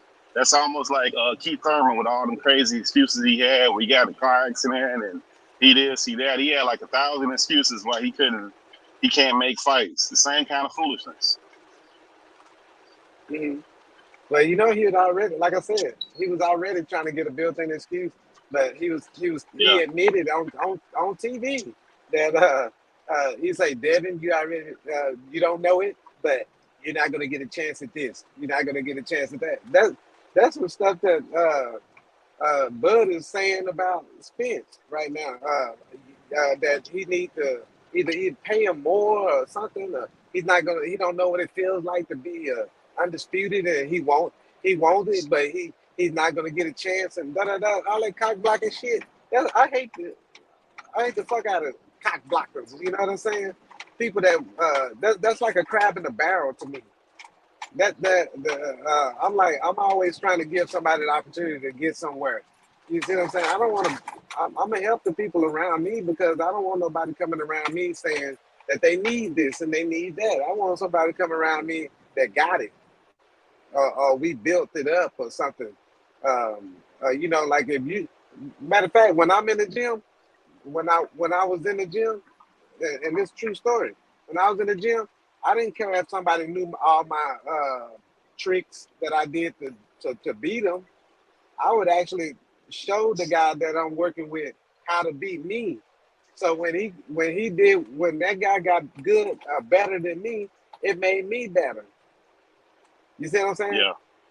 Yeah. I And mean, I know I don't give out my identity and all that stuff like that, but I was a decent grappling person, right? You know, like real decent, and I competed, in and out the country.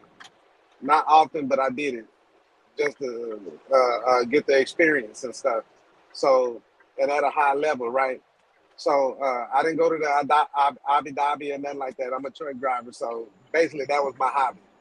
And the thing is that I did it enough to consider myself to be a competitor. And and the thing is that um, I'm not gonna sit up and cock block people. I'm here to help people. You see what I'm saying?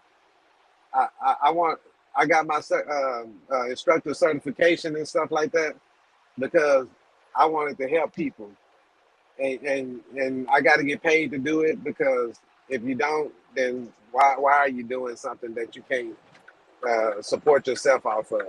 So, but yeah, it's and my passion to help people. yeah, and then Philip H. Yeah, I mean, Tio, didn't he have some other stuff going on before he had that fight with Kambosa where he was a Triller and he had a bunch of drama with that because it was during COVID and that whole thing with him with his opponents, like it was a lot of stuff. Tio always got some drama going on. A lot of stuff going on. A lot of it's unnecessary.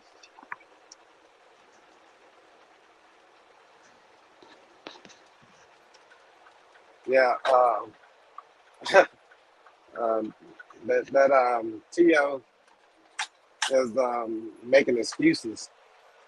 I don't dislike the guy personally. I just know that the way he was moving, the way they was trying to play the checkers game or whatever with Devin Haney, and plus like the Ryan Garcia deal, they do all this cloud chase.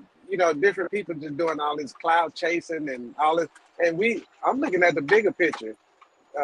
You see people name dropping or whatever, and before they have a match with somebody else, and that's just to get people to come look, notice them because they called out somebody that they're not even trying to fight. They call out the boogeyman, and but that's Tio. Because remember, he met with Dev and said, "Oh, if it makes sense, we gonna fight." And then he wouldn't. That whole Cambosa thing that just jumped out of nowhere. That jumped out of nowhere because originally he agreed to fight Devin. Remember, Tio jumped out of nowhere when Lomo had a belt. Yeah. Remember, Lomo was supposed to fight Devin, and it was like, who's gonna get a chance to fight Lomo? And Tio popped up. Like, what? So then all of a sudden Cambosa popped up after Tio got the belt. And then but Cambosa, he came straight at Devin went, they talked with Cambosa after he got it from Tio, or was it before he got it from Tio? And I like Cambosa though. I'll tell you what I like about Cambosa. Cambosa made an agreement to fight Devin and he fought and he lost. He ain't made no excuses about the shit. He ain't do none of that. Twice. And then when he twice he lost, and twice that man didn't have no excuses and the utmost respect for that man. He didn't make no. My neck was about to explode, and I had air in my chest, and 2 doctors said I was gonna lose. None of that crazy stuff. So you got to have nothing but respect for that guy. And he did it in his home stadium where he lost, so that had to hurt. Yeah, I think it was his choice to make the fight, but his people behind him were trying to give him the money, so that when he did make his choice, he wasn't gonna leave the table empty-handed. But they had to strip Devin of a lot of money to make it worth Cambosa's time. They didn't want him fighting Devin. They wanted him to take another fight to get some of that money. They didn't want him to jump straight into that Devin fight. That's not what they wanted. But he had already agreed to fight Devin, so he honored that. So you can't do nothing but respect that man that he did that. Because and it's a lot of people, like you said, saying shit, and they really don't want those fights. They just talking. Because Ryan Garcia call out somebody every 6 months and never fight nobody for whatever reason. Yeah. And you know what? Those fighters, when I see them in the ring, they, like a lot of people that were saying, probably said that it was that Devin made the fight look easy. Man, when you look at the fight, I admire boxing because of the part that they say that, like the science part of it. It's the technical part of it to me. And the basics. And then after the basics, you got this deal where you put your own signature on what you do, right? When you in the ring. So when the way I see punches missing, when they missing your head and you're making the person miss and drawing them in and trapping them and all that good stuff, and countering them, stuff like that. You at an older age, you're like, damn. You got to put in. You're gonna get touched up, but if you know what you're doing, you can stay in the pocket. You can work around people and understand. And outside looking in, you can understand how that person is doing what they're doing. And I saw if some people might look at that Devin and Kambosos fight like, oh, they was just swinging on each other and barely missing and hugging and all this other whatever. They when you in that pocket right there, you working with angles. Your coach, whatever your coach taught you, and put in your muscle memory. You working with angles. You working with distance, even if it's like a inch or half an inch. You when you hugged up against somebody and there's no space right there, that's when it's still space compared to a person that understands space and positioning and all that good stuff. We lost Pittsburgh.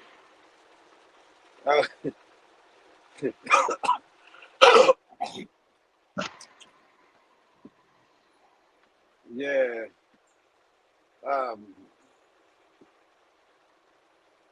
Yeah, Pittsburgh Steelers. Man, you know what? I can't forget the Pittsburgh Steelers and the Cowboys back in I think it was 1970, early 1970s. I remember my mom and my auntie, they used to be jumping up and down on the in front of the TV, looking at the game. It was just that exciting back then. And I remember, the Roger Staubach and Terry Bradshaw and stuff. I told you, Roger Staubach told me to pass, right? Nah, I ain't never heard it. Back in '92, I was in the military taking that medical specialist course and at Camp Mabry in Austin, and this I think it was like a big Indian guy, like The Rock or somebody. He was a weightlifter in the military, and he asked me, he said, "Say, man, you want to go to the gym?" And then I was like, "Yeah, I go to the gym," because I looked like I was working out too, which I did, but not like a bodybuilder. So I went, and the dude was like, "Hey, they got the Raiders is playing the Cowboys in the scrimmage or whatever you want to call that." And he's like, so I went, and then just so happened we were standing out there by the you can see Emmitt Smith, this guy named Eric Williams, was a cornerback, I think, or wide receiver or cornerback. And you had the Michael Irvin and everybody out there, and Roger Staubach came to that gate, because that's where all the people were just standing.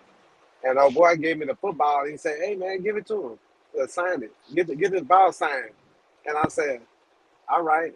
I took it over there to Roger Staubach and I gave him the ball because he was with his hands out. So I gave him the ball. And then after he signed it, guess what he did? He dropped back. And I was like, "Oh, you want me to go catch the ball? Okay." And I said from Roger Staubach, if I was to drop the ball, I'd look like the biggest dummy in the world. You understand where I'm coming from? Because I played football too, and I played cornerback and linebacker. So I caught the ball, but I held that joker with both hands. Because if I'd have dropped it, we would have to do a do-over until I caught it. But yeah, I caught it on the first catch and gave old boy his ball back, signed by Roger Staubach. Yeah, I used to love when Pittsburgh used to beat up on y'all Cowboys. I love it. Oh yeah. And you know what the ironic thing about that too? I played for the Oak Cliff Steelers. the little league team from 9 years old to 11 years old. The only reason why I got kicked off the team because I was fighting. And they literally, the coach whooped me with a belt, right? That ticked my mom off. My mom say, he ain't gonna play on your team. He ain't gonna ever play on your team. Don't you ever put your hands on my son.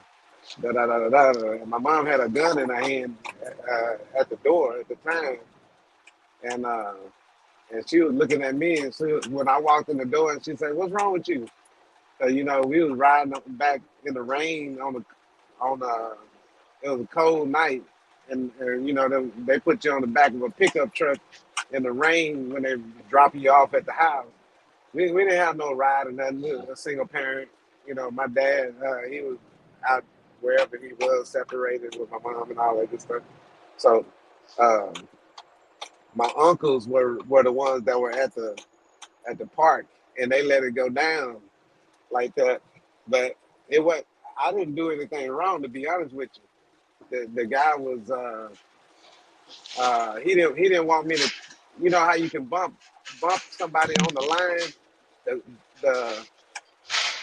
You can bump the wide receiver on the line. You can check him basically, right? You can check him at the line when the ball snaps. So when I checked him, I would check him hard, and he was like, "Say, man, you ain't got to hit me," And I was like, "Hey, man, I'm gonna keep checking your ass every time, cause you ain't finna outrun me. You ain't finna, you know what I'm saying? You ain't finna catch the ball on me. You ain't finna do none of that shit. We gonna check you at the line right here." So I kept checking him. He got mad and just got in my face and just say, basically it was a standoff for about a second before I just started catching him in the face and like grab his cage and start, going in my knuckles in between the cage and then start palming his helmet. And then when he hit the ground, I just start stomping him, right? So it looked real bad. You think? So the coaches was like, "God damn," So they one coach decided he want to whoop me with the belt and everything. That was my punishment, they say. But afterwards, he came by the house. By this time, I'm 20 some years old, and he tells my mom. Nah, he tells me that the reason why he whooped me was because Oh yeah, you told me about that. he felt bad about it. Yeah, and he said he was messing with the boy's mama. You told me. I remember you telling me about that. Yeah. Coach was getting him a little bit of that jiggle fun. But you know what though? You remember me telling you that the same dude that I beat up, he was in the news. You could probably look it up. In Oak Cliff, he shot his baby mama and the babies or whatever in the car in the drive-through. He chased her down somewhere and then for real shot the whole car up or whatever within minutes. You think when you stumped him in the head when he was on the ground, it kind of gave him some trauma or something that made him go whoop that woman? I probably didn't stop him good enough. You know what I'm saying? I probably didn't rearrange stuff where he gave him a little brain flaw where he made him not think clearly on some stuff, and that might have caused him to stomp out, man. The PSTD, PTS, whatever you want to call it. CTE. I don't even post-traumatic syndrome. No, I'm talking, see, football players and boxers, they get that CTE. They won't know until they die, though. Man. Yeah, I see what you're saying. You know what? I kept thinking that shit affected me at one point because I used to get, in football, that's all you did was the dramatic part about football is the helmet clacking like Rams, Mm-hmm. and when you heard that, you was like, God damn, they out there hitting, Mm-hmm. Mm-hmm. but we didn't know we was fucking ourselves up. Right. Right. That part. Yeah, I remember my brother was fighting this one dude. We like I said, we had to get in the back of a pickup truck when we got took home. So Yeah. I'm on the back of the pickup truck. We beating on it, making the music, and like boom, boom, boom, boom, Yeah. boom. Okay, we doing that shit here and there. Y'all On the back. trying to do like that show they televised these guys in a boys' home, a detention center called St. Charles back in the day. And, a St. Charles. A St. Yeah, you know how them shows Well, you know like what? that. I think everybody did that. When we were in our age group and back in those days, we riding along in the back of a vehicle or something, we going somewhere, or we just sitting around somewhere, and we started making, we were creative back then, like these kids of today. We started making beats, coming up with songs, chants, and stuff like that. Next thing you know, we saying it all the time. Just like that New Jack City, they start out with somebody doing the humming or whatever, and they all singing a cappella. Yeah. How do you want to call it? Yeah, I think that was Riff, wasn't it? No, that wasn't Riff. I forget what group that was. That was Riff and that was singing in Lean On Me. But I think in New Jack City, I think that was the guys under Gerald Levert. What's the name of his group? What's the name of that group he had? Men of something. I forget the name. I can name off some groups, but were they from Ohio? Yeah. Ohio players. I'm trying to think of the name of it. God, yeah, I can't. They got a song. It's written all over your face. No, let's see. It's written all over it's written all your face. over your face. You don't have to say a word. You smile, you smile, you smile, you smile for me. Yeah, Gerald Levert used to produce them, write and produce them. His the daddy Levert. Gerald. I mean Eddie Levert. Eddie Levert. Yeah, after both his sons passed, man. Ain't that something, man? He lost both his sons, man. Him and his wife. It's amazing. They must have had sickle cell or something like that. Sickle cell trait. What it was. I can't remember what it was that took him out. Because Sean, who was the youngest, he died not long after Gerald Levert, maybe a year and a half. Right. Not very long. I think he was in jail when he died. I think if I got the story right, I think he was laying in the holding cell, and they went at all he did was actually doing a few weeks or days or whatever, and they went in and checked on when he was dead. Yeah, I didn't even know that. Yeah, I think that's what I heard. I don't know if that's true or not, but I think that's what I heard. I thought they were just, successful and peaking out in their careers, and bam. Mm-hmm. Gerald was getting to that bag though, because he was writing and producing a lot of music for a lot of people. Mm-hmm. He even wrote some songs for the OJs, his daddy's group. OJs, there you go. Yeah. You already had the name in your head. Well, that's the daddy's group, but that was a group for that Levert. Levert himself was producing and promoting. You talking about the group that the daddy was in? No, the daddy was in the OJs. Oh, you talking about LSG? No, not LSG. That's the one Levert, Keith Sweat, and Johnny Gill. The boy that was with Johnny Gill. That was LSG, but he had a group. I'll figure it out. It'll come to me. He had a group. Let's see if I can look it up. He had a group himself that he was producing and promoting. Yeah, when I was talking about beating on the truck and all that stuff, making the music and everything, I think I don't know why the guy got into it with my older brother, right? But my older brother, I was always I'm smaller than my older brother, but he like a brawler, right? And so he's out there standing up with old boy. Rude Boys. Rude Boys. That's Rude the name of Boy. the group. Yeah. Oh, okay. I didn't even know that. I know the name, but I didn't know that they were the ones that. Yeah. I think they did a New Jack City deal. I think they was the ones singing in the beginning of New Jack City, Yeah. if I remember correct.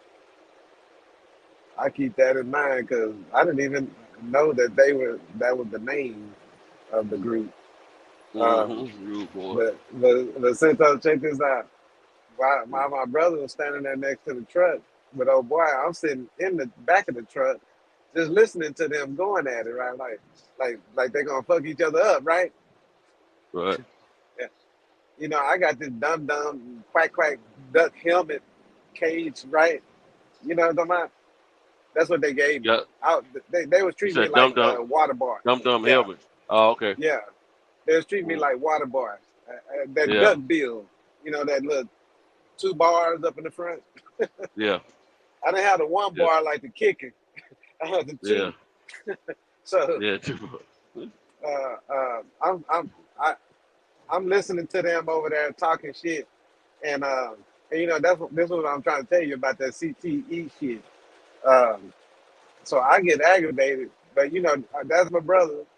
So I'm like, I got my brother back and everything. So I grabbed the cage of the helmet. Man, I jumped up in the air, came down on top of the old boy head with that helmet. You were acting like the water boy once. Hey, now on the field I did. I promise to God, man. I actually almost felt like they made that movie out of me because I used to throw myself at people just to get the tackle. When I played linebacker, I was the smallest. I wasn't the smallest guy on the team, but I was the smaller linebacker. But I would do those. I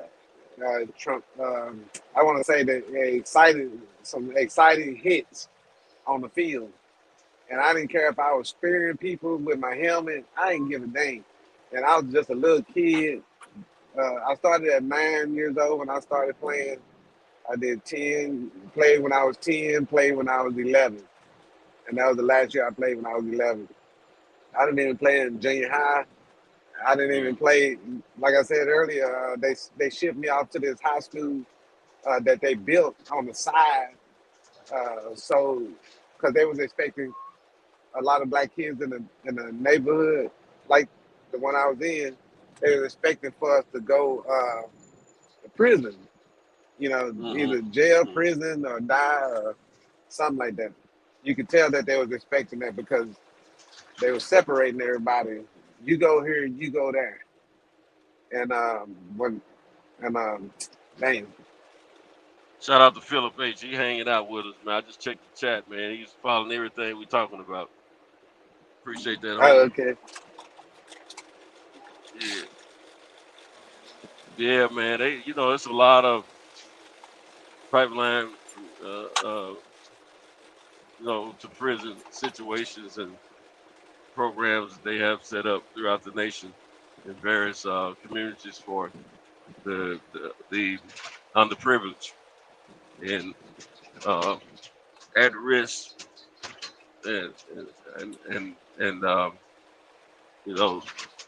type of kids all over the nation, man. Unfortunately, it's like that, and it's our job.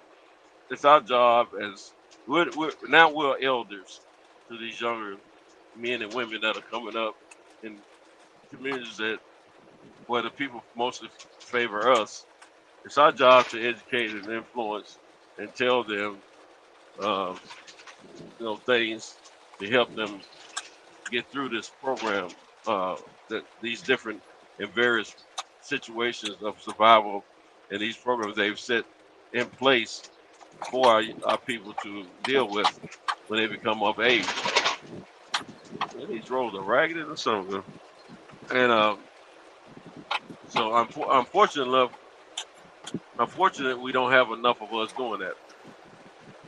So, Right. and then some people don't even want you talking to their kids. Unfortunately, Right. Thinking you trying to, teach them differently than the way they're parenting them and stuff like that. And it's just sad, man. We gotta do better as a yeah, no, man. I know. I'm sure I've yawned about 7 times tonight. I'm sure. Did you eat something? Yeah, I got some stuff here. I'll be snacking on trail mix and stuff like that. Yeah, no. But Yeah. I talked to one of my little female friends, man, for the last couple of hours, man. Before I came on the panel. That woke you Until up. she fell asleep. And it helped, but I was yawning. I was yawning when I was talking to her. Mm-hmm. But and she went, she's Eastern time, so she went to sleep at 5 a.m. That's when I come on the panel. I was shocked to see that the show was on. You know what I'm saying? I was tremendously shocked. I was like, "Whoa, the show's on tonight." But anyway, we just got to do. Unfortunately, in our community, man, I'm dealing with our people. We need to do a better job of pooling our resources, communicating and pooling our resources together, and we got to learn to stop all the hateration that goes on between us and our communities. Yeah. And the reason why I say communication is because you know how Pittsburgh was we was going tit for tat, damn near tit for tat, trying to agree on something. Yeah. And I told him, I said, we basically talking about the same thing. We coming from different perspectives as far as our experiences and our I knowledge. remember when you said it. And we understand what each other's saying. We just want the other person to understand what each one of us is saying. And I said, only way we can do that is we got to be able to agree to disagree, and then go back and do your research or try to understand better. Because at the end of the day, if we're not trying to hurt each other, we're saying the same thing. You know what I mean? Yeah. I've noticed that. I came to that realization a long time ago. If I didn't, I'd be sitting up here arguing back and forth a point. Like I stand on it and I ain't moving off my stance. But I realized that what that guy over there is saying, he's not trying to do anything crazy, say anything crazy to me or do anything crazy to me. He's trying to get me to understand where he's coming from.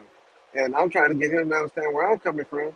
And it seems like we're not going to come to an agreement if somebody don't step up and say something. And me, I'm always trying to be the one to say, you know what? And it's true. I'm not saying that I'm stepping up to say to agree to disagree and stuff like that. I'm putting out that we agree on something, but at that certain little point right there where we not connected, let me go back and check myself and see, how I can understand you better. But at the same time, we do agree on stuff. And after we didn't went and did our research, we do agree. Because how you gonna go forward if you don't?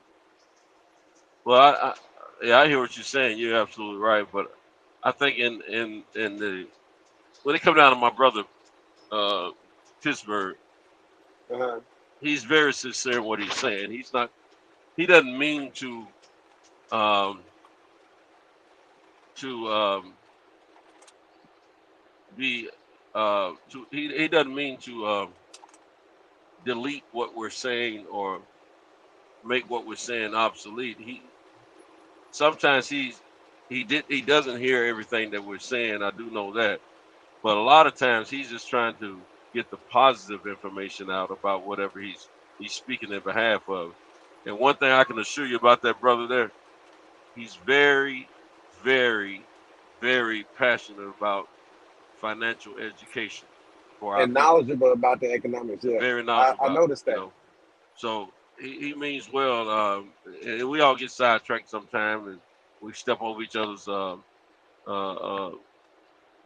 a spot to try to get our voices out of what we're saying. And sometimes we got to take a breath or two, pull back, let the other person say what they need to say, then come back in and reply to that, piggyback off or whatever the situation may be. Because every brother pretty much to come in this space means well, have positive and meaningful things to share with other people. But sometimes we get a little sidetracked. Like sometimes we might come in, some might want to battle against one another about some knowledge about boxing. Some may want to just profess the knowledge in general and want it to be, they want to be heard. And so we just got to be cognizant of that sometimes and give each other an opportunity to speak and not to have an opportunity not to speak. Right. You want to share the time.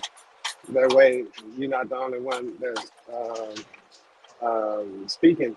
If you can get everybody's opinion or everybody's thoughts on something, then not it won't look like two people going at it. Because like they say, when you see two people going at it, you don't know which one is the food or whatever. You know what I mean? Right. So if you get everybody's output and then let the outside that way the outside people just listening, they can make up their mind if they hear everybody. Yeah. But if everybody just screaming and cutting each other off, you'll never come to an agreement on anything. People outside looking, like they just thought they saw a scrimmage or something. Yep. We a lot of times we get out here, we drop some gems that's helpful for others to hear. But I want to encourage us all, including myself.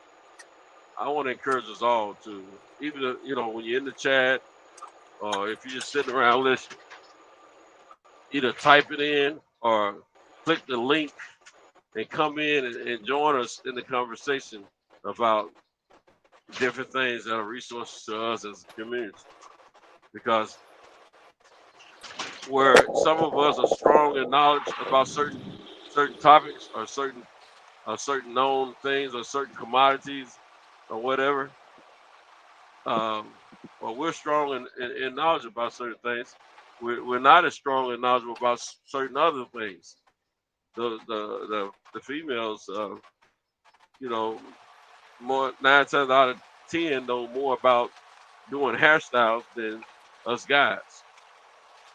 And of course, there's a lot of guys that are hairstylists now, but we can all learn something from each other. We can all bring our knowledge together, put some things together to define for us to become a better people. And So Yeah, and somebody got to start somewhere, right? right. So it's we just gotta do a better job with that. Communication is the key to everything. We gotta be quick to listen and slow to speak, and we get more information absorbed into our thought process and things of that nature. Hey, And Sento, yeah, finish what you're saying. I just remind me to ask you something. no, go ahead, ask. I was gonna ask you, hey man, on I think it's Saturday at 4 o'clock. There's the liquor spot. It was called the liquor spot, but now it's called the Oh Q and yeah. A. Hey, why They you call don't it come over Q&A there? now. Why you don't come on there and share I your used to come experience over on there that? sometime. Flirt a little bit with the ladies and listen to them and make a few Yeah. comments in the chat. But I hadn't been over there in a while. Plus, I've been pretty occupied on the weekends here of late. Okay. I got my own little liquor spot Q&A going on Saturdays nowadays. Most Saturday, you know what I'm saying? So, but yeah, they be getting it in over there, man. I remember you used to be over there. Yeah, I still Whether do. it be hey, the chubby chick still over there. The one she's a flirtatious one over there. She be showing up. Oh, you talking about? You talking about? Hey, I don't think she. I don't think. I think she's in the gym now. You talking about Tay Brown? Yeah, Tay. Yeah. Yeah, she was doing the She'll exotic. trim down some. Yeah, She doing some exotic dance. well, no. She was doing the sucking the lollipops and ice creams and bananas and all that stuff. Mm-hmm. On the video. I mean on the live. Oh, really? Yeah, that was what she was doing on the liquor spot, but they changed. She just comes in the chat for whatever reason. She's not on the show. It's Q&A, Ashley's Corner, and Quee. Yeah. So, and remember, it used to be so a they call it Q&A. Remember, it used to be a Fistiana. That was Tay Brown, and then you have Quee, and then Ashley's Corner. The now is Ashley's Corner. Ashley and Quee. And Quee, yeah. Yeah. So basically, Q&A. It's called Q&A. Boxing on the end, I guess. But shoot, Tay, she used to keep folks occupied visually. Yeah. I remember. How you say? What that means specifically? I remember real good. I can imagine it right now because I've seen it. So I still got it locked in. How she was doing stuff with the fruits. Yeah, the fruits and the vegetables. Yeah. She was entertaining, man. I think every man got a photography memory. Yeah, and then they always had topics, circulating about, grown folk stuff. It's pretty cool. Yeah, it was entertaining. I haven't exactly. They feel like I'm all cap because I haven't showed my. I haven't face. Came on. Yeah. and then on top of that, I haven't met up with Quee and G5 that they actually live over here in the area somewhere in different parts. But I haven't met up with them, but I almost did on April 15th at the Ugas and L Strengths fight. Yeah. I'm about to say something about that. You ain't You letting was me know there? you were there. Yeah, I was there Man, at I the didn't Smiths even know. fight. Yeah, you didn't let us know you were there until matter of fact, me and Cal were roommates. Yeah. I Oh, got you there. know what? I got there. I I got there later than Cal and DJ. And I called. matter of fact, Champion Hart, he showed me and Cal around, man. He's a great host, man. Yeah, man. You know what it was? After I left, I went. You had I death went or straight something. back home. But Yeah, then you I have got. when you deal with I went online and I asked Kyle. I said, "Where y'all at?" And he said, "Y'all was somewhere." yeah, we were hoping to see you and we were trying to catch up with G5, but we didn't catch him though. We talked. That's when I first Sound met like Brandon Washington, and okay. all of us talked about hanging out, catching up with G5 and all that, but we ran out of time. Yeah. I think Ricky Williams and Dwayne Freeman were with Quickly and G5 at Ashland's Corner. Order. Hey, did you go to the meet and greet August the 6th? Nah, I didn't go.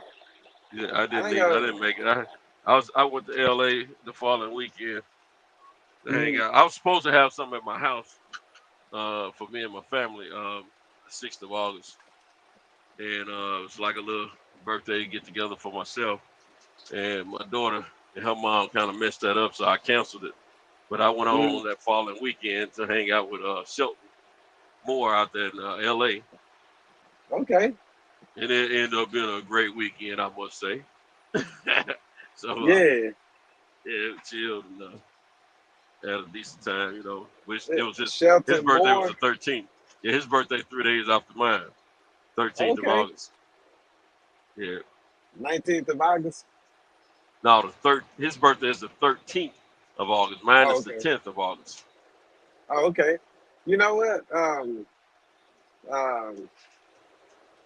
My two of my daughter's birthday is the 14th and the 28th.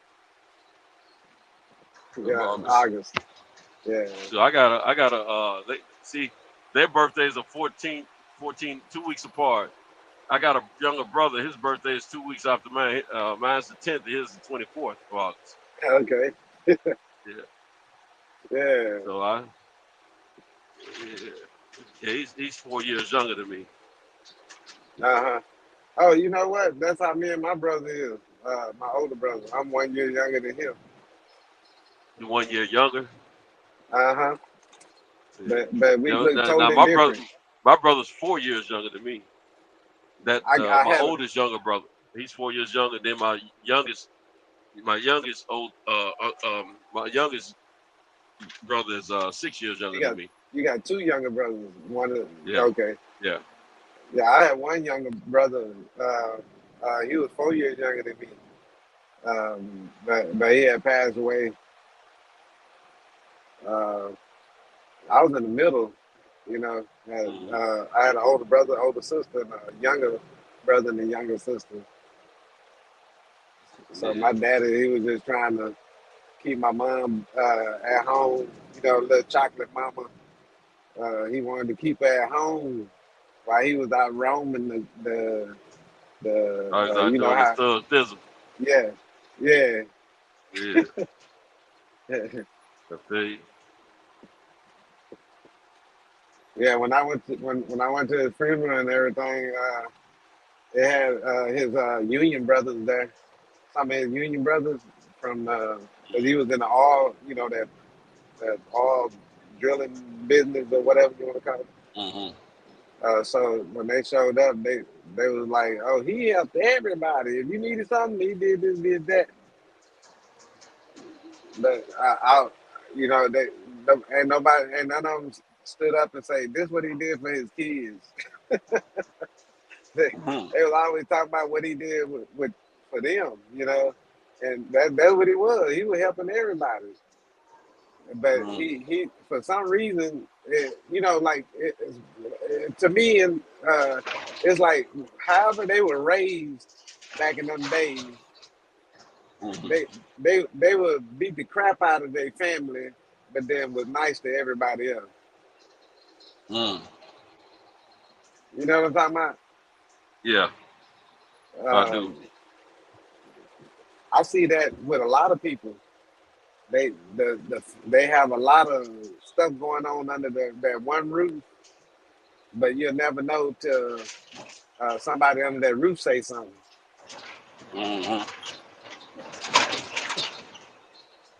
But yeah, I whatever happened right there, I had to forgive and move on, and that way you don't attach that type of stuff to yourself. So therefore, I became a better father after experiencing that type of experience. And I say I'm not going to do that to these kids. But then when I tried to do the right thing with these kids that I was having, that's when their mom was like, she was on the bull crap. So what I wanted to do, when I wanted to boost my kids up there, I wasn't trying to spoil them. I knew that if you spoil them, they're not gonna come out right. So I had to put them in a position where they can learn, and that's what I was trying to do. Put them in like school or whatever, but in a good school where they can learn. But then when their mama stepped in there and say she don't want the daddy around the kids, she let you know what my kids' mama, both of them, literally didn't want me in my kids' life because they knew that I was gonna play a big role in their life as far as like a better parent than they were. Yeah. I be wondering about that a lot. Yeah. Come down to my kids. Them women already know we the man is a better parent because we're not gonna sit there and we're gonna have to we're gonna fall head over, we're gonna fall head first, when you see your kids get emotional or something like that, you don't want them to go through that pressure. But then at the same time, as long as you managing the pressure, then that's put up on them, then you gonna put the pressure on them just to toughen them up. And then once they get toughened up, then you can throw some presents on them, and say, I had go ahead. No, I'm done. Go ahead. A couple. Let's see. Yeah, week before last, I was having a discussion with my son's mother, and my son's 34, man. He doesn't have his own place. He's been married before. He's got 3 kids. His mother is in control of all of the grandbabies when they're visiting their home, and she's living with her mother. He's living with her and her mother. 4 generations most of the time in that little small house they live in. Well, but my issue with all this is that my son hasn't learned how to be independent yet. And the person he's going to pay attention to is his mom. His mama's one. And so my son's mother, she's going to try to tell me, because I've always been a firm parent, because I know what it is to be to be a boy and then become a young man in this country. And so I've always tried to instill and teach him things to deal with that he's possibly going to have to deal with in the future. So I've been trying to, I mean, when he was younger, I always wanted him to learn how to deal with those situations at a young age. So when he's of age and this situation comes before him, he gonna have a problem dealing with it. They got him spoiled rotten, and so as far as like not spoiled, like got his hand out asking for everything. We got him spoiled right because he don't have to do nothing with them kids when they come to the house. They want to do it all for him. And then his mother gonna tell me that I didn't love him enough when he was younger. I said, do what? Yeah, you didn't love him enough when he was younger. I said, well, what I did was try to teach him right from wrong. Try to teach him how to be a boy, and I try to teach him things about manhood. I try to teach him to tie. He used to know how to tie. I don't think he knows how to tie it now. I think he probably ain't worked one so long since he's hanging out with me. I taught my son to walk. Taught him his first syllables, his first alphabets, first numbers. Taught him to ride his bicycle. I've taught him a lot of different things. And where I come from, it's part of parenting. And it's also an example of showing the love that you have for your child in some ways. So I didn't get, I still haven't got what she said about it, but I told her, I said, you know what? I'm gonna let you have that because I gotta go ahead and talk to folks. And I said, but I don't get what you're saying about all that. I said, I loved him. I still do love him. But baby him, I never did that. Babying him now, I never will do that. It's a grown man, 34 years old. He said, yeah, but she was just the third. And I'm like, what are you? I never got what she was talking about. I didn't understand it but what it is, I think I thought about it later. I said, she must be leaning toward the fact that maybe she's thinking because I didn't show and exemplify the love in the manner that she did, that I didn't love him enough. And the thing is,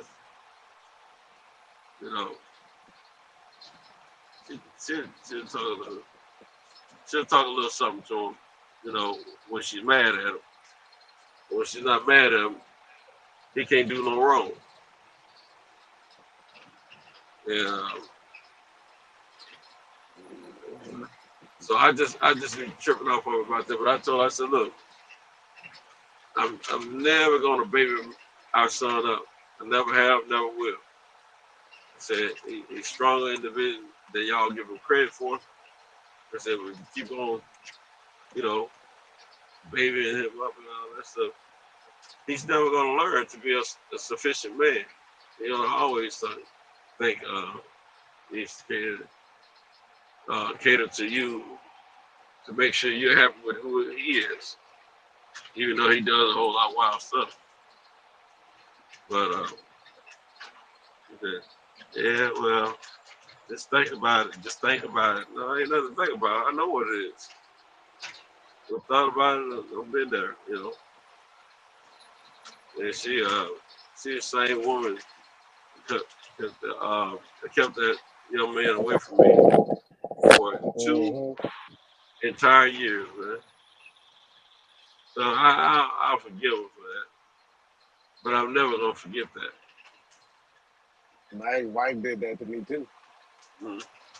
Right when she was going through the divorce with me, the separation, she decided she gonna keep the kids completely away from me to punish me. And you can't play God. What you put out come back to you. Mm-hmm. Yes, it will. You don't even have to do anything. Well, both my kids' mother, sometime or another, they used the kids against me to hurt me on purpose because they couldn't see another way to get through to me. I didn't allow anything. The only thing that could touch my heart in depth like that was my family members, especially my kids. Mm-hmm. So they use those kids to get to me. Yep. Hey, you know what? I noticed. You seen 50 Cent's son? Yeah, little You dude. seen that? I haven't seen the video, if that's what you're referring to, but I've seen him. A lot of people put a lot. They passed. How do you say? Passed bad judgment onto the father, Mm-hmm. not looking at the situation at hand, which is the father been relieved of his fatherly duties, other than the child support. You got it. Mm-hmm. They want you. The other parent wants you to do the child support, but you can't do the actual physical part. You Yeah, they know. don't want. Some of them don't want you around the child. Yeah. They just want the financial support. Mm-hmm. I think him and his son are starting to hang out together now and I think they're trying to mend that relationship, if I heard correctly. Mm-hmm. Oh, that's good But yeah, then, because they had an mhm. estranged relationship for years. Yeah, Yeah, that that'd be was great. weird, man. Mm-hmm. I'm gonna tell you right now. I hate. It's one other thing that I hate other than cock blockers is disobedient kids. I can't stand disobedient child. Disobedient children, we don't get along. Right. So, a disobedient child, how I got arrested earlier this year in my own home. Mm-hmm. But by the grace of God, don't have to worry about that anymore. And I'm back at my house. Yeah. Got the house solely to myself now, just like I like.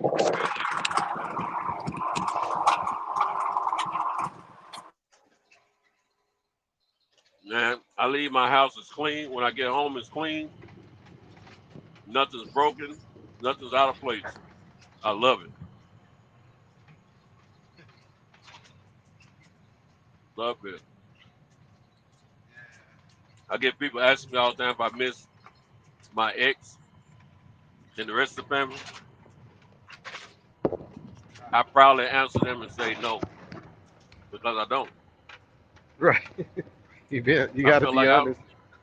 yeah, I feel like I was walking around on eggshells for a while, man. For several years. I was living in my house, but I didn't have control of my house. I'm giggling and laughing because uh, I understand. Mm-hmm. Not I'm not looking at it outside looking in. It's like I'm inside looking out because Right. you bringing back memories that I got. Mm-hmm. You know, people Yeah. telling me if you tap anything in your own home, you go to jail. if you Mm-hmm. if she don't even feel right around you, she can call the police and they'll just come get you and take you Absolutely. to yeah. Absolutely. It I could. got up one after they told me that, and I got up one morning and I looked over. We had a double sink with a Mm-hmm. big mirror in front of. So we was up. She brushing her teeth. I'm over there getting ready to brush my teeth. Right when I was picking my toothbrush up, she looked at me and said, "What you say?" And I said, "I ain't say nothing." Uh-huh. She asked me what I say, like I stink. You know what I'm saying? She had that stinky looking, like what the fuck is that smell? Like when she asked me, did I say something? I was like, damn, what did I do? all I did was wake up and come in there and brush my teeth, and she looking at me like that, and then and gonna ask me that like she really checking me, man. Uh, you know, I told y'all before. I had a Lincoln Navigator at the time, right? I packed that motherfucker with all my important stuff, man, and I moved to my mom's house that same day. I went to the movies. I went straight to the movies. Watched Spider Man, and it was a Spider Man, or I think it was Spider Man, not Superman, but Spider. Maybe it was Superman, one of them. And that was in 2000 or 2001, something like some two, somewhere around there, 2001 or whatever, and or 2002, somewhere like that. And when I watched that movie, and I went straight over to my mom's house, and that I was done. You know, I might have knocked her off a few more times after that, but Yeah. you know what I'm saying? Because she couldn't resist. But at the same, I mean, we was good friends, me and her, and Yeah. uh, uh, uh, she decided that she wanted her life, you know, she rushed into it because with me, and uh, I was the dummy, thinking that you know that our relationship was going to end if I didn't do something, but I really did it because I had feelings.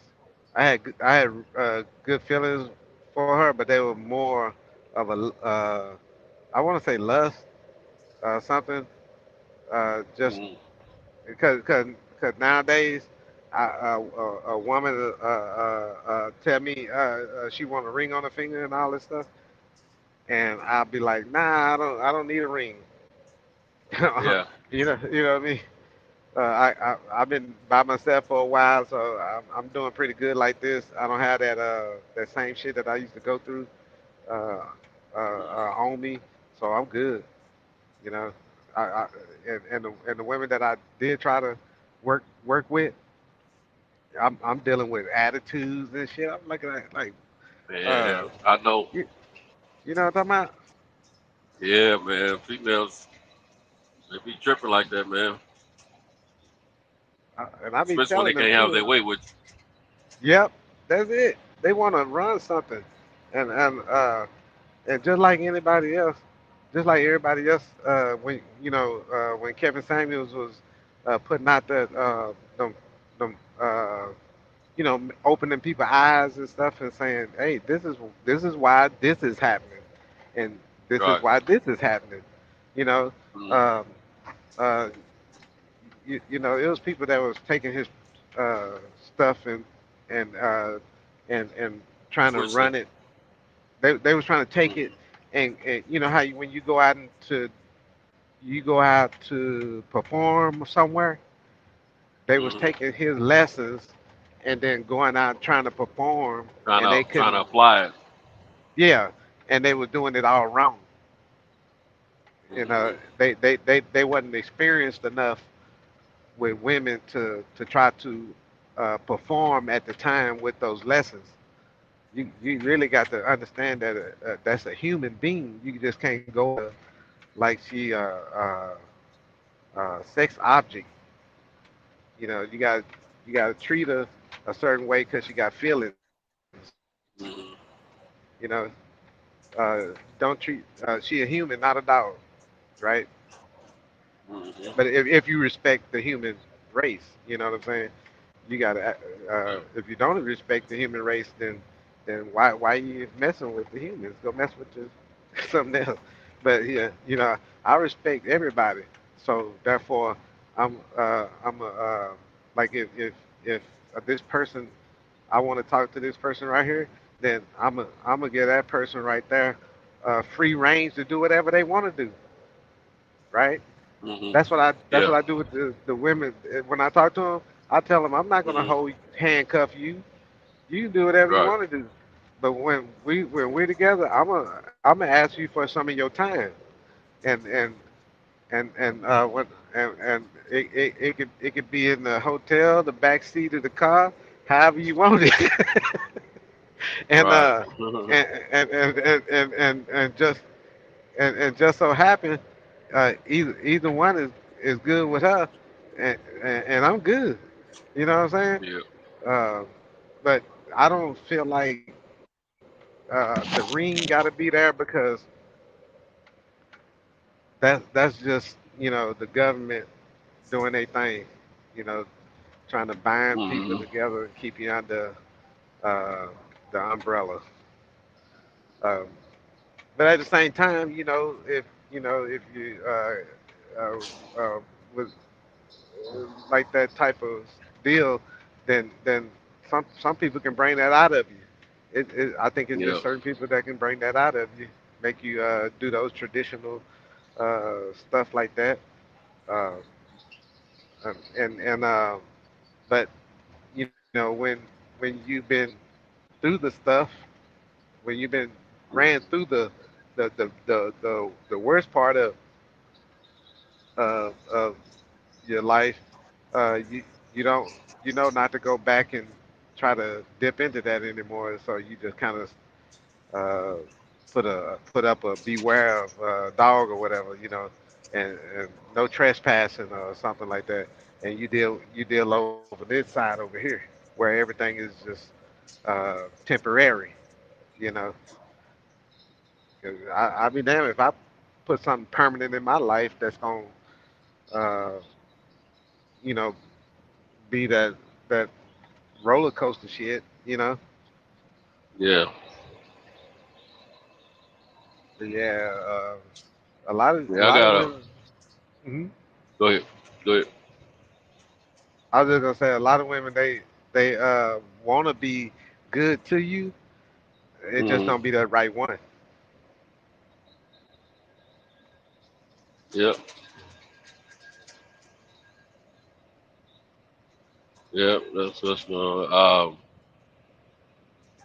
got this one lady friend that we've gotten pretty crazy about each other.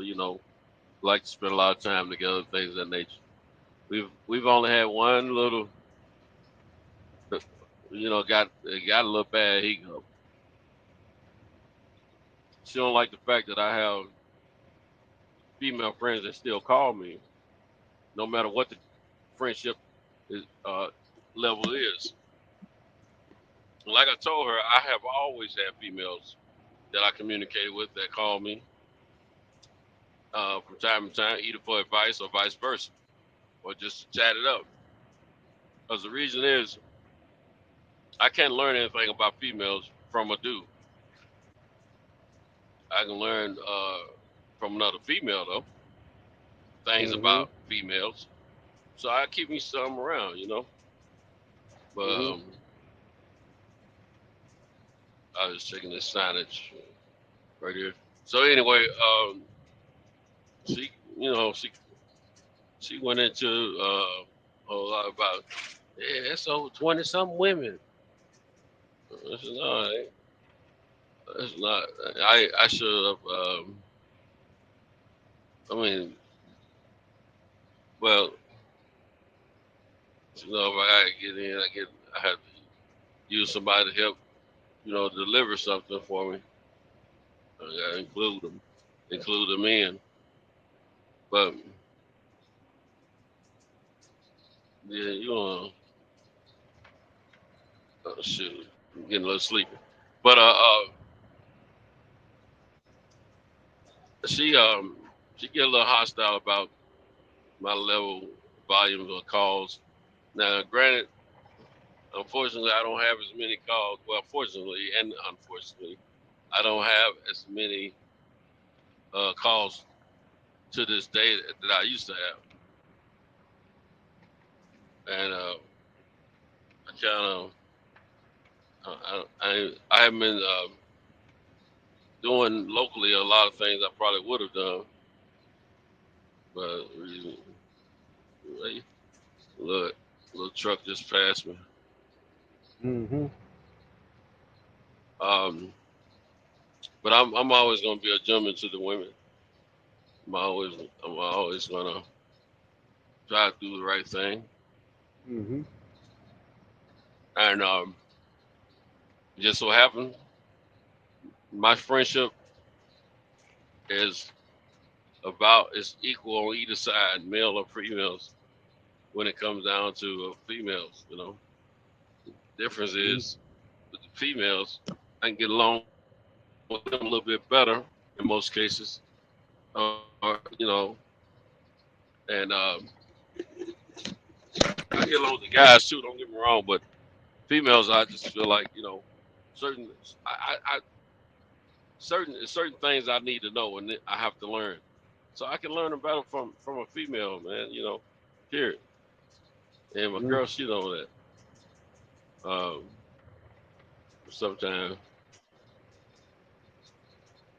Sometimes she try like she don't. But I know she do. See the girl I've been hanging out with most of the lately. She's a pimp like myself. She's a pimp like myself. I told her, I said, you're a pimptress. And I said, I know a pimptress when I see it. She got a lot of guys that still like her and still reach out to her. You know what I'm saying? I have no problem with that. Well, give me that same energy back, though. Now, she take care of me. She looked out for me. I ain't gonna front. She do. And I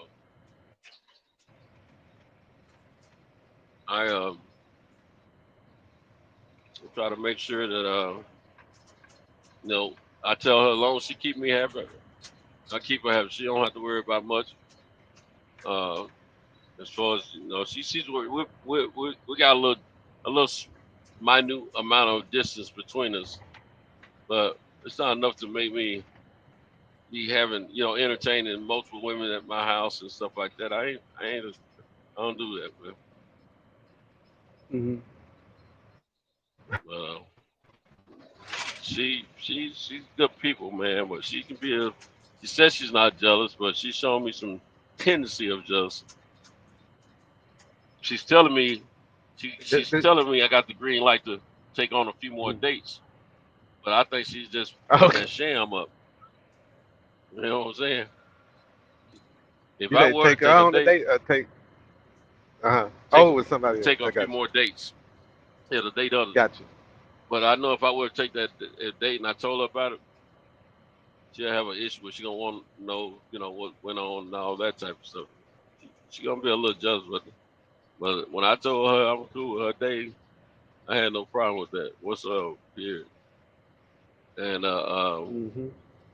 she got a way of doing things, but it is what it is, man. She's cute. Let me tell you something. She's a cutie pie. She's cute, dressed nicely, and she does a whole lot of things real well, and I appreciate her for that. Because simple fact, I need that kind of activity in my life. You know what I'm saying? So, she's looking forward to a long-term relationship and hopefully wedding bells in the future. But man, I ain't even told her. I hadn't even quantified us as I say she's my girl, but she want me to tell every female. I tell females I'm dating. I ain't telling them everything. You know what I'm saying? It ain't time for that, in my opinion. Right. I mean, it's still new and early, and she don't quite get where I'm going with that. But at the same time, she got an ex-husband that's still crazy about her. Still text her every day. Still want to flirt with her and all that, So I said, you tell your ex about me? Yeah. He said, yeah, well, I ain't telling him your name, but he knows I'm dating somebody in the Nashville area. I said, yeah, but you just like these females know I'm dating somebody, but I ain't told them no specific name or nothing. Well, I'm just saying, it ain't no different. It ain't no different. Okay. You know, shoot, you know. He ain't chosen her. Hey, matter of fact, he come to her hometown looking for her this past weekend. They feel like he Say, gonna get top of a few feels and probably was hoping he can lure in that bedroom. You know how yeah. dudes think. You know, I wasn't tripping Is about she it, that but good? I just let her know. Oh yeah. I'm pretty pleased. I'm pretty pleased. I put it like this: I've gotten more here lately, these last month and a half, than I've had. And hey, my man, all right, than I've had in quite a few years. You know, yeah, they always leave it on the Yeah. edge, man. Ooh, oh, you don't have any returns. All right, okay. So yeah, she's pretty good, man. Yeah, she lights my fire. She lights my fire. You know what I'm saying? I'm you know, Yeah. we good together. You know, we got a lot in common. Vibe real well, you know, but she still don't got upset, man. She don't got upset and she Yeah. don't, you know, she got upset and see, I'm one of them type of cats, man. If we upset or I'm upset, we ain't jiving real well. I can lay on the other side of the bed from you, Mm-hmm. but I don't want to be touched by you. You know what I'm saying? Mm-hmm. She Yeah. said, "Nah, we ain't gonna be weaponizing sex, holding out on sex, you know, all that kind of stuff." She was gonna Yeah. get out of bed with me one night because of that, and I thought she was coming on you back, but when she you came back, said I had that. to give it up. I had to give it up. You know, Yeah. she wasn't gonna say it because she like me. She wanted it every day and every night. Mm-hmm. And that's the way I like it. Like it every day and every I night. remember You you know what I'm said saying? you was with somebody and you said you didn't touch her or nothing, and I was like, I Yeah, think yeah, everybody was like, I don't done a few women like that. But yeah, this one little girl I was hanging out with earlier this summer. Um, I never, you know, we did some grind thing, you know what I'm saying? And mm-hmm. fondled each other, grind on each other, kiss, all that. But I never did have intercourse with her, man, on purpose because she scared me, man. I think she was so traumatized from her previous marriage that she was, you know, she showed me some sides of her, man, that I know it's gonna be a problem. You know what I'm saying? So I'm glad I didn't because if I had, we'd have had more problems to deal with, um, concerning that because I didn't want her. If I had put this thing on, she'd been coming to my house, man. I thought, because we don't kick it no more. She's been coming to my house, Mm-hmm. causing problems, and I know she would have. But being that I didn't Mm-hmm. put this on, you want me to turn it? You want me to turn it? You cool? All right, let's see if I can get in a little bit more. It's a light palette. All right, brother. You have a good one, okay? All right. So, yeah, she's a trip though, man. That girl scared me though. I told her a few times she's scared. That she's scared. I said, "Why? What do you mean? What do you mean?" She got one of them little light voices. What do you mean I scare you? I said, "You strike me as a female that if something don't go your way, you gon' you gonna make it known. you gonna cause some problems. You gonna be out of my driveway protesting or damaging something or knocking on the door or something." And I ain't never had no female doing all that. You know what I'm saying? I've never have really had to worry about something like that. And don't intend to. So I felt it was smarter to keep my little penis in my little pants and not share it with her. Because you put them penises on them females, you might incur some problems that you wish you hadn't incurred. I mean, that you didn't create. Because Picasso. I'm here. Oh, there we go. My phone tripped Can you out. hear me? Yeah, I can hear you now. Yeah, you put them penises in them, man. They okay, like the girl I'm with right now. You know, we both were talking the same stuff when we first met. You know, we ain't no hurry to lock each other down. We trying to get to know people, this, that, and the third. Both said we was gonna date people. And man, I let that bra trick me into giving me some. And it was good. She good now. I'm tell you, she real good. But I did that old thing with her, man. And now she feel like she own me. You see what I'm saying? So it don't always pay off to give him the D, you know what I'm saying? And I know that. So It's like you gave it the deed of trust. yeah, I thought we were, man, I'm gonna tell you what she did. As soon as we got finished the first time having sexual relations, she said, now at first she was talking good stuff. You know, be friends and, you know, with benefits, all that, date, whatever. Soon as we got finished, hey, you know what this means, right? You understand that, you know, we don't done this, so, you know, we ain't gonna be doing this with other people. Now, you understand that, right?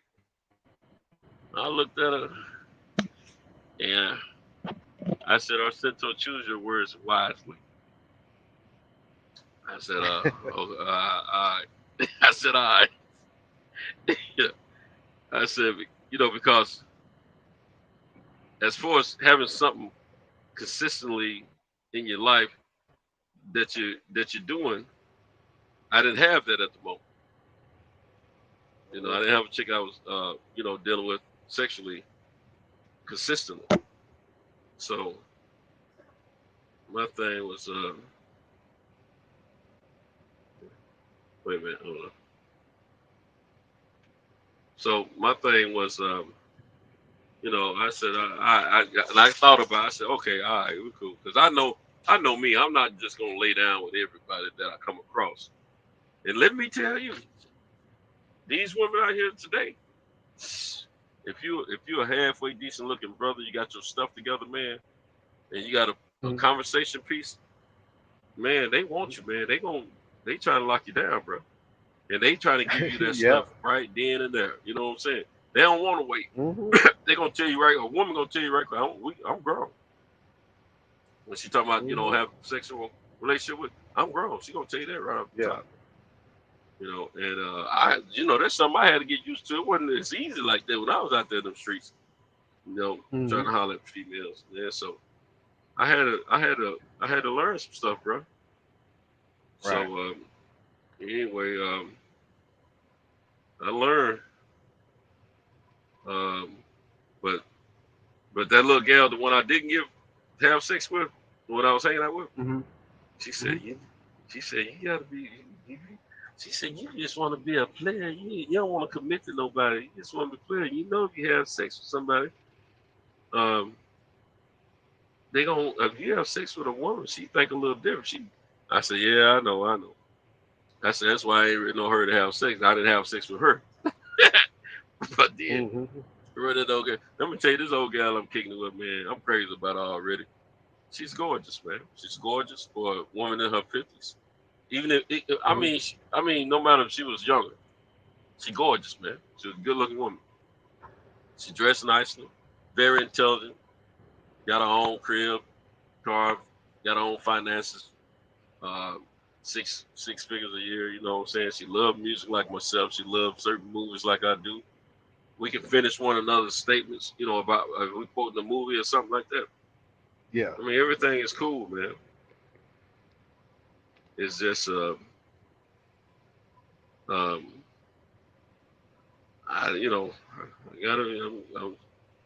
taking my time Now I've told quite a few of my buddies, my close friends, and some of my close friends over YouTube, who she is.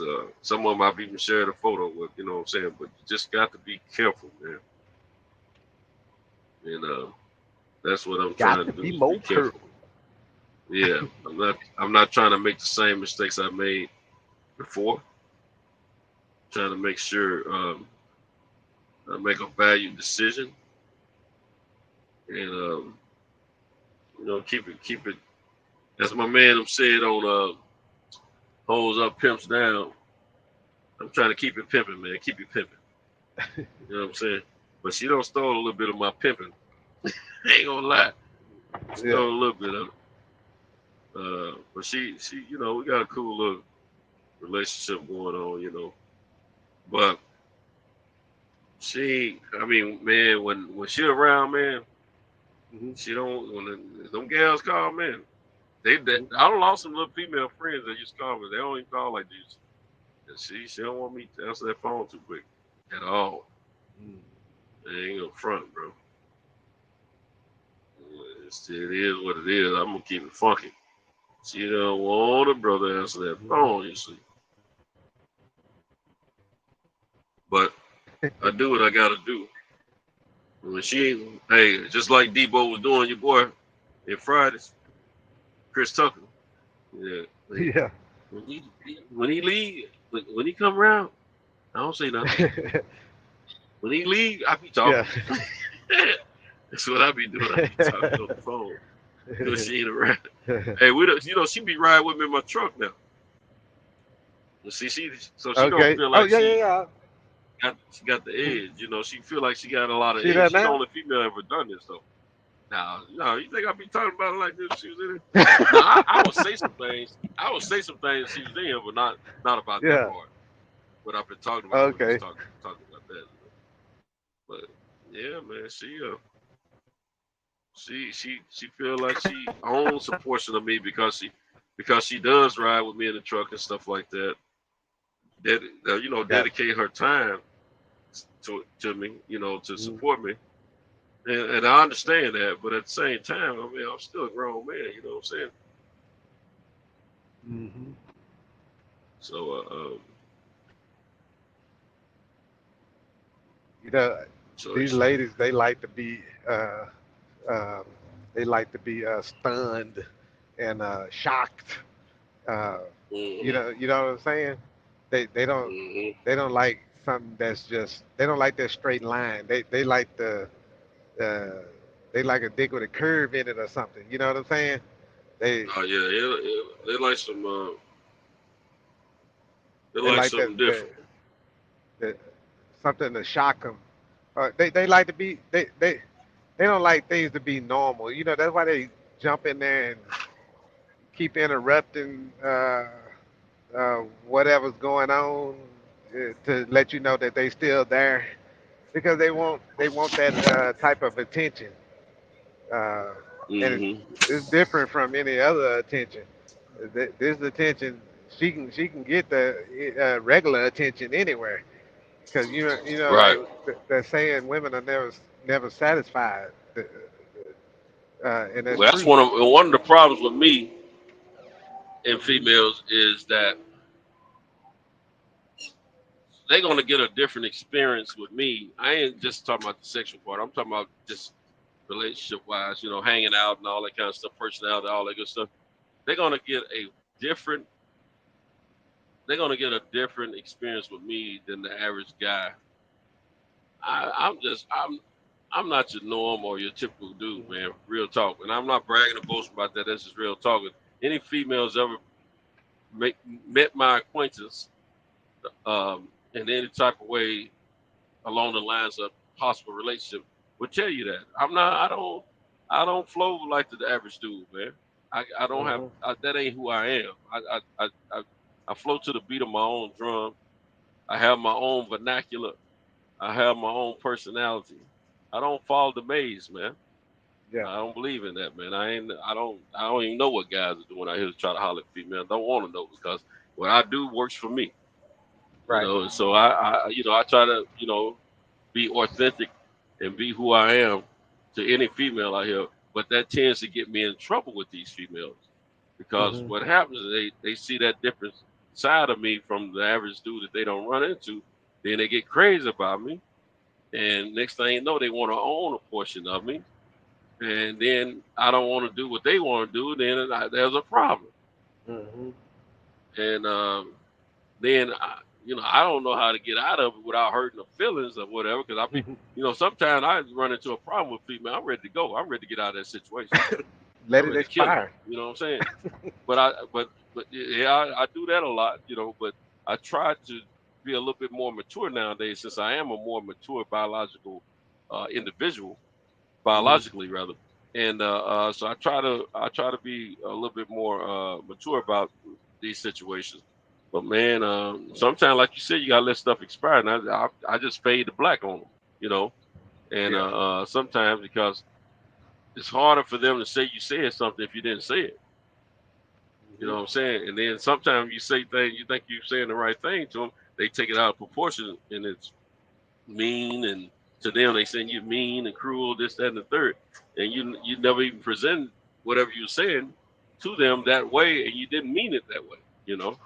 Right. Like recently, this one young lady, um, trying to get to know her. Me and her been knowing each other since we were kids, but not in this way.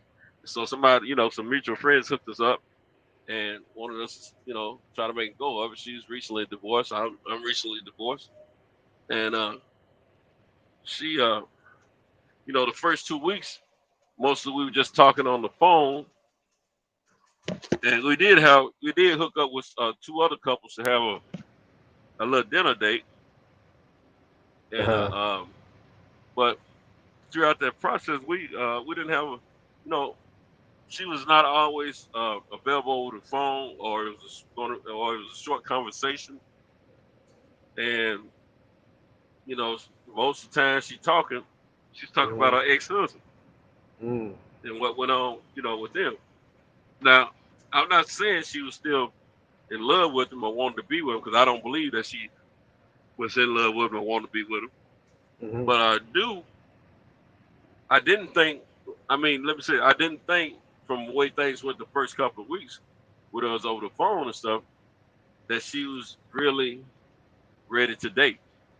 I didn't believe it. Then a few days went by. She asked me to go to this costume party with her, and then a few weeks went by, and the conversations got better. She was holding conversations more, calling more consistently, and vice versa. And so I just thought maybe she might be a slow walk type female. Might take her time, and I'll keep her in the portal with a few others and see how it work out between. You know what I'm saying? Because I don't know who I'm gonna end up with or who I'm gonna date. Who I'm gonna be in a solid relationship with. Right now I'm just dating, trying to get to know people, see how it's gonna work out for whomever. Right. So I didn't think I had to worry about too much, physical contact and all that kind of stuff. And so she wanted me to get a costume. So a week before the costume party, she wanted to go with me to get me a costume. So I pick her up. We go get me a costume. And before I split up with her, I got hungry. I mentioned it. So as if she wanted to go get something to eat. She said, yeah. So now I didn't think about it, but she looked at that as a date. That night. So I can understand that, how that might seem to be a date to her. But anyway, man, I got after I ate my meal, I got sleepy. Now we were sitting there with another couple. I called my best friend, his wife, over to hang out with us. You know what I'm saying? They met up with us, hung out with us for dinner. But as I got sleepy while I was sitting there, and then when I was taking the heart, I told her I was sleeping, and I got even more sleepy, and man, I noticed I had walked into a door, right? One of the relatives came to the door, and I said something to him, told him who I was, and I let him know I know a lot of the family and all that kind of stuff. But anyway, I was woozy, and because I was sleeping, I was getting more sleep, and then the family member went back in the door, and it looked like she tried to lean in for a kiss. I wasn't ready for that. But I act like I was super sleepy at that point, and I, weaseled my way out of that. I didn't let it happen. Yeah. So then, the next following weekend happened, and we go to the costume party. Go to the party, come back. We had to pick her daughter. She got a 15-year-old daughter. That's one of the reasons she communicates with her ex-husband all the time. But anyway, we picked her up, and so we pulled up to the house. Daughter got out of the vehicle. I'm thinking they both gonna get out at the same time because it was kind of raining a little bit. And being that her daughter was there, I wasn't looking forward to walking her to the door. I was gonna let her, her and the daughter go to the door themselves instead of me walking. Man, she had her daughter get out of there, and when her daughter walked away from the vehicle, she acted like she was looking for stuff, like she wanted to make sure she had all her stuff, right? So I'm helping her look for stuff in my vehicle. My vehicle's black on black. Well, anyway, we finished looking for stuff, man. I'm leaning on the right, on my shoulder, on my elbow, on my console, and she leaned in real quick to give me a kiss like that. I'm like, oh man, what did I just do? She got away with that kiss that night. And I was like, man, she probably thinking this is a relationship. Oh, let me back up a little bit. When I first picked her up, she gonna question me about who's been sitting in the passenger seat of my vehicle. Okay. I didn't like that. So then I'm thinking about she don't snuff me out on this kiss, man. I said, oh shit. I said, this girl thinking we're a couple. You know what I'm saying? So that was the last time we've seen each other. And I didn't say nothing to her for about a week and a half, but then I went on, contacted her. She reached out to me again, then I finally reached back to her. And I told her I had been hibernating and just trying to figure out what I'm doing. I told her, everything I told my best friend, which was the truth about how I felt, that she wasn't ready to date this, that, and the third. Because when she was not acting like she's ready to date, I'm dating other people and other people showing that energy. So I don't got more interest in them, hanging out with them more and all that kind of stuff. So by the time she come around, want to show some energy, it was a little late for that. But I told her, and mind you, my girl don't tell me I can't be, I can't have sexual relations with nobody else. So I ain't gonna send me the way these women were coming at me, man. I know they gonna want some sex, so I there's no sense me hanging out with them. You know what I'm saying? Because they gonna press me for some sex. And I already know that. So anyway, old girl, she I just told her everything I felt about her. I told her that I wasn't ready to date, and I told her that I gotta get my head together. Plus, I gotta go through my little health issues, get myself together health wise. All the excuses. Only probably one set of excuses was true about myself. Everything else was really what I thought about her, but I said it was me. You know what I'm saying? So it was crazy. But man, my phone probably gonna cut off in just a minute, man. I'm about to hit this bad area highway, and you good? Shut it down. Hey, but anyway, whenever we can go ahead and close it out whenever you get ready. I was getting phone calls. I was cutting them off and everything. You driving right now? Yeah. Yeah. Okay. I do an 11 to 12 hour. I put it like the 11 to 14 hour shift every day. Oh, okay. How's the weather out there? Clear right here, but back in Dallas it's rainy and like a light drizzle.